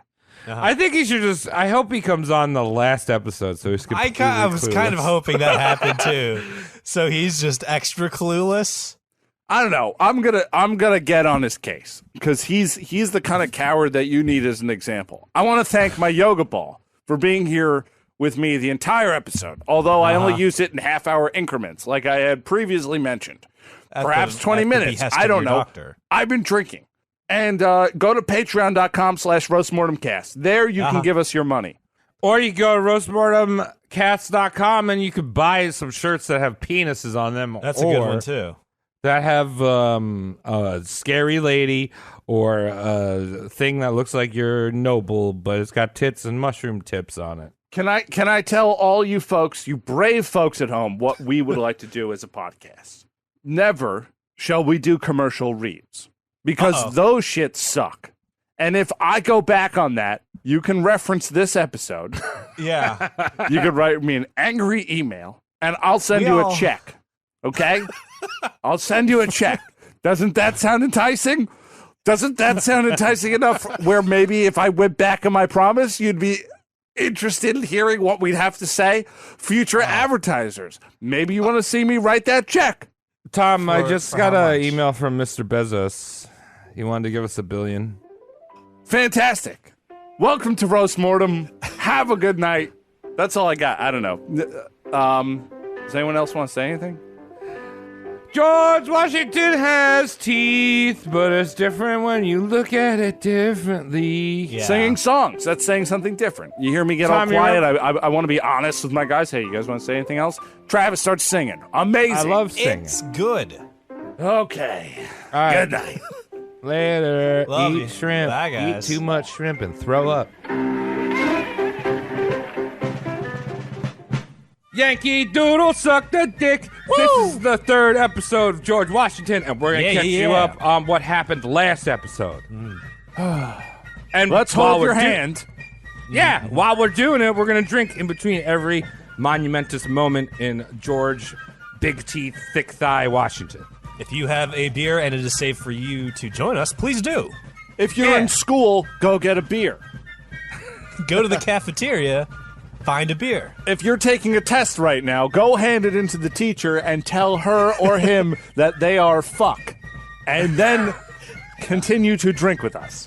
All right, you guys ready? Do it. He marries Big Titty Martha Custis. We find out that our boy George shoots blanks, a sterile boy. Allegedly. We also learned about that mouth. What that mouth do? It's full of slaves' teeth, not wood. Aren't teeth's just all slaves anyway? Slave to the gums. Yep. Washington gets pissed off at these London brokers, so he goes to the Continental Convention, where even though he doesn't want to become commander of the Continental Army, he becomes the commander of the Continental Army. Commander brought to you by loot boxes. Yeah, Loot Crate boy. So then, the siege of Boston, everyone there gets smallpox, and Washington's like, all right, we all got to stick pus in our arms. Inoculations. Congratulations. COVID is fake and real at the same time. Imagine that. Schrodinger's bug. The British launch a massive invasion in New York, led by Black Dick Howe, and Washington gets his ass pushed in. Also like a known as theme. Lexington Steel, why not? He's all but hurt that he lost New York, but he just keeps on losing. It's not really momentous. Yeah, that was momentous. That's just his opinion. He's just getting us to drink now. I want you guys to drink more beer, dog. Then, Battle of Trenton sneak attack crosses that Delaware, gets them Hessians by the head, slices their throats. Yep. Very Racist Very. president. Eventually, the French get involved. They start winning some more. And then the Battle of Yorktown, a big win for the French, and George takes all the glory. Glory hog. Good for him, failing upwards. Yep. And the final thing that we left you with was that his shitty stepson that no one liked died of drinking poopy death water, and George is all sad. This is brought to you by Poopy Death Water. Yeah.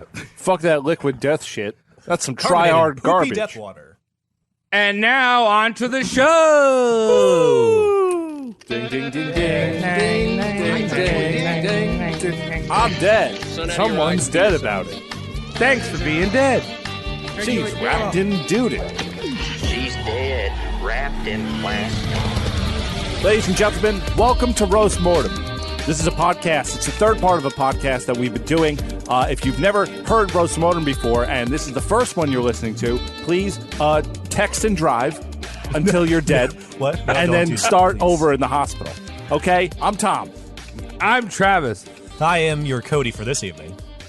Where's he? Usually Mike is here. If you're not new to this show, if you're an OG, you know Mike. You love Mike. He does kickflips in your ears all the time. But The thing is- what he's doing right now, he's playing hooky, like one of those 80s skateboarders. The thing is Mike has not been around for all of George Washington, and I think he doesn't like America. Yeah. Bach. I think he's an enemy of America. He's an evildoer. I saw him on Tuesday, and I said, Mike, we're doing an episode later this week. You should come. And then when he said, all right, who are we doing? And I realized that we were doing part 3 of which he hadn't been to 2 parts of. And I said, never mind, give me your phone. And I threw it out so he'd forget my address. I don't know. That's not entirely true, but that's what I wanted to do because I miss him. I do. Yeah, I miss my buddy boy. I want to see him do kickflips over unicorns into the sea breeze. Yeah, you heard the intro. We're doing the last part here. But before we get into that, let's see what Tom's butthole looks like this week. Thank you for asking. I forgot, guys. Did I tell you I went to Rhode Island? No. Okay, so I went to Rhode Island. I wasn't sure. It's all a blur to me. I'm so busy and active that's fine. that I forget when I see you guys. I went to Rhode Island. Beautiful country. Really beautiful up there. It's rural, and then there's cities. There's P-Town. I didn't get to P-Town this time, but I hear it's a lot of fun up there. But I was at Newport, which is basically like a rich person decided to make Disney World with no rides. Yeah, I love Newport. It's great. It's exactly what I want. Cigarettes are amazing. Everything seems like a novelty, and you can't get hurt on anything. Like they sanded down the corners of every rock. It's great. But I do have a problem with Rhode Island, which is the way they've been handling their quarantine, or not the quarantine, but their COVID situation, which is at the restaurants. Everything is on a QR code. Oh, dude, okay, scan it, forget it. No, QR codes are dumb. And I don't want to get into why, but I will give you an example, a look into my feelings on them. Sure. So I was at a brewery. Excuse me, I've been drinking. A rural brewery? Gabriella and I, my lovely girlfriend, we were sitting there drinking a beer, and I said, that sausage cart over there smells like it has some great sausage. And she goes, let's get some sausage. And I'm like, that's why I said that to you. So she... So we see this menu, which has like 2 items on it, and on the bottom it has a QR code. And it's supposed to be the full menu for a sausage cart. So I'm livid already. I'm like, why did we go here? Why didn't we go to Florida? How do you have a full menu on a sausage cart? Isn't it just sausage? It's 8 items. It's 8 items. But okay. But so here's my problem. Don't do this. If you listen to the show, don't do this. If you run a business. I went up to the cart and I said, can I please put an order in? And they said, you have to go online to place your order. Oh. To which I replied by saying, okay, thank you. And then I left. It was a sausage cart. And I'm not going to throw this little sausage company under the bus, but God damn it, don't do that. Treat me like a person. I don't want some Orwellian sitting in the back of a brewery behind a train tracks. Like, I can't talk to you to deliver your smoked meats. Who can't you talk to? I'm sorry for nothing I did there, which was just ask for my check from the other business and left. You can't get between Tom and his sausage. What if Tom doesn't have any battery charge on his phone? There's no sausage? No sausage. Look, I know what some of you might be thinking. Oh, Tom, I listen to the show. You say things like idiot and stupid every time a person is brought up. But I like It's who you are. I like people. I think people are important. We need to be able to talk to each other. Of course. So it's one thing to go, hey, we prefer if you ordered on this thing, COVID, just don't want to touch you, even though we're bringing it over there anyway. So it's obviously a charade. But to go, we won't take your order. That's how you lose money. Was this brewery Narragansett by any chance? Remember when you were trying to get that Narragansett sponsorship? They didn't let me in there. I was on a blacklist. We went to the Narragansett brewery, and I was on the blacklist because I've been talking a lot of smack online. It was like a do not serve these people, and it was like Saddam Hussein, Pol Pot, and then your face. Yes. I hadn't even said anything that bad because no one cares about Narragansett beer. It looks like a prop for a movie that's about an abusive husband. That's the kind of beer it is. Cody, how was your week? Beer. My week was all right, except for the fact right now, like, the place where I live is, like, resealing all the fucking asphalt, and they don't know how to, like, take administrative charge. So instead of just, like, taping off, like, the road and the sidewalk where they're doing it, they just started, like, hanging yellow tape over everyone's front door and garages. What? Just like, don't come out.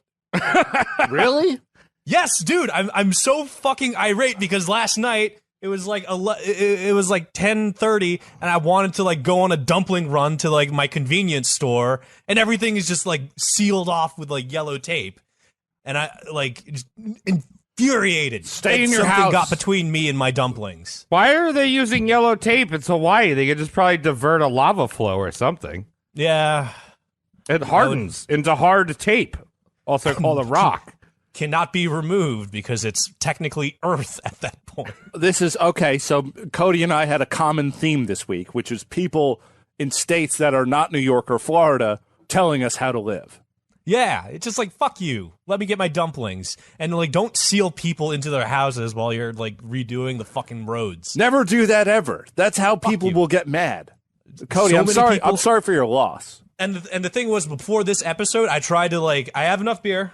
I got 3 beers for this episode. I was trying to like go out and pad my beer inventory before this, and it's still up there, and I can't get through. But the irate thing is, they like put like chicken wire up to make sure I can't get through, and that's already irritating. But on top of that, they have somebody behind. They hired somebody to stand behind the chicken wire to tell me I can't do it. When at that point, they should just escort me. Instead of chicken wire, should just be a gate. And when they see me coming, they'll just be like, right this way, sir. Make sure you stay off of the road Cody, where there's ceiling. May I interject? I have to ask you something. Your opinion now. Yeah. How is it? How is your experience? Your second time of being in jail. It is cozier than New York jail. I'll just say that. Okay. I would assume Hawaii's jail might be a little hot at night, but Well, I mean, Hawaiians have a different way of punching people, so we know their jails are also different. Yeah, it's like an open palm strike. Yeah, Hawaiian punch is a flavorful excitement you got in your mouth. Not shut up. Painful. Also, Travis, that was fun because It was actually good. it's ingrained into our heads. We overlook this idea of punch. How was your week, Travis? My week was like the Kool-Aid Man. I'm busting through walls, breaking down ceilings, falling downstairs. It's been all right. I can't say I've done much. I've had a lot of work this week. I did have a chance to go to an estate sale. Love those. I love going to estate sale. This one What was kind of in smut did you buy? This one was in Portland. I was looking for smut. My smut nose was out sniffing. Oh, your smutty sense. But this one was really cool. It was in Portland, and it was like this old guy who died, and his entire house. He was a hoarder of old books, like original, like first print books. You get high off those, you know that? Yeah, dude, I was sniffing all of them, man. I was like, I mean, I couldn't take my mask off because it's COVID, and can't sniff books, right? But yeah, I bought this book called like I Got a Million Cats. That was a cool one. Did you write that book? Yeah, I got a book about all of the written in the 1800s about songs of tobacco, which I will sing to you at one point. You've been singing those since you were about 8 years old. Yeah. You actually know them all. The book is a novelty. You don't need the knowledge within it. Yeah. Yeah, I actually wrote that book. I'm a vampire, and I've been around since Rob Zombie was born, which is 1622. Shout out to Jack Townsend. But yeah, my week was all right.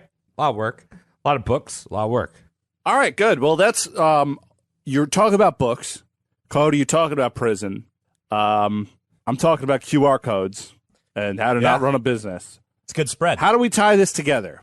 Well, we George know who's on the Washington knew that he didn't want books filled with QR codes that would keep him in prison, i.e., this is the philosophy, part 3, George Washington.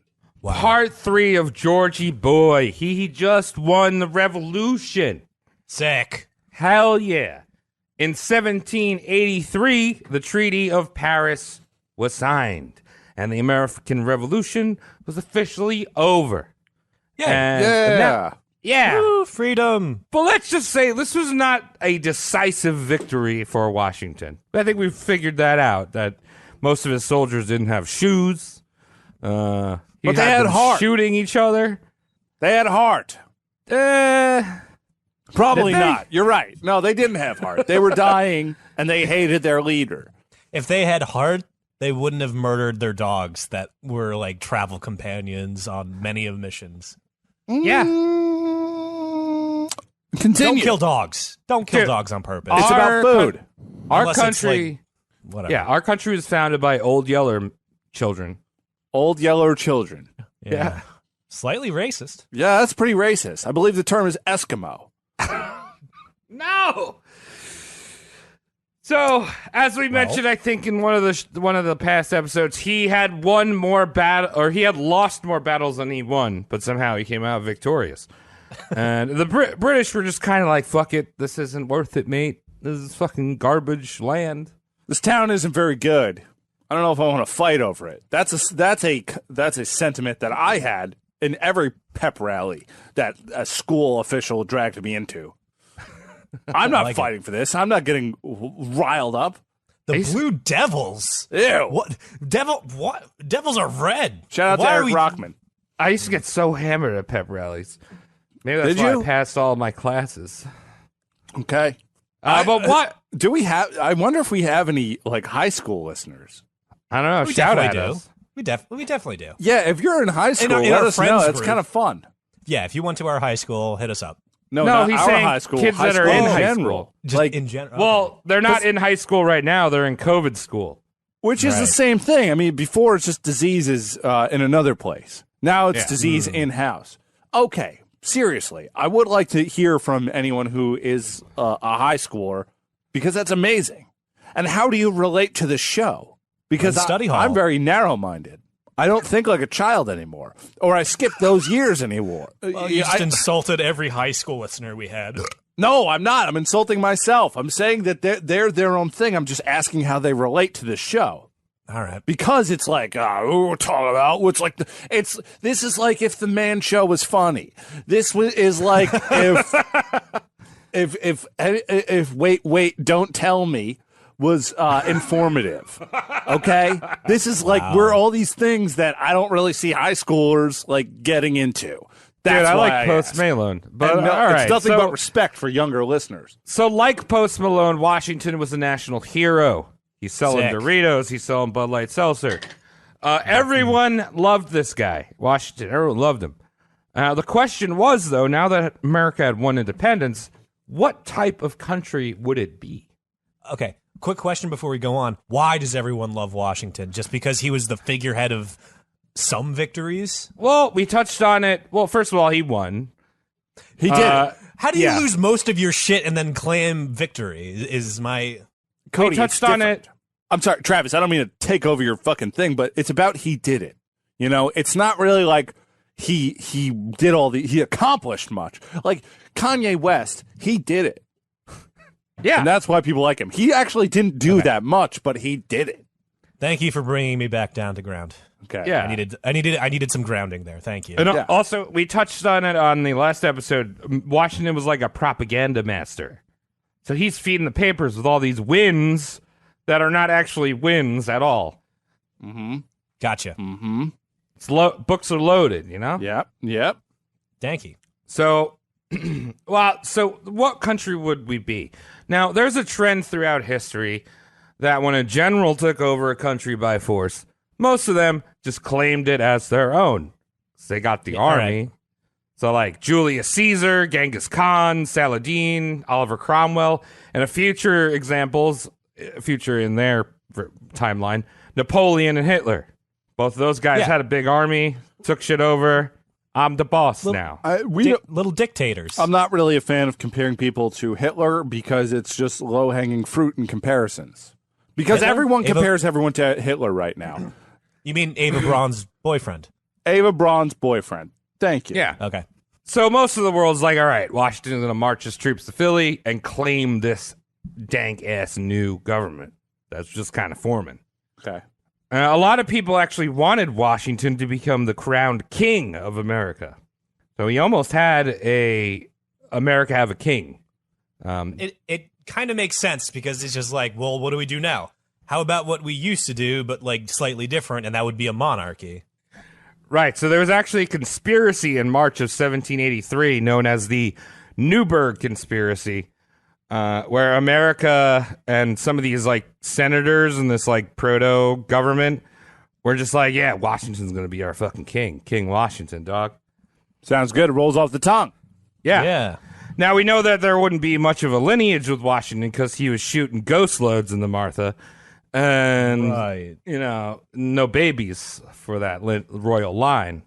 No babies. Wait, hold on a second. Are you cracking open a conspiracy that has never been cracked before? That we almost had a king, dog? Or that ghost Well, loads? no, I know that he was almost a king. But you combine that with lineage, shooting blanks, and then you go, well, what's the point? Right. I think I started something. Illuminati confirmed, dude. I was asking if you were going that direction, then I just caught you off guard. And you know why? Because my brain is going 180 miles in the wrong direction at all times. 180 miles per hour, excuse me. Excuse my vernacular. It's going that way in the wrong way. But the wrong way happens to be where Earth has been going the whole time. Well, all right. I'm going to squish your conspiracy right off the bat here. God here's damn the it. thing. That would have been so much fun. Yeah, here's the thing. Is Washington, he had slept in over 300 beds over the course of the war. And the only thing that this dude really wanted to do was just get back to Mount Vernon and retire again. Okay. Plus, this guy was like a guy really hyper-focused on his legacy. And he was 51 years old right now. He figured, I just beat the strongest army in the world. I'm going to end it on a high note. Like, I don't want to get involved in government. Like, we're done. You beat the British? Congratulations. How are you going to beat that? Yeah. How are you going to beat the British? That's what people are still saying that today. So this completely took the world, everyone was shocked, right? The world was up in bananas and chicken and shrimp. Up in bananas. Are you trying to pass that as some kind of idiom? That is an idiom. I've done it once. I like it. So it's fun. Everyone's like, what? This guy isn't going to take over the government? He just put down his arms and he was like, all right, you guys, what are you doing? The Articles of Confederation? That sounds great. I'm going to go whip some slaves and buy more land. Peace. Okay. And he headed off back to Mount Vernon. It's how retirement was in this time period. Yep.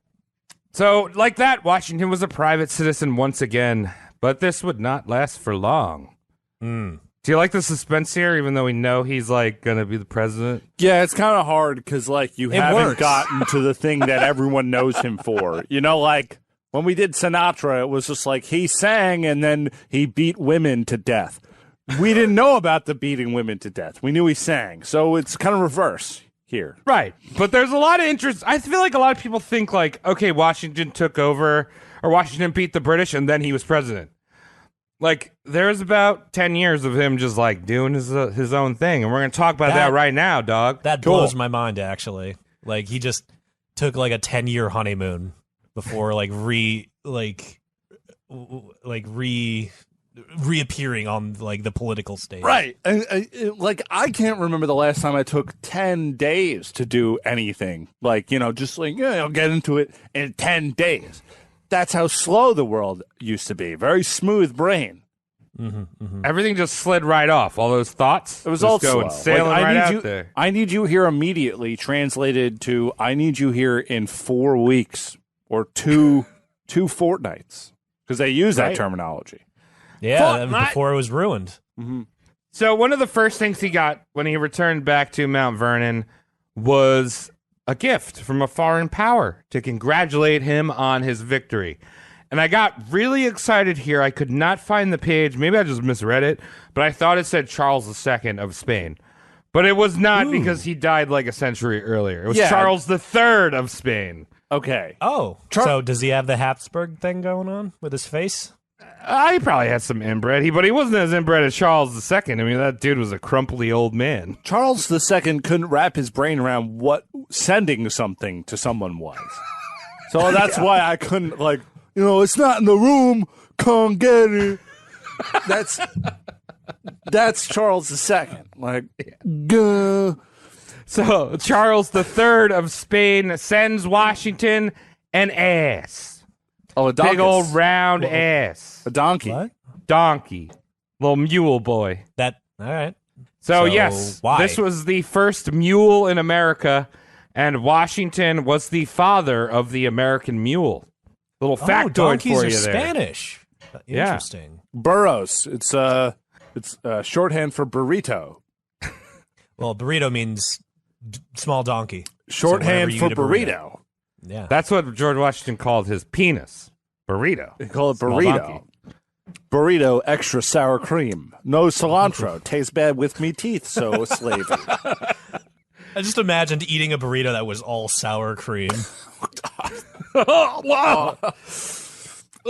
I had a great burrito yesterday, and I forgot where I got it from. That's how I've been living recently. Well, that's a good burrito if you forget where it comes from. I got knocked out. It's a new place on 110. I want to shout him out. Maybe I'll do that later. So, yeah, who brought ass to America? George Washington did. He produced about 57 asses. Yeah. He produced over his lifetime, which is like a my great God. achievement. He's an ass farmer. It's an ass man. Washington He's an confirmed. ass farmer. Well, he's both because Martha's goddamn big titties. Wait, And he's if an he ass only man. sent, if Charles III only sent one ass, Yeah. how is he pumping ass out? Well, because you gotta have a horse fuck the ass, Oh, or an ass right. fuck the horse. Well, does Those it things need are to be allowed a to do horse? what? Does it need to be a horse? Yeah, because ass or mules are sterile. Like, though they can't give birth, but they can fucks. They can shoot cream. What? I'm confused now. Also, El Sueno Mexican Grill is where I got it from. New place on 110. But Good. what do you Okay. mean? I'm not sure. So Like, when a horse and a donkey have sex, their baby can't make a baby. Yeah, Oh. but like a donkey could fuck a horse, and the horse could have a baby. Oh, okay. Yeah. I see. All right. Well, that's good for him. Ass farmer. As So Cody ass said. farmer, George Washington. Life on Mount Vernon was peaceful for Washington for a little bit. But then things took a turn for the worse. Now, you see, this new government, the Articles of Confederation, declared all postage sent to Washington free of charge. What? Man, Capital Dick One, Dickum? Capital One's wet dream. Yeah. Yeah, so all of a sudden, anyone who wanted to send a stupid-ass letter to Washington could send one, and he had piles and piles of letters sent to him at Mount Vernon. That sucks. Yeah. He was also bombarded by people just dropping by to see him. And there's this whole thing about, like, Southern hospitality, right? And, like, that was actually a real big thing down there. I don't know if it still is, but, like, if someone's like, hey, can I have dinner and look at your wife while you're staring at the fire, you have to invite have to him say in. yes. Yeah. You have to invite them in. Yeah. Now, if this was a weaker podcast, we'd make a joke about a vampire or something like that. But what needs to be understood here is that the South was deprived of its privacy in this fashion. Imagine never being able to have your din-din with your wife and your stepchild. Yeah. If I was like a fucking troll back in this like time period, I would always like I would peek through your fucking bedroom, and every time you were about to mount your wife, I'd kick in the door and be like, "Food me!" I want burritos. Yeah. Give me them. And then he'd send you to the barn and go, you can take any you want. I started this. A Spanish man sent me the resources I needed. Oh, It's all Tom, tied together. you actually mentioned something that I didn't put in the script, but so both of his stepchildren are dead at this point, but their children started living at Mount Vernon. So like his stepchildren fucked, and then like so his grandchildren were like hanging out, and he were like raising their grandchildren. Okay. Okay. Well, that's the best way to do it. Because I hear Yeah. the grandparents really get off on having kids around. Oh, And if you don't have any parents telling you what time those kids need to be asleep, you're going to make really cool Brock Turner-like children. So Washington grumbled about the fact that he was like never left alone, but I think secretly he was rock hard about all this intention because it was feeding his massive ego. And around this time, he started to refer to himself like a true maniac in the third person. Cody! Yeah, Cody does that sometimes. Cody does that. Sometimes I'm happier in Hawaii. Yeah. Don't want to die with neck slit because made joke. But that's fine. Cody hungry. Cody eat Jack in Box. Cody got tape in house. Cody can't leave house. Cody angry. Cody squirmed through chimney that doesn't exist. Yeah, there's probably no chimneys in Hawaii. No, get out of the laundry basket, No. Cody. There's no basements either because the watershed is so high. Oh, wow. Well, congratulations, Cody. You are just akin to our friend Jorge Washington, as they would call him in Mexico. Yeah. So By El what Sueno. one of these visitors was his French pseudo-son, the Marquis de Lafayette. Oh, I remember that clown. Yeah, it's like a little French boy. He was like 20 when he came over to the States and was like, I know everything about war. Cool. Now, the whole French Revolution thing was like going on, and Lafayette like took the time to come see Washington. He sailed across the sea to see Washington, and the two of them got plastered. Now, Lafayette was a Frenchman and was not used to the concept of slaves. And he had actually talked to Washington on the campaign, even convincing Washington to free his slaves when the war was won. Of course. So Lafayette shows up to Mount Vernon. He's like, ooh, who are these guys out there? You paying them? And George's like, nah, dude, they're slaves. He could have retroactively paid them and said yes in that moment. But he didn't. No. He could have covered his ass pretty well. Oh yeah, I'm paying them starting that week with one of their own teeth back. Here's one. Yeah, Catch it in your mouth. Hey, enjoy. You can sell it to anyone you want. You like bicuspids? Yeah, so Lafayette's like, what the fuck, bro? I thought you were going to free these boys. And Washington was like, I was, but here's the thing is I can't. Now, Washington had this rule not to break up families of slaves. You know. That's nice. Yeah. In fact, that's the nicest thing an asshole could do. Yeah, right. Right. You know, like that's the worst. Oh, slave owner, the worst. Well, he's one of the better ones. Can you say that? I don't agree with that sentiment. I would say no. Hard no. He's still a dick. Yeah. Now, there was the fact that he had not sold a slave since the 1750s. But the thing was most of these slaves, and I talked about this in the first episode, I believe, most of these slaves were Martha's slaves. They were dower slaves. So according to law, she owned the slaves, and Washington had no legal ability to sell them, and most of them had married and had children with Washington slaves. So, like, all these slaves were kind of, like, intermingled, and if Washington sold just his, he'd, like, fuck up the families and break his own rule. Could you imagine him just got, like company meeting? Like, I told you not to do it. I told you not to start banging each other because I was going to start letting you go. I was going to sell a couple of the edgy ones. But now I can't do anything. You got my hands tied behind my back because I have morals. Like, what I'm trying to say is that it would be very funny in theory, obviously, to play out. This is very heartbreaking.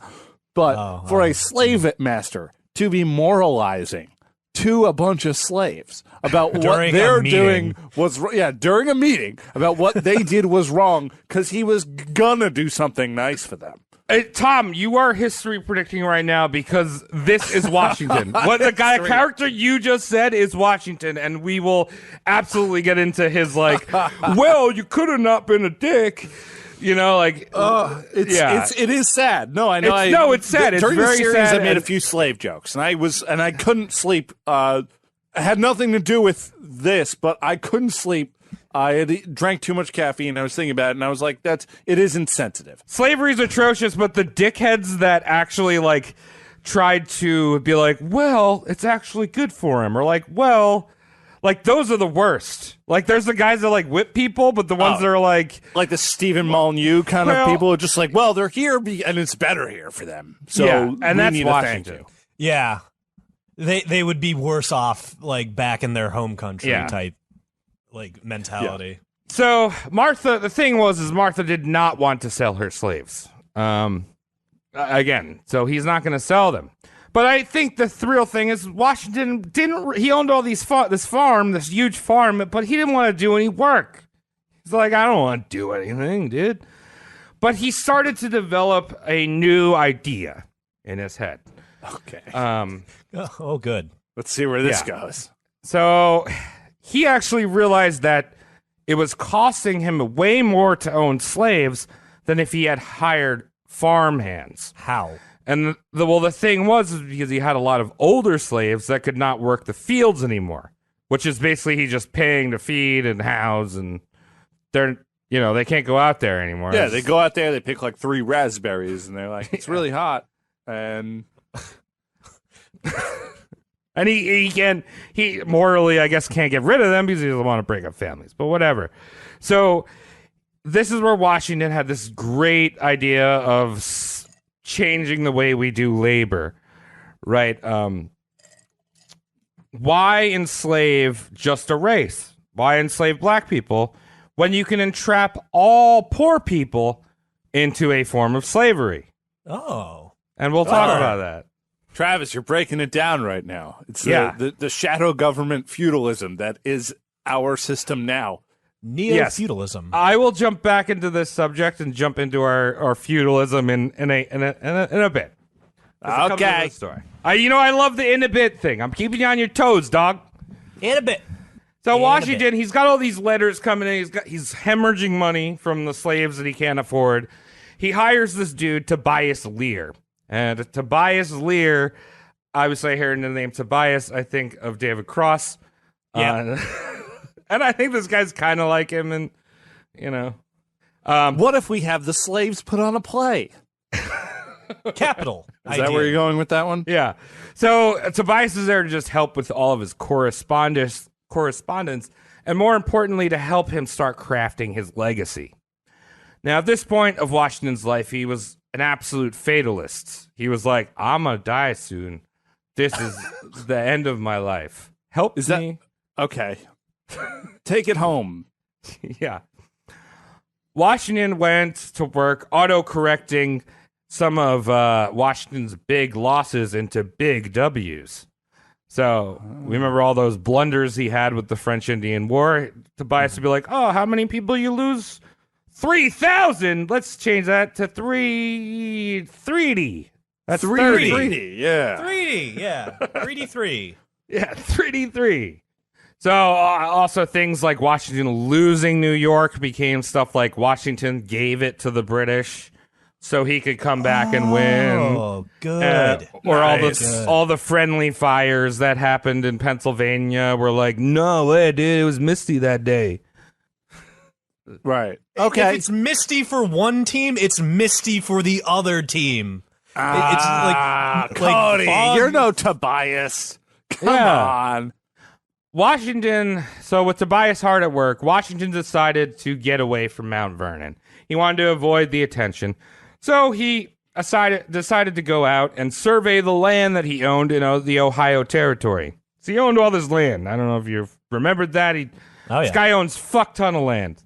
Okay. Land rich, money poor, or money moderate, I guess. Yeah. So he takes this trip. He's out somewhere in western Pennsylvania, which was the Ohio Territory. And he came across a group of small farmers. He came across a group of people that owned a small farm. Cool. I just imagine small farmers, Tiny, like bunch dwarf of guys, farmers. Yeah. Snow globes that have yet to be inserted into the globe themselves. Now Washington is like, Doompa dinkity darm. Welcome to our little farm. we have no pretty good. description of these people, so we can assume that that's what they were. They're pretty small. Yeah. Great. Congratulations. They're small. So Washington, he sees this farm. He's like, wait a minute. I own that land.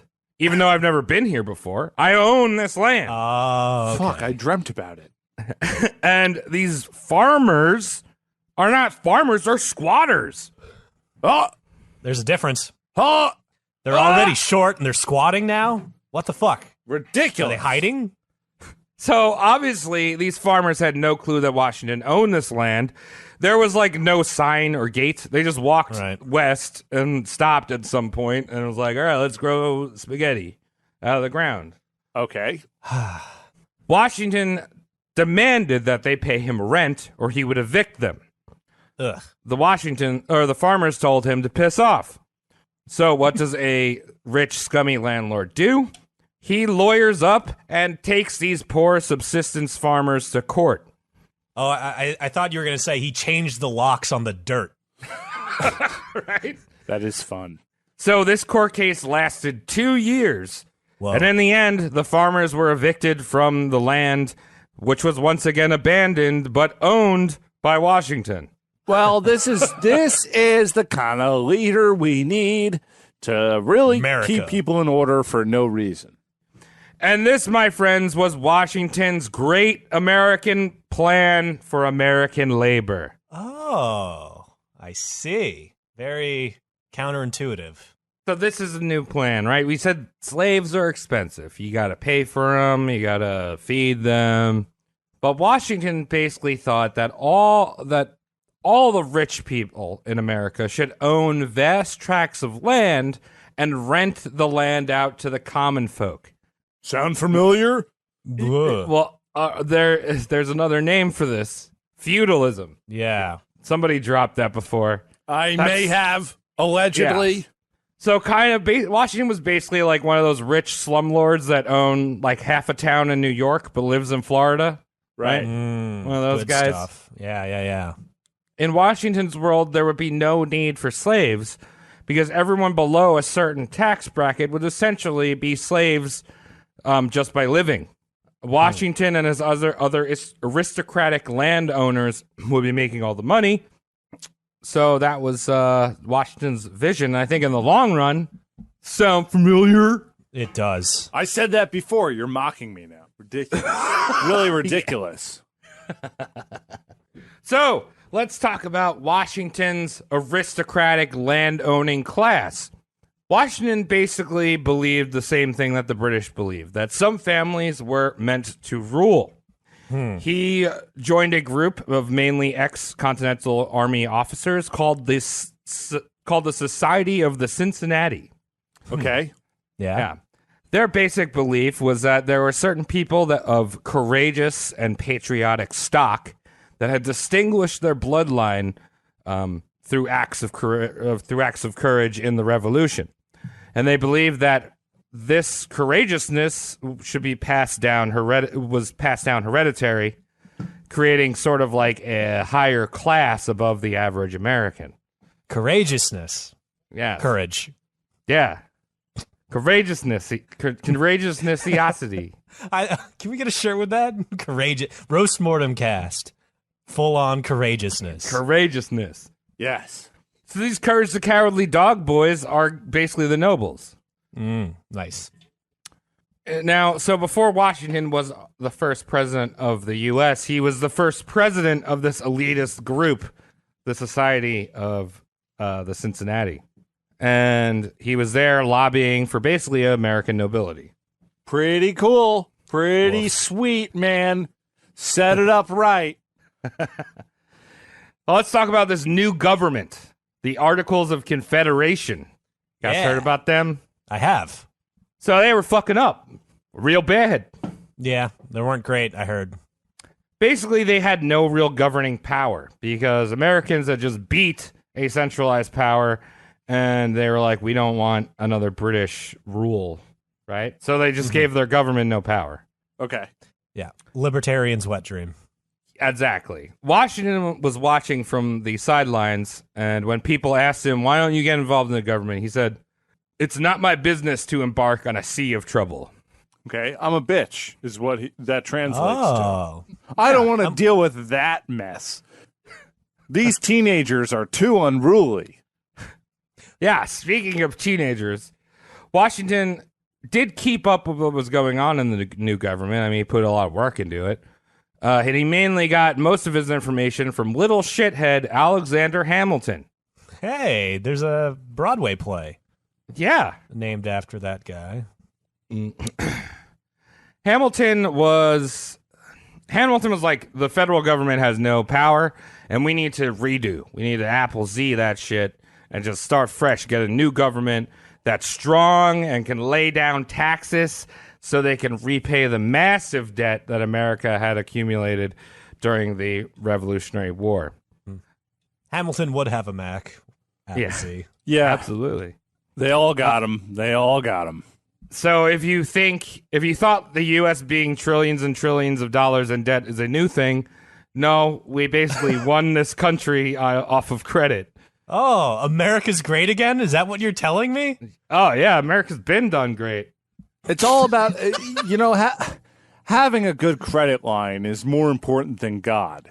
I agree. Hamilton and his conspirators basically, I don't know what I wrote there. Leave it in. Yeah. So Hamilton and his conspiracies were basically like, fuck this government. We need to be able to tax the fuck out of people. And they formed a group called the Federalists. Now, Washington, while he always said he didn't have an opinion or a party, he was pretty much a Federalist. Washington had seen the weak powers of the Continental Congress when he was fighting the war, and he saw that they weren't able to levy enough taxes for the army or pay people well enough. So it makes sense that he would become a Federalist and be like, yeah, we need a stronger central government. Of course. Yeah, that makes sense for him. Now, keep in mind, people were already, under the Articles of Confederation government, people were already unhappy that they were being taxed up the ass.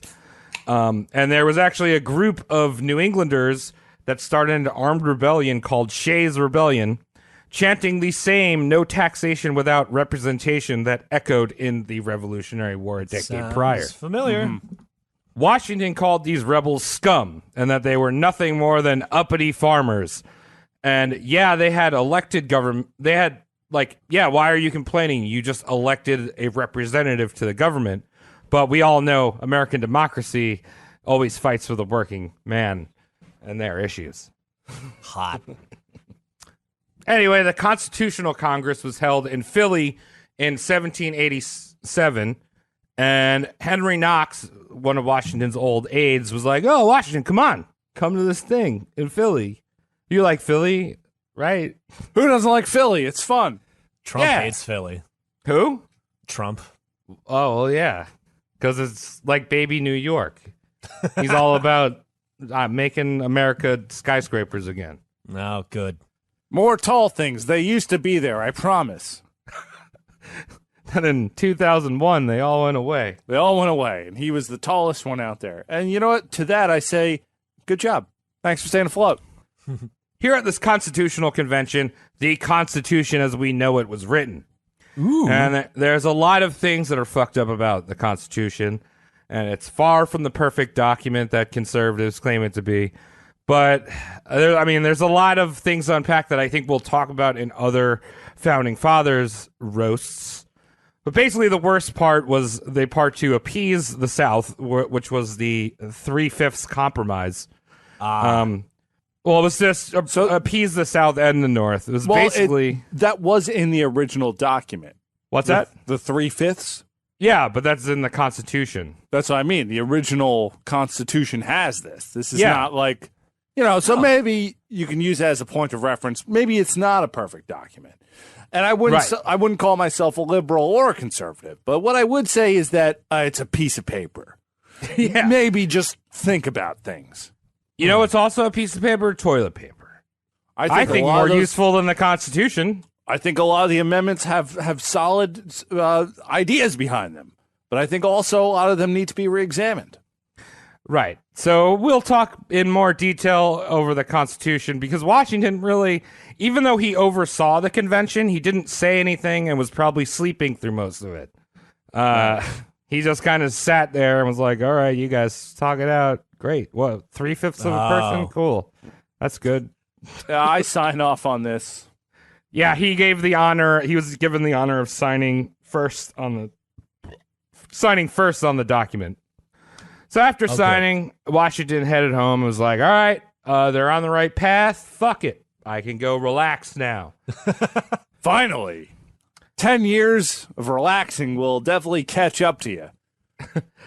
No. Hamilton was determined that Washington be involved in this new government. And Washington was like, nah, I'm good. I'm like 54 now. Leave me the fuck alone, Hamilton. You're like 28. Like, you have fun with the government. I'm going to go chill and drink iced teas. He's like that silver screen cliche of just like the police force detective that's just like 2 days away from retirement. And then like some kind of like silly terrorist plot unfolds, but it's only in New York, like, or only in one specific borough of New York. Jack Bauer, you have to get here. Right, but instead of like having to deal with this and perhaps like being in a life-threatening situation, a case you really need to wrap up, you become president. Yeah. So Hamilton. Shit, I was just about to retire. Now I'm president. Hamilton was a big baby that always got his way. And he just kept pestering Washington, until he sent James Madison down to Mount Vernon on Christmas Day to bug him about getting involved in running for president. Yeah, George Washington bolted up. He's like, "You're not going to slit my throat on Christmas." It's like, oh, wait. Yeah, he's got PTSD, even though he was on the right side of the throat slitting. All right, go pick a book out of my library while I get ready to serve you dinner, Southern Comfort style. Can't wait to do this again. Go have sex with my wife, because I sure as shit don't anymore. Now, we know Madison was very persuasive because begrudgingly Washington was like, fine, I'll fucking run for president if you leave me alone. I just want to run for I just want to be here in Mount Vernon. You're just asking for it. Fucking leave me alone. Now, keep in mind, Washington never wanted to be president. He reiterated it, like, in notes and letters. He was like, he wrote to Martha, he's like, God damn it, I'm going back, in so many fucking words. They're pulling me back every time. Yeah. And here's the thing, is his legacy was at stake, right? He ended on such a high note, because he thought about legacy all the time. He ended on such a high note, there was so much risk going back to government and becoming president. A guy with legs like that is going to think about his legacy. That's all he's got on his mind. Hey! Legacy. How are we? How are we is the question. Oh, well, got roped into being a president of a country. First. It's all going bad. It's all downhill from here. Washington won by a landslide, and his VP was John Adams. This is back when the VP was the runner-up to the president. So it'd be like if, I'm just picking a side, if Trump won, Biden would be his president. Vice president. Well, actually, we'll know by now. So we won't. The world will. The world will know, but yeah. So once again, Washington packed his bags and headed off to the capital of the United States of America, New York City. Ooh. That's right. It wasn't D.C. That shit was not a thing yet. That makes sense. Washington's inauguration was done from the balcony of Federal Hall in New York. And as I mentioned in the beginning of the series, Washington was not a very religious man. He never talked about God. And when he did, he used the term providence, which is a more secular way of saying God. So Washington was in fact a Mason. Illuminati confirmed. Tom, perk up, get off your phone. We're talking about. I wasn't on my phone. I was looking at the tip of this dollar bill, trying to identify this guy on it because he sounds so familiar. Yeah, he was a fucking Mason, dude. Illuminati confirmed. Well, the Masons and Illuminati are very different. So, I mean, are they? I feel like it's a reach around. It's not a reach around. There might be some overlap, but that doesn't mean they're the same thing. Yeah, overlap is reach around. Skull and Bones are far more. I think there's a heavier overlap there. So, and I think the Russian Eye is also. The Russian Eye is technically like Illuminati-ish, if you want, but like no one really says, "Yeah, I'm in the Russian Eye," you know. No one says that, but there's a heavy overlap there with the Skull and Bones, possibly more so. I'm going to shut up.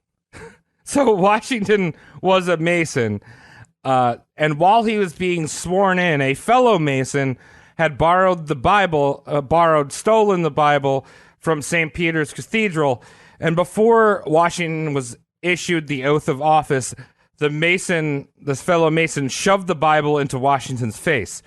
And it's been recorded that Washington didn't know what to do. He's just like, that's a Bible. I love that. Yeah, I know what cool. it is. I know. Yeah. So he just stood there for a second and then awkwardly kissed it. Yeah, that's full tism right there. That does Right. sound like one of those moments in history that I would like to experience more than anything else. So this is where the whole swearing on the Bible thing came into play, where all the presidents, with the exception of a few of them, swore on the Bible to become the first to become a president of the United States. And with that, Washington became the first president of the United States in 1789. He did it. Yay. He did it. He did it. He did it. Didn't do much. He kissed a book. That's kind of weird. Last book I kissed, it was a Spanish textbook, and I was trying to absorb the knowledge in it so I could pass a test. And I was 13. So that goes to show you the mindset of this man and possibly my misunderstanding of knowledge. More that. Could it be both? Eh. One or the other. Okay. Zwick, you can cut some of that out because Travis is obviously looking through his index cards very thoroughly right now to find out which one he just dropped on the floor. But yeah, you can make that less awkward. The big issue facing Washington was foreign debt. But the even bigger issue was while Washington was carving that sick S onto his desk at the Constitutional Convention while the Constitution was drafting, they skipped over most of the parts of what the executive and judicial branch actually does in the government. Like, they talked a lot about the legislative branch, but it was basically like, and we will have a president, and there's going to be a Supreme Court. What though? But, like, nothing else. It's like if you get an IKEA thing, and it's like, here's the guy that shows you the screw, and then the table's built. Well, that's entirely how they teach it in schools, too. Because they go, well, we have the three branches of government. It's all based on checks and balances. And it's like, okay, great. What do we do when no one's checking and balancing each other? Because that's never actually happened. So it's like, that's what it's there for. So you start asking questions, and then your teacher, your history teacher, or your, political sciences teacher, they bring you into the janitor's closet and strangle you to death. I know several kids who have died because they asked that question. Well, That's strangle you to orgasm. Yeah, what's actually happening here? That's all they had to ask. What's actually happening here? Oh, God! Mr. Lawrence, please don't do this! And then they come back, and they're like a bit of a zombie, and, they do really well at the gas station they work for in the future. There weren't even things on there like term limits. So as far as people saw it, Washington was president for life. President King. Nice. Yeah. People actually said that that Washington was king by another name because, whatever, you're president? Okay. That's king, What's the right? difference? Yeah. The first year of his presidency was mainly spent touring the country, shaking babies, and kissing hands. Yeah, baby. And his signature move was actually that he would bow to the people. Very humble, right? Like, 'cause, this is back in the days when, like, you only bow to, like, nobles. He's like, I'm a bow to you, dog. How many legs you got? 1? How many nipples you got? 7? Can you move your lips? I'm a bow to you. Now, was he actually bowing or getting his quadricep workout in? Because we all know he has creamy thighs. Yeah, when you have, Cody, you're exactly right. When you have that kind of core strength that a man with thighs like that has, those bows are free. They don't mean anything. Let's talk about his thighs, actually, because he was also extremely sick at this point. He got a disease called carbuncle, which I thought was Garfield's owner. And he had these massive, like, abscess in his thick-ass thighs, so they were even bigger. But he'd have them, like, daily drained of pus, kind of like when we talked about Henry VIII. Just like draining pus out of your legs. It's a leader's disease and also a poor person's disease. So he also, the poor people can't get it drained. They can drain it themselves. That's true. They can have rats bite it. Sure. Hire rats. Hire smart rats. Rats that cost more than doctors. Hire them from some Indian trainer who's been on Bollywood sets his whole life, training rats to lift a sexy princess into the lady, to bite your rat hole. Does that He make also sense? Of course not. Yeah. Sorry. Dude, you started this episode, by the way, just throwing it out there. Sorry if I'm not on point right now. You started the episode by having me drink so much whiskey and beer, and I'm fading, and I hate you. Well, man up, dude. This is America, dude. You got to be able to drink beer or else you can't vote. I was drinking before. I drank the perfect amount. I was just like, it's a good amount. I drank 7 beers, and then I was just like, this is time to hit the podcast. That's when I do it. And then you're like, Tom, drink more beer. And I go, oh, God, my balance. Oh, my balance. Now, I could have a party, but I can't be sitting in a goddamn chair looking at a screen with you dopes on it and pretend to have fun. Although I am having fun. I'm playing. Another thing Washington had was a massive tumor on his cheek, which was removed a week into the job. And on top of that, while they were picking out some tumor on his cheek, his mom died. Oh, mommy. Mommy! So he's not having a good year, good day. He doesn't want to be president. He's got like a tumor on his cheek, leg pussy, thick legs, his pride and joy, his thick thighs. Yeah. The second year of Washington's presidency, he's just really winging it. He establishes a cabinet, which is now commonplace for a president. Right. Commonplace. Bunch of dudes on your cabinet, hanging out, playing cards. Yeah, the closest most people get to that is going to IKEA and building a cabinet. Yeah. My cabinet. The capital was also moved to Philly. And I think at the time they kind of had this, like, the idea that the U.S. Capitol would kind of be like a roaming circus. They could just kind of float around. What do you mean? How so? Like, they wouldn't have a fixed capital. Like, it would move around every year, every the 2 capital years. itself. It wasn't like, Yeah.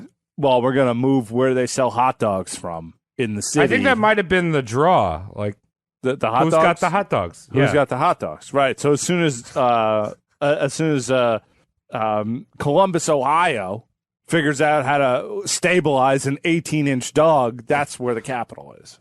Absolutely.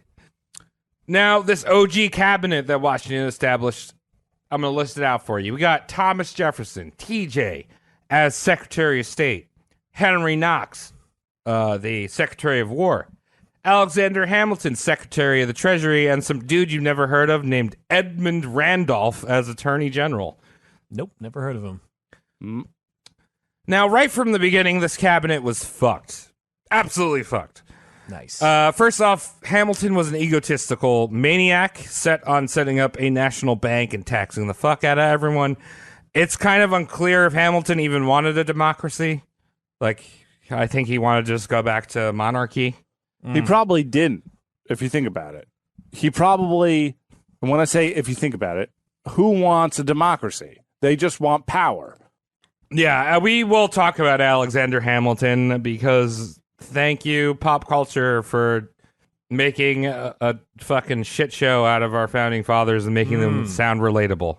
There you go. I haven't seen the show. I hear there's hip-hop rapping. Yes, so relatable because the founding fathers love their hip hop and R&B. I heard that Lil Wayne was going to do Hamilton's, and he decided not to because it didn't pay enough. I think that's the most founding father move you could do. So kudos to you, Lil Wayne. Yeah, thank you, Lil Wine. Thomas Jefferson was an idyllic slave-owning racist that hated Hamilton and would scream about states' rights.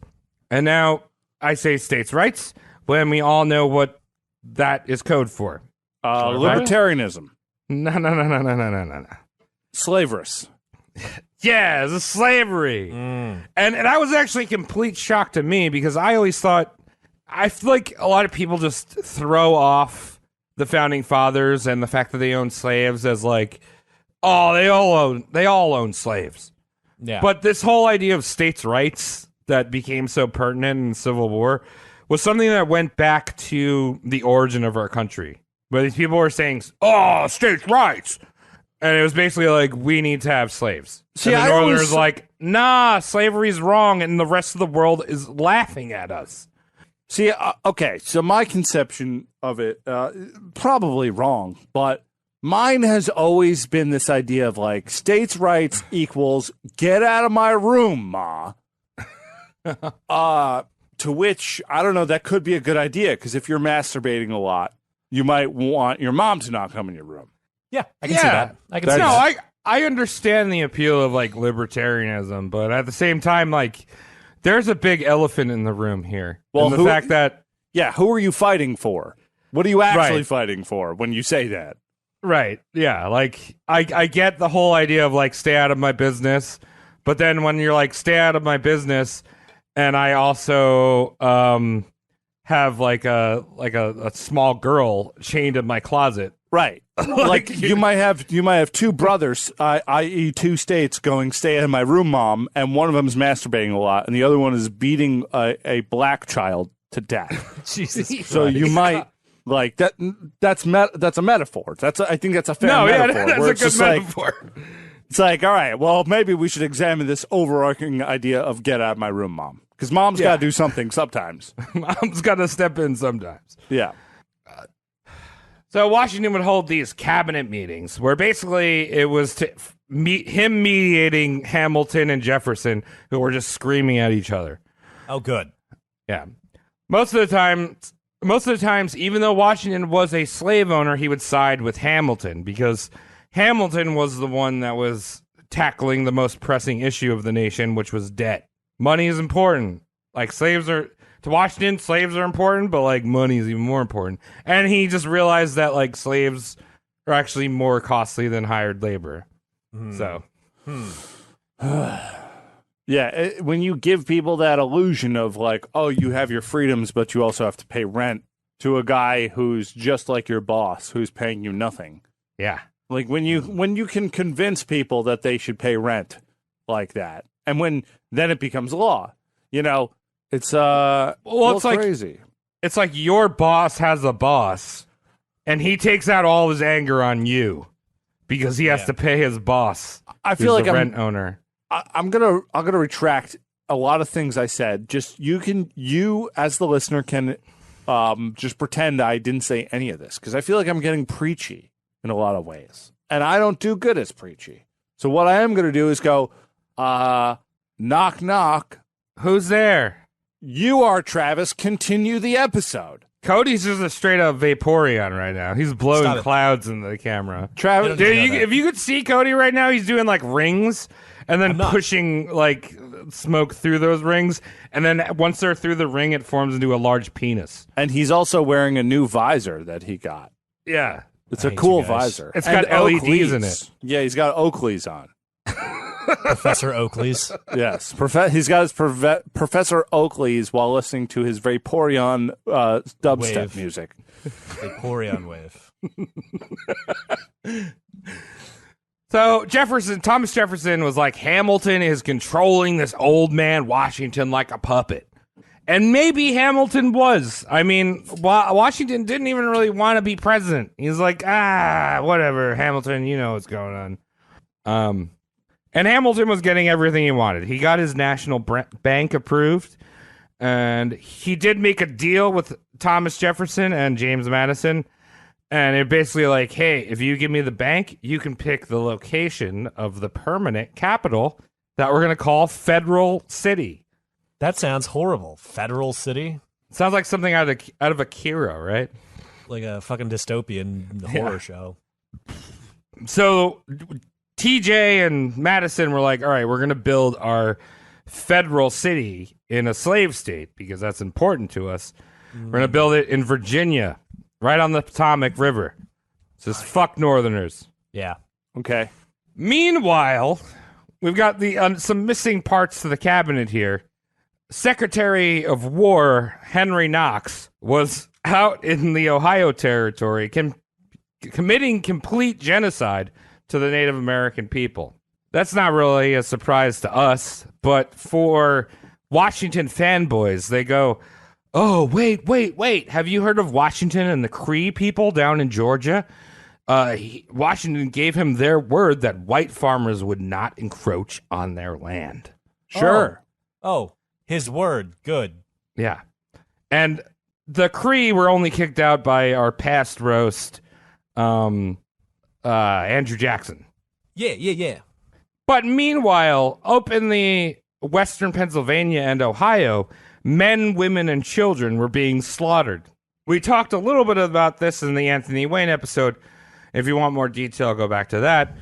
But Washington was appalled by the violence that these troops were inflicting on the indigenous people of the Ohio Territory. But I think the real story is that Washington owned tons of land in the Ohio Territory that all these nasty Indians were living on. You're making it wet. I'm sure he wasn't upset when there was less squatters there. Well, come on. Maybe sometimes it's good to just have an inhabitant, Dude, Maybe he's all about... You're kind of putting something... Now, I'm not going to stand up for George Washington all around, okay? I don't think he's a good guy. But what I will say is that maybe he was upset about that. Well, he was the one that sent the troops out there. He just didn't like how they executed the plan. That's fine. Yeah. Executed. Yeah. Okay. So he just wanted them removed. Yeah. Threatened, but not to death. Yeah. Give him a couple black eyes. Punch those babies in the faces. Just don't kill them. All right. Travis, why do you pick the most depressing people sometimes? Oh, I forgot. This guy started the country. Yeah. Oops. So things get real real heated between Thomas Jefferson and Andrew Jackson, and eventually Tommy resigns. Uh-oh. Yeah. TJ claimed that it was not political, but him and James Madison started writing hit pieces on Washington on the sly once he had retired. What was Thomas Jefferson's pen name? Was it I don't Avi? have Avi? Yeah. I don't have that on hand because we have to double back and do TJ. And he basically formed a new political party, one that was solely based on the preservation of slavery, called the Democratic Republican Party. So you can't get angry at either one of the parties because they're both in the first. Clever. Oh, my God. Who's running there? Is it Donald Biden? Is that the worst joke Tom's made? Yes, intentionally, because I am so drunk. Yeah, so we're going to double back on both TJ and Alexander Hamilton, but they're pretty much the reason why America has this constantly fucked two-party system. Good. Yeah. Washington, again, maintains that he never had a political party, although, in fact, he was a Federalist. So Washington's first term was a disaster. And I say term, but the whole idea that it ended in 4 years was just because Washington wanted out by 4 years. Oh, is that the reason it's 4 years? Yeah. It's because George Washington was just like, I'm out. I don't want to be it anymore. But Can we have an election? But you always knew when you were growing up that 4 years meant nothing. Well, yeah. Like, well, that's how long it takes in high you're in school. first grade, and they're like, presidents, they got 4 years, and then they can do 2 terms. So 8 years tops. You're like, that sounds dumb. Yeah. Why is it 4 years? Why is it that 4 how years? long I'm going to be into high school when I could shoot varsity shoots? Something like that. Now, Washington wanted out after 4 years, and he was all ready to resign, and then Alexander Hamilton was like, wait, hold out. We have to hold another election to see if the people really want you to leave. Imagine trying to quit your job, and your boss is just like, no. No. Washington's like, fuck!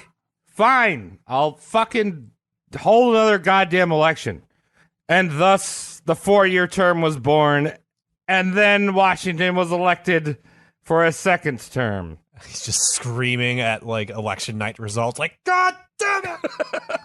He won by another landslide. Now, before we get into the second term of Washington's presidency, I want to take a little pause and talk about Washington and slavery. Okay. Time to tell more truth. He's going on to his second term, but we're going to pause and we're going to go into slavery. Now, I think I made it clear that slavery was not something just to be dismissed as, well, they all had slaves back then. there were plenty of northern abolitionists writing Washington being like, dude, shit is making us look really bad, and you should write a presidential mandate to free the slaves. Makes sense. Yeah. Washington received tons of pressure from the Quakers, who really hated slavery. Well, see, their thing is that I don't mean to shit on the Quakers, and goes without saying, slavery not very good, but the Quakers liked work too much. They're like, who's going to do all this work? What? Well, you're not going to let any white people work the land and make baskets and cut steel oats for you. Dude, Cody's a Quaker, right? You have the oatmeal in your family bloodline. That's McCann's Irish oatmeal that has nothing to do with Quakers, but sure. I thought Quakers just did oatmeal. That's what they do, right? They don't have the rights to fucking oatmeal. It's fucking Maybe oats they you do. turn into a meal. Maybe they do. You're not that connected with your family history, are you? I don't know. I don't know. Cody and I's family probably banged in the cabin, but that's different. Okay. So Washington had you mentioned, Tom, you have a little bit of a prejudice against Quakers. Washington also hated Quakers. Tom, you don't have to put your hands up like, Maybe I'm offended by that. I mean, you just say more Quakers should work at Taco Bell's. I didn't say that. I didn't say that at all. In fact, I don't have anything against Quakers, but I'm just thinking that maybe the reason they had a stick up their ass is that they like to work. They like to brown nose. They like to they're the people who like, oh, I worked 70 hours this week. I'm feeling, what did you do? Oh, you took lunch breaks? You're a fucking pussy. Maybe that's how I think Quakers be like. Washington was pissed off at Quakers because they took a big old long lunch break during the Revolution because they were nonviolent and did not participate in the revolution. So Washington held a grudge. He's like, oh, you don't want to fight for the country? Well, fuck you. I'm not going to listen to your fucking letters. Lunch break. Bullshit. Basically, Washington went to the government and was like, hey, we shouldn't discuss slavery for another 20 years. So in 1808, that's when we can talk about slavery again. Because right now, country's too young, and if we talk about it, the shit's going to break up. So let's slavery, not please. talk about it. Washington still owned slaves, and he still had issues with the law with his slaves. So the thing was in Pennsylvania, if a slave lived there for more than 4 months, they were free, according to state law. Wacky. Good So state. you have That's great. the Amish state. The city of brotherly love. All right. Well, come on out. I realize the name of that city is Philadelphia, and the demonym, what would the demonym be, like Philadelphaites? But any other language construct would call them Delphia files. Delphia files. Because Belladafina files. Philadelphia, yeah. Delphia files. Like brother lovers. So, well, it's better than necrophiles. Or, yeah. There was an exception made to this law for anyone in the legislative branch, of which there were plenty of Southerners, who could not chew bubble gum without a slave guiding their jaw. But there was no law for the executive branch. So obviously Martha and Washington had to have their slaves in Philly. And so they set up this shitty system where they would have slaves stay for 3 months and then send them back to Mount Vernon and cycle them. So there was never a slave in Philly longer than 4 months. Well, how long did they have to be out of Philly? I don't know. Could have been That's a weekend. a good question. Maybe just take them down to Busch Gardens. Great place in Virginia. Yeah, you take them down to Busch Gardens and then you fly them back up to Fly them? Yeah. All right. Yeah, you fly them back up to Pittsburgh. Yeah. I don't know. That's a good question. I don't know what the cycle was, but they were like, no slaves are staying here longer than 3 months because if they get them at 4, they get their freedom. And how did this work? They're crossing the border and they're going, how long have you been here? Where do you live? And they go, dude, I don't have a home. I'm property. This sucks. Stop asking me questions. Mm-hmm. Well, obviously these slaves were living with Washington, and they were sent out into the streets of Philly for their groceries and laundry and all this shit, Right? It's shit that basically, if you had a slave, it's shit that you don't want to do that you're gonna have another person that you own do. Right? Like I don't want to Slavery. go for laundry. Right? Like I don't want to do fucking groceries. Right. That's now, for those people. Right. It's now like Uber Eats, and I have probably about 100 slaves that have delivered food to me in the last two months. But you pay them, so it's not that. Cody, barely. So these slaves would go out and they'd see black neighborhoods. That's right. Entire black neighborhoods in Philly. These people were living free. And this was almost completely alien to these people because for these slaves at this point, their parents, their grandparents, even maybe their great-grandparents were born into bondage. Like, that's all they knew. Which is sad. Very sad. I'm bringing it down a notch. Stepping it down a notch. You do you. You do But you. these- Thanks, Cody. Yeah, but Thanks. these slaves were not stupid, right? Like Washington, obviously freedom is something built into your existence, but Washington had also taught them a lot of them how to read and write. So there was gonna be ones that said, fuck this shit, I don't want to clean Washington's dirty pus leg drawers anymore. I'm gonna go run away into the metropolis of Philly. Right. So two of them stand out. One of them is Washington's cook, a man named Hercules. Oh, cool. Hercules. Okay, thanks. The other one was Hercules. Yeah. The other one was Oni Judge. Oni Judge. Cool names. So Hercules was one of the first slaves to be brought to Philly because he obviously cooked the food. He's like, what do you want for dinner, Mr. Washington? Crabs again? Okay, cool. I'll make you crabs. Sweet. He caught wind of this scheme about Washington cycling his help to avoid emancipation. And he was shocked. He was like, dude, he actually had the guts to go to Washington and be like, I would never run away from you. It's a pleasure to serve you. You made this country. Right. But Yeah, you're a dirtball. but you're an asshat. And the next time that Hercules was cycled in to Philly, he dipped out. Oh. Washington hired a professional slave hunter to track Hercules down, but he was never found. So good on you, Hercules. You made it away. Hercules. He beat the system. He did. Yeah. I always a fan of beating the system. Yep. The other slave slipped away while in Philly. She was Oni Judge, and she was one of Martha's slaves. And she had caught wind that Martha was going to gift her to one of her nieces who was getting married, just like a fucking Bed Bath & Beyond pot. Oh, like a Or something. registry? Like one, Right, like, oh, you can have this slave. I like it. I like it. Non-refundable, non-transferable. So Judge is like, fuck that shit. Like, she obviously had family and shit at Mount Vernon. Right. It's like, I'm not just gonna be like sold off to some random person. Like, this is bullshit. And she saw all these black people in Philly, so she bounced. Good for her. Where'd she bounce to? Well, so Washington sent out slave hunters again to track her down. And eventually they caught up with her in New Hampshire, a free state.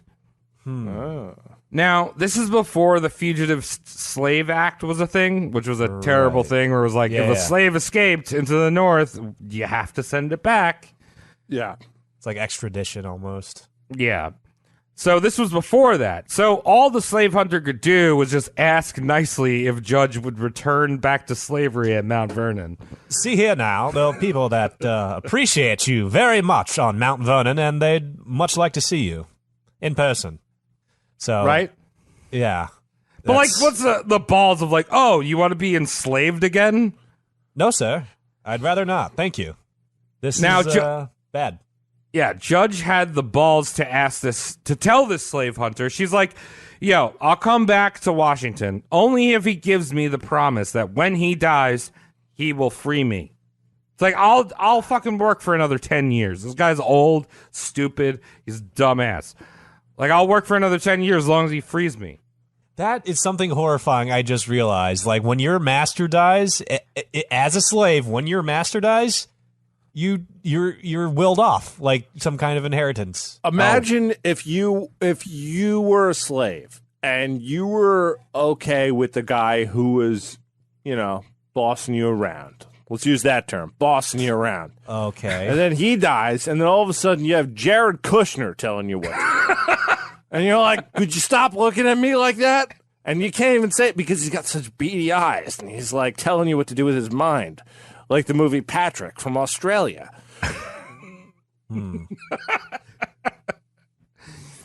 So this slave hunter returned to Washington with Judge's message, and Washington was furious. He was like, I'm not going to negotiate with this lesser human, in so many words. And he said some shit about how he believed in the gradual emancipation, but it would not be right to reward a slave that had escaped for their freedom. Which is what you were kind of talking about before, Tom, where it's like this one's no good because they escaped for their freedom, playing that whole moral thing on slavery. Right. Yeah. When a slave master can say something, start preaching. It's one thing to give orders like, hey, you escaped. I'm a slave owner. It's my job to tell you to go back to work. Okay. Now, that man is evil. But when you have an evil man that brings it to the next level, like, oh, you escaped? Let me tell you what's wrong about escaping. Right? Yeah. Like, shut the fuck up. You give me my teeth back. You fucking ninny. I want to free all of you, but you're a bad one. Yeah. You fucking escaped. I would free you, but you don't know what it's like. And then that song What It's Like by Everclear starts playing, and you're like, not Everclear, wow. whatever it is, and then you really know it's like that guy telling you how you should live your life. It's wrong. That guy cannot file my tax returns. That guy, he wears Jenko jeans, and there's nothing wrong with that, but there is an indication of disconnect when you're wearing those. Right. So Judge is like, okay, well, fuck this dickhead. I'm in New Hampshire. There's nothing you could do about that. I'm just going to stay in New Hampshire. I'm here now. Land of the free. Is that where that comes from? Yeah. Live free or fuck George Washington's asshole? Yeah, no, like New that. Hampshire's slogan is like, Vermont has better cheddar cheese, but we got free black people. Oh, my goodness. I hate this. I do hate this because we have to make it fun. And then as soon as I try to make it fun, I'm a racist.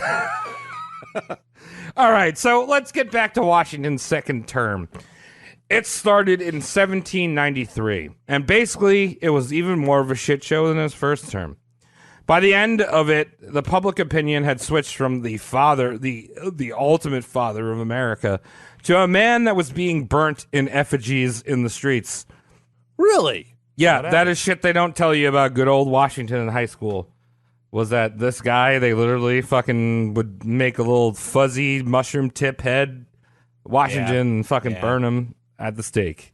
His silhouette does look like a penis. Yep. That's something else. I didn't know that during his lifetime he was looked at like a shithead. Yeah. Well, we got these I didn't think biographies. news traveled that fast. We got these biographies like that Weems guy that wrote the whole chopping down the cherry tree that redeemed him. Oh, so he came in clutch there. Yeah. So his cabinet was a complete mess. Most of the people had resigned. Even his favorite son, Alexander Hamilton, resigned.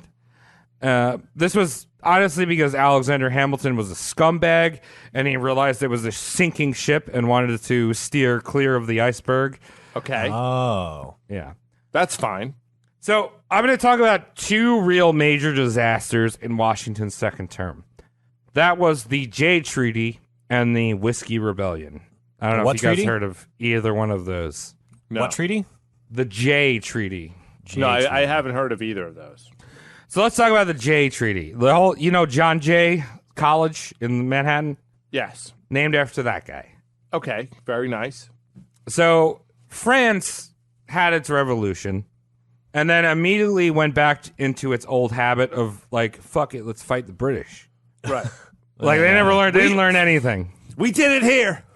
Let's turn it around. Let's put this cocksucker back into drive because we've been in reverse for a while. Mm-hmm. Yeah. Right. So they're warring the British. And God Washington, bless. God Washington bless. was all about neutrality for America, for this growing American empire that he saw as an empire that was coast to coast, right? And he said, don't involve ourselves with our British empires, our nobility, our European empires. It's like, we have to worry about America, right? America first. Mm-hmm. But when I say neutral, Washington didn't really mean neutral, because apparently he was pro-British. It's kind of weird. Traitor. He fought the French first, then he fought the British, and now he's going back to the British. It's kind of like an ex-girlfriend. Yeah. Like, you're like, oh, it's not that bad, you know. We just broke up. I hate her so much. Everyone's been there. And then you snap out of it. Unfortunately, what snapped George Washington out of this probably was his death. So he didn't get to realize that he was being a crazy loon boy. I mean, the British put out. They got anal, you know. That's one of the things they invented. That's the only thing they offer, actually. It's one of the few things. Food. It's one of their few outputs. If you've seen a British porn star recently, you need to wash your eyeballs. Yeah, because they say anal. Anal. Anal. Oh, yeah, give it to me. Yeah, give it to me. Oh, man, we've got tea time coming up soon. Immaculate. Is that how British people talk? That's perfect. It is now. That was my Midwest accent. So- I wasn't sure. So I don't want to offend anyone. What are the big splits between these two parties that have become into thing? The Federalists and the Democratic Republicans. Washington's being a Federalist. Was that Federalists were pro-British and anti-French, and Democratic Republicans run by Francophile Thomas Jefferson were pro-French, anti-British. Francophile. Gotcha. Yeah. Love it. And most Americans at the time regarded the French as their brethren in the Revolution. Remember, they helped us win the war. So the Right. populists were all behind the French. They're like, they just had a revolution. We had a revolution. They helped us fight our revolution. Fuck the British. Never Yeah. liked him. They knew how to commit to their slam. Yeah. They're like, nah, fuck it. This storyline continues. We're not reverting all Vince McMahon-like back, and a tag team out of nowhere is going to be like, oh, remember that fight we had 6 months ago? It doesn't happen. We're on the tag team now. So this is why Americans were shocked that Washington was going to negotiate with the British and establish them as the main trading partner in this French-British war that was happening. Okay. In reality, this treaty was the brainchild of Alexander Hamilton, who had resigned from Washington's cabinet, but was still pulling the strings from behind the scenes. Okay. Washington decided to send the first Supreme Court Chief Justice, John Jay, the guy I mentioned before, has a college in New York. Jay. Right. He's got his own college. Very cool. I think that's where you become a cop. Didn't one of our friends try to become a cop at John Jay? God bless him. God bless his soul. He's alive, but I miss him so much. I miss him too. So they send this guy John Jay across the Atlantic to sign a treaty with Parliament. Mm-hmm. A treaty that Alexander Hamilton wrote himself and had sent off to his friends in Parliament before Jay had arrived. So basically this gave him these people in Parliament an opportunity to review it, exploit it, and act like they were surprised when John Jay showed up. Oh. Little, like, what would you call that? Like, active backdating? But Yeah, it's like you want to send someone to negotiate, but the other people already know what you're bringing to the table. yeah, so there's It's like, I want to put a butt plug in you, but I'm not going to buy you pizza. I bought it with your Amazon account. Yeah, right? And you got the notification. arrives Tuesday. Yeah, it's crazy. The people in America went ballistic, all while Thomas Jefferson and James Madison stoked the flames against Washington in their papers. People rioted in the streets, burned effigies of Washington and John Jay, and this was really, truly the low point of Washington's presidency. That's amazing. Now, the second fuck-up was called the Whiskey Rebellion, which was in 1794. Now, as I mentioned, the Federalists Washington and Alexander Hamilton were all about jacking up taxes to pay off their debts. And much like the Stamp Act, Congress had passed a tax on whiskey. They're like, this one particular good, we're going to tax it extra. This is actually called the sin tax. Yeah, sin tax or luxury tax. Yeah. Now, the thing was most of the whiskey being made in America at the time was made in the American frontier. Places like Western Pennsylvania and the Ohio Territory. Moonshiners. Yeah, and they were not part of the U.S. and were not represented in Congress. Ooh. 'Cause they live No out in taxation no man's without land. representation. Yeah. Maybe that jingle means something. It's one of the only. I mean, like Solino and Barnes, injury attorney. That only goes as far as the New York border. Okay. Yeah. Rest in peace, Barnes. But taxation without representation, none of it, please. That really should have stuck. Right? I mean, so these people are like, I don't have a representative and I'm being taxed. Sound familiar, asshole? Yeah. So the Whiskey Rebellion started in Pittsburgh, and it started out as a peaceful protest. Yeah. The tax collectors applied some extra force to the protesters. Sound familiar? And eventually these 400 protesters got pushed around enough where things got violent. They burnt down the tax collector's house and tarred and feathered the tax collector. Okay. Good old That's fine. tar and feathering.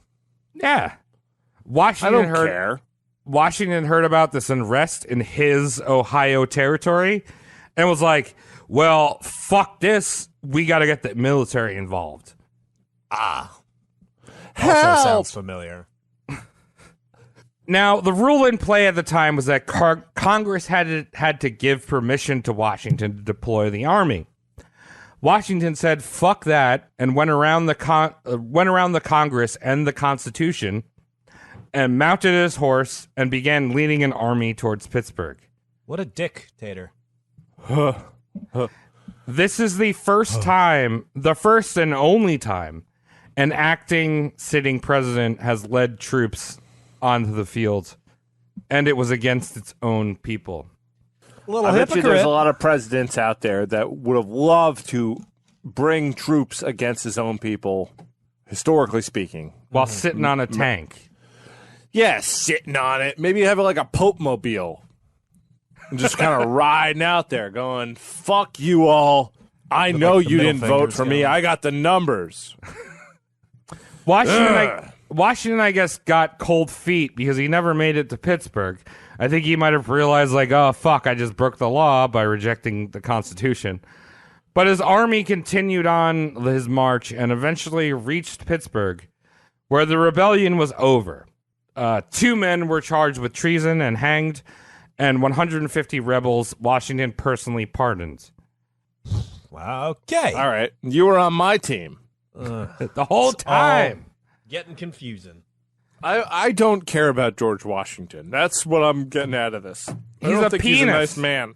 I don't think he's a nice man at all. I think he's out for his own personal interests and should have never been a president. I don't think the president's situation should exist at all. I think you said a few episodes ago, Tom, that like George Washington was the worst president because Well, he was the first president.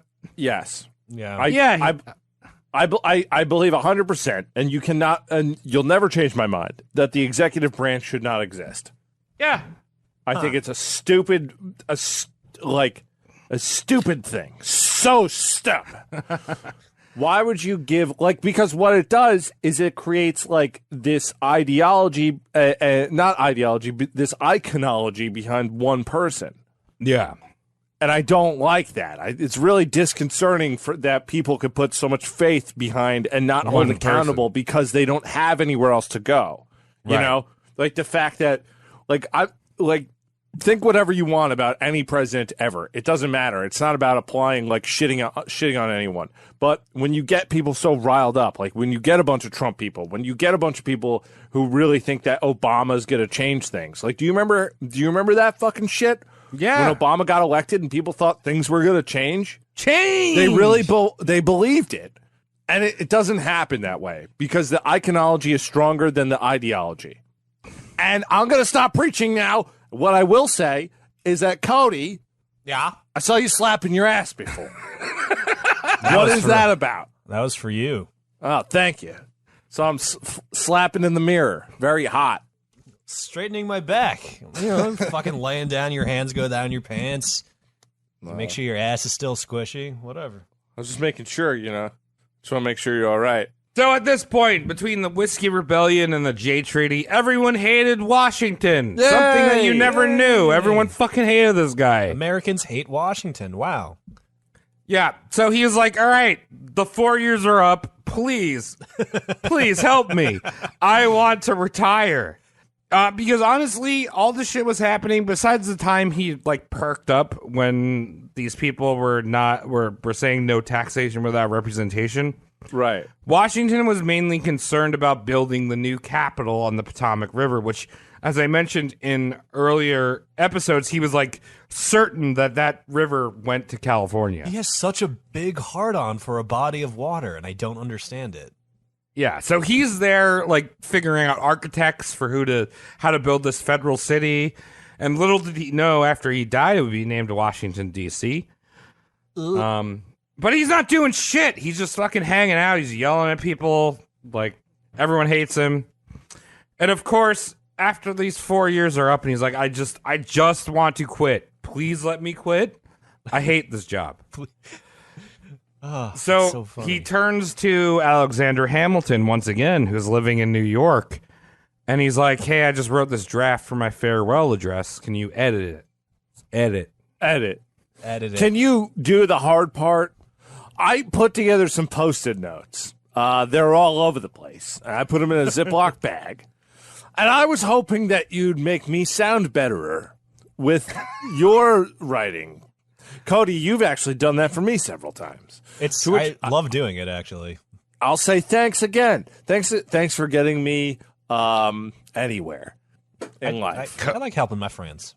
Cody, you never touch any of the roast mortem things that I post because they're always filled with spelling errors and grammatical things. It's not worth it. I assume that's just the language you use for you. Dude, that's the language my autocorrect assumes that I'm typing in. Because I type in French with English autocorrect on. Oui, mademoiselle. That's English they're speaking. Yeah. Travis, why is your paper on the Exxon Valdez keep saying that's English they're speaking and French boys are it? Gaston. It doesn't make sense. It's a very well-written paper if I was to take all those out. Continue. So, all right. In this farewell address, Washington called for fuck all the burps. Washington called for burping. That's what he did. Washington called for isolationism. Even though he didn't really practice what he preached while he was president. He was all laissez-faire type idiot. Well, no, he was all pro-British. And he's like, dude, don't get involved with Europe. I'm going to go send my fucking judges over there. Okay. Thank you. So finally, in 1797, at the age of 64, Washington was finally out of office. Thank God. Wow. Yeah. What an old bag. The people once loved Washington, and these people included Thomas Jefferson, James Madison, and Thomas Paine. And all these people now hated his guts. Oh, T-Pain. Thomas Paine said that he set up partisanship monopolies and had pretty much corrupted the entire government from the start. Wow. Didn't know those two had beef. Future shithead Andrew Jackson refused to salute Washington when he said his farewell address to Congress.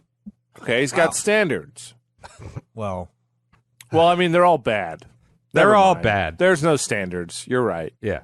Washington finally returns to Mount Vernon. It's finally over. He's just kicks off his Air Force once. He just hits a slave and puts his feet up next to the fire. Turns on Hulu or something. Yeah. He watches Get Out, which is very ironic that he watches that. Oh, yeah? Yeah. That makes sense. He's like, I love that movie. I don't understand it. I love that movie. Too bad it ended bad. It was a bad ending. I actually haven't seen that. Oh, wow. It's great. I okay. haven't. So don't ruin Check it anything. out. No It's spoilers good. for me. Guess what? Jordan Peele's the director. Spoiled it. Okay. Well, that's...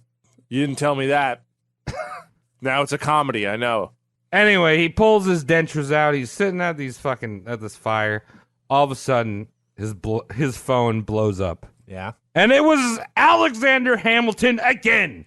See, won't. Fuck. God damn it.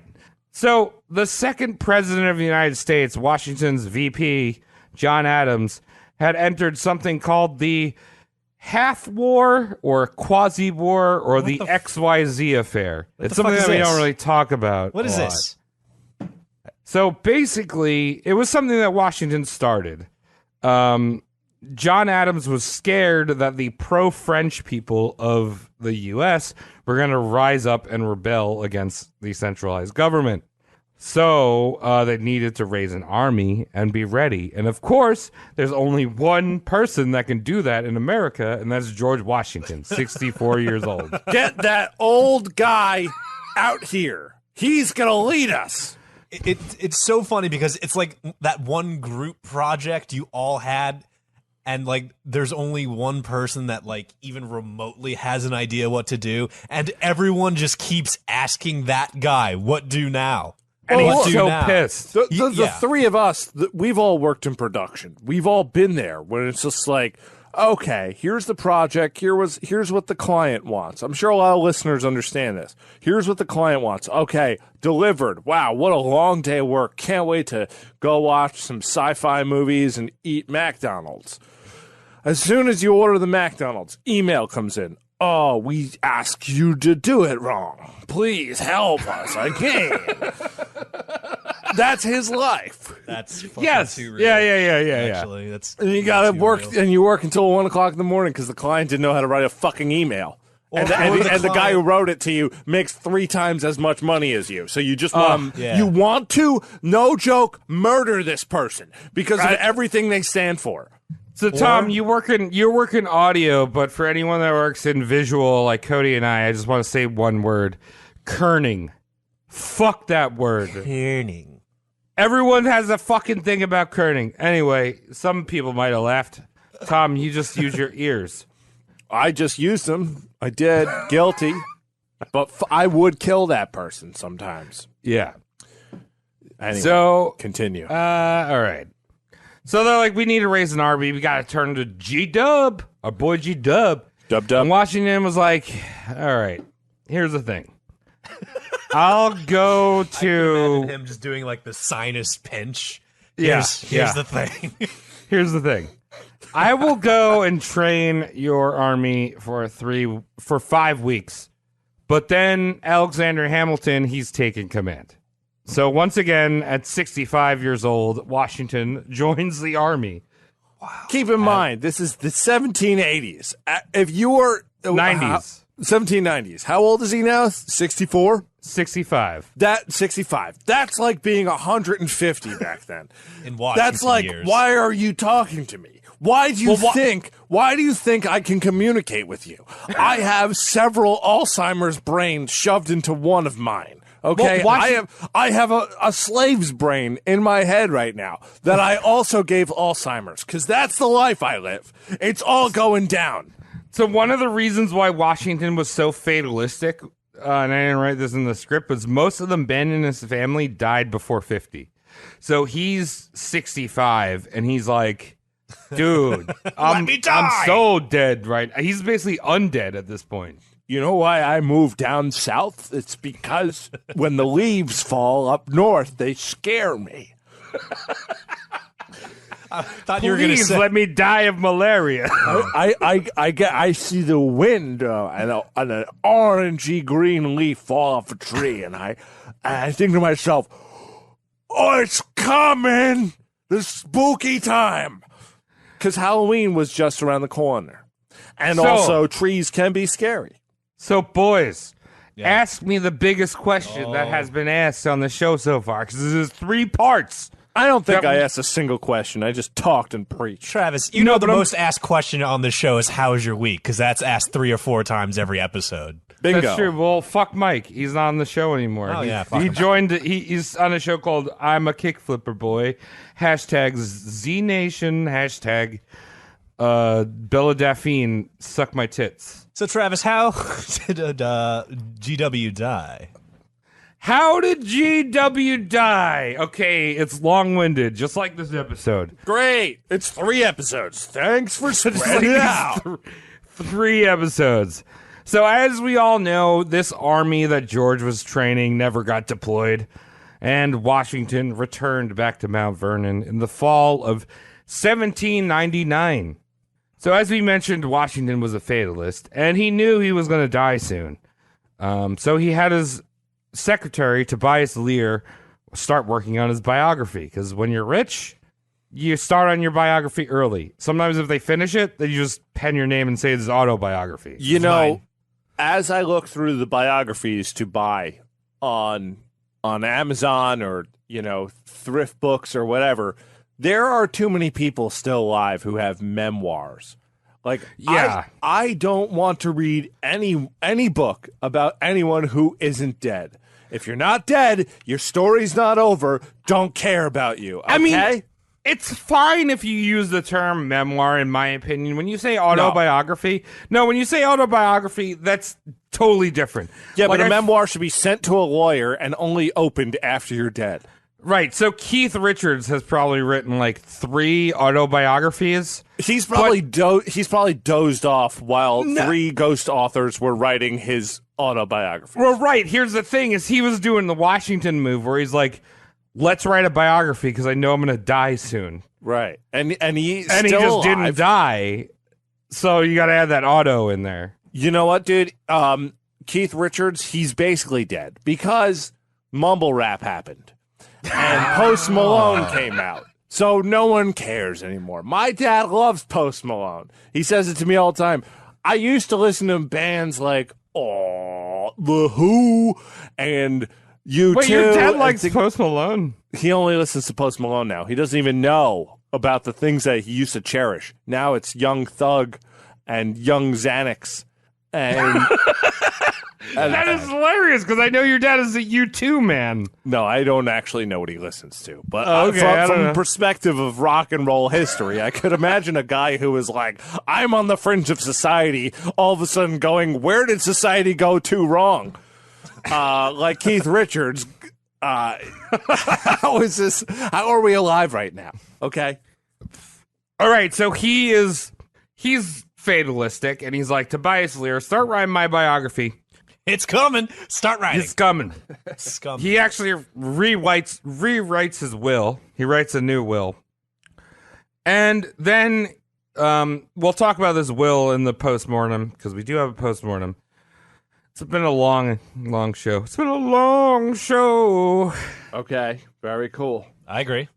Yeah. Need to go to bed. But he made this cheeky bet with a few of his friends. He's like, dude, I'm totally making it to the 1800s. Making it? Like, I'm I'm going to make it there. Like, I know I'm going to die soon. He's like, yeah, I know I'm going to die soon, but, like, I'm going to see the 1800s, dude. Because, like, in the 1800s, guess what? People see more ghosts in the 1800s. What? And I want to be there for it. Okay. Just continue. I'm going to go on more tangents. I'm tired. I'm drunk. Thanks very much for listening. I'm sure you've already tuned out already. Right now I'm talking to dead air. You know what? We had several thousand downloads on this one. No one made it here. We did. So, like everything in Washington's life, he even fucked up his own bet of making it to the 1800s. How'd he do that? He failed dying before the 1800s. Well, it's not fucking the bet up. It's just December 31st, 1799. Is that what Tom? happened? You're not that far off. All right. I never am. Martha had been sick that fall, but was on the up and up. So there had been a big snowstorm in December of 1799. Very gooey. Washington went out on horse to look at his farm or something, whatever slave owners do. I don't know what they really do. Own slaves. They ride around on their horse and they look at people working in the snow. It's true. So when he came back, his clothes were wet and there were guests waiting for him. So he went straight into entertaining them. Southern hospitality. Wow. Yeah, but Is this doesn't going Southern where I think it is? hospitality also like include about 30 to 40 minutes of wait, like having your guests sit on a couch while And you're drink powdering sweet your tea? asshole? I think that's if you're home. But if you come home and there's guests there, you're like, oh, I have to be ready. You've already waited for 15 minutes. Oh my goodness! What we haven't Uber Eats any White Castle here. What a terrible mistake! Here, take my hat, young boy. Eat it. Eat this hat. Southern hospitality. Eat my leather clothing. While I go into the bathroom, which has no plumbing, and roll around in feathers. So over the next few days, George Washington gets a sore throat.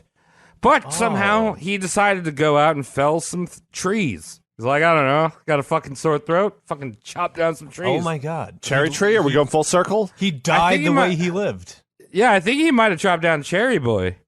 He might have trying to get those fucking sweet nuts that live in trees. They said it was cherry. It was dogwood. That's not even consumable.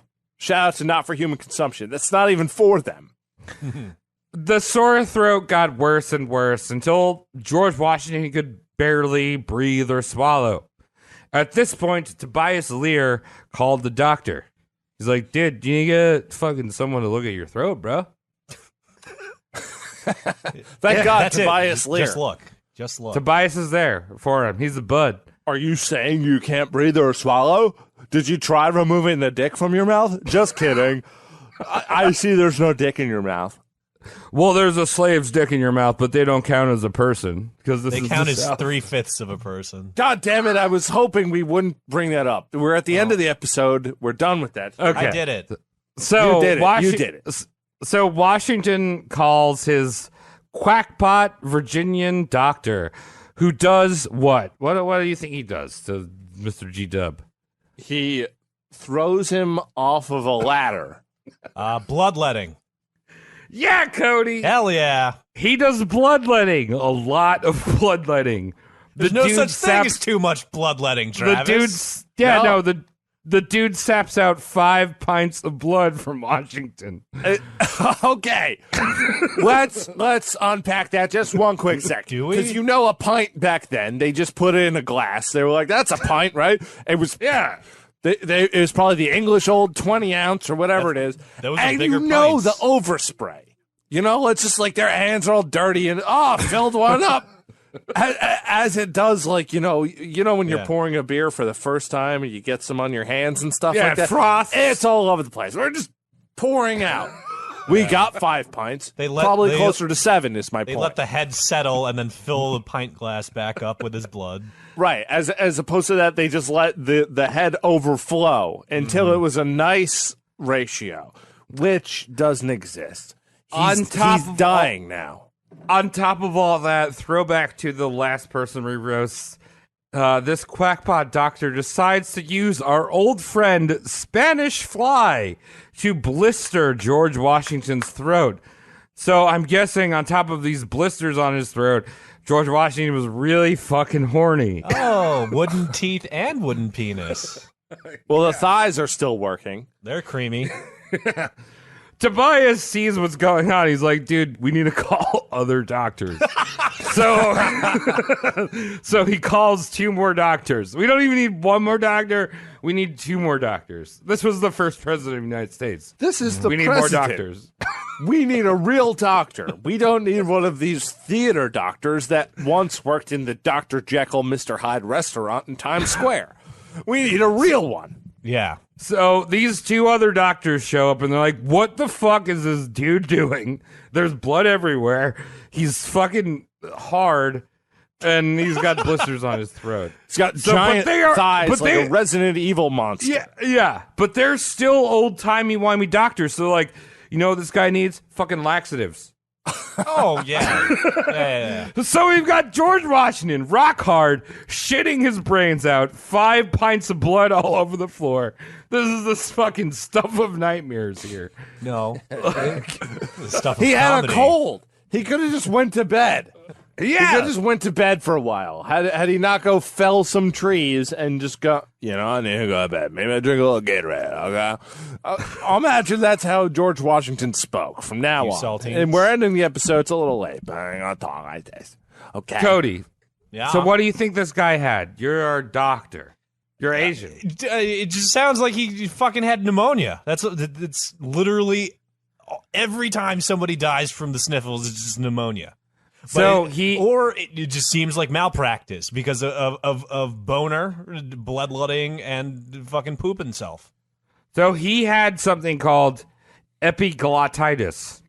Epiglottitis. That means epiglottis is the little skin flap in your throat that diverts water and oxygen accordingly. So he got inflamed throat thing. Yeah, that's pretty much what it is. So it's a bacterial infection of that little throat dangly bit. And it swells up to the size of a plum. That's and it's too big basically for where throat. your larynx is, where you fucking... Yeah, you can't eat if it's plum-sized. Yeah, so he was slowly suffocating to death. Or breathe, apparently. Or, yeah. So at this point, George knew he was going to die, so he signed his will, and he said this, which is, I think, one of the most American things he ever said. I don't know what other things he said besides, like, this is America or something. Can I get a double cheeseburger? Yeah, he says, Doctor, I die hard, but I'm not afraid to go. Die Hard. Yeah, All right, he yes. fucking die hard. All right, you softy. It's not like you had a choice in it. Everyone dies. What the fuck But do you he mean dies you die hard. hard? Dying hard is jumping off of a fucking between the twin towers as it's exploding, and ejaculating into the still living hijacker's eyeball. Would That's you come dying if you were hard. falling out of the building? I'd probably try to jerk. I don't know. That's terrible. You should cut that switch. Nah, it's American. No, look, it's fine. America is nothing but a bunch of metaphors. So And that's why it's so great, because Yeah, we don't his- understand it. his last actual words were to Tobias Lear, where he said, "I'm going to die. Have me decently buried, and do not let my body be put in the vault in less than 2 days after I'm dead. Do you understand?" And please try to figure out how to delete my Facebook account. So I don't think that George thought that he was going to be Jesus and somehow like come out of the grave. It was not unheard of that somebody who people thought were dead were buried alive, and not to find out that they were still alive and knocking at the dirt. So George was like, "Please don't fucking bury me while I'm alive." In fact, George had no religious last rites. There was no come to Jesus moment, because this dude didn't even believe in an afterlife. No, you might think conservatives think it's baked into the Constitution and the Founding Fathers that Jesus is part of the picture. But George, again, if you're religious, you're going to have some priest show up and be like, "This is my penis, the bread of Christ. Wait, well, Suck it before I die." that's not how that works. But yeah, anyway, George died December 14th, 1799, and lost his bet. Wow. Bad beat. Real bad An beat. interesting fact about George was that he was the richest president of America. Ever? His What about wealth, Donald Trump? Well, Tommy ruined my joke. His wealth in today's money calculated roughly to 600 million. Although there is that orange asshole that's supposed to have more money than George, but he won't release his tax returns, so we'll Can't never tell. actually know if Not he's the count. richest president of America. Well, they're both bad in my opinion. And the rest down the line, the sandwich of idiots. Now, before I get into what your opinions are on little George after this 3-part epic, I want to do a little bit of post-mortem. So, post-mortem here. Yeah? The final myth of Washington, right? We've talked about his teeth. We've talked about the cherry tree. We talked about all these fucking things. The final myth of Washington was that he freed all of his slaves when he died. Okay. A lot of people are like, dude, Washington's the best because, like, when he died, all those black people got freed. He was so American that he needed to metaphorically walk away from the giant explosion, which was African American freedom, in slow motion while he was dying, and just so badass he didn't need to turn around and see it happen. Now, here's the thing, is that was nothing special because, I mean, as we roasted Ben Franklin, that was, I think, our first two-parter. It was or a second two-parter, but Ben Franklin freed all of his slaves before he died. And Washington did not free all of his slaves when he died. Oh, no. He freed one man. His name was Billy Lee. He was a mulatto man. Good for Billy. Yeah, a mulatto man that was with Washington all throughout the Revolution. In fact, he used Billy Lee one time. He dressed him up in a wig and put him on another hill and saw if the British would fire at him. He's like, oh, we move over that hill. Like, will they blow us up? So, okay, I owe you one. I use you as a human target, and you're basically dead now, in my mind. Because I already committed to you being dead. So, all right, great. So Washington is a stupid. Well, no, it goes further than that. So, in his will, it did state that all of his slaves would be freed when Martha Washington died. So he's like, all my slaves will be free when she dies. Right, and she owned most of the slaves. Right. George Washington owned about 100 slaves out of the total 300. So 200 of those slaves were dower slaves that were owned by the Custis estate and were Martha's to sell. Mm-hmm. So as you can imagine, if I was one of these 100 people that my freedom rides on the fate of the death of a old bitchy woman, I'd be looking at that woman and be like, when you gonna die? Please. How soon. knife proof is this bitchy woman would be like my question. Right. And these are people that cook for her, dress her, work in her gardens, her grounds. Mm-hmm. They're all around her all the time. What That's would you gotta be do? creepy. Right? What would you do? Get rid of him. Oh, if you were the slave owner. If I was a slave owner. Oh, you're asking. Oops. What do you mean? If you were the slave. What do you mean? What would I do? If you I were don't the fucking slave, know. what would you do? Oh, if I was a slave, I just smother her to death. Why not? Yeah. She's old anyway. Just put a She's pillow old. over her. She's a year older than Washington. Yeah. So Martha got those vibes. She's like, I'm not comfortable with the fact that there's 100 people that want my slavery, like want their freedom over my head. And she feared for her life. And eventually she freed Washington's slaves before she died. See? So it wasn't like Washington freed his 100 slaves when he died. It was Washington's wife was scared that one of them would murder her because literally their freedom was riding on one stupid old bitch. Well, don't want to get murdered, states' rights. I don't know. Like, where's the line here? It's a tricky shit. Now, on top of that, when Martha finally died, her 200 slaves were divided willy-nilly to various nieces and nephews, splitting up families. Mothers would never see their children. Great. Brothers So, would right, never see their sisters. You're going to my niece and my nephew, Willie and Nilly. Right, Washington They'll slaves were take freed. care of you. They live really close to a church's chicken. Love that. Washington's slaves were freed when she died, or before she died, but these other slaves were just fucking passed out.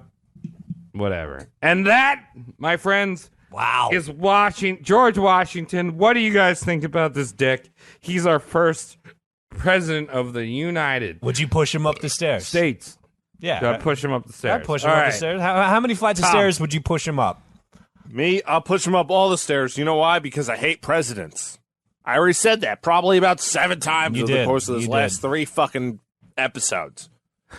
See, I'd probably be gentle. I'd probably roll him up the stairs because I don't want to hurt him, and then drop him down the stairs. Well, you're because I better wanna off hurt pushing him up real rough because then they know that's what you did. If you go gentle and someone walks in on you, you're a rapist, okay? You don't want him to get calloused up so it cushions his blow on the way back down. Okay. Cody, what about you? Would you push this man up or down the stairs? Would you sit there and be like, yeah, Georgie boy, I'll cook your eggs? I don't like him. I think he's over glorified just because he's the first one. I feel anyone who would have been the first one would have also been held in high regard. It just happens our first president was an asshole. He was kind of a pushover, too. He's in a a lot of pushover, ways. asshole, doesn't have a great winning record, let people die, and he was a curmudgeon. He's just like, stop making me do this. And America was just like, keep going. Like, I feel like he was getting played by a lot of people. And not to say that he's innocent, but what I mean is just, like, he never cared. That's the image I'm getting. Like, he never cared about anything. I mean, I think I'll also, and I, hold on, I'm sorry, Travis. I don't mean to cut you off, but keep going. I don't have a problem with people not caring. Like, I don't care.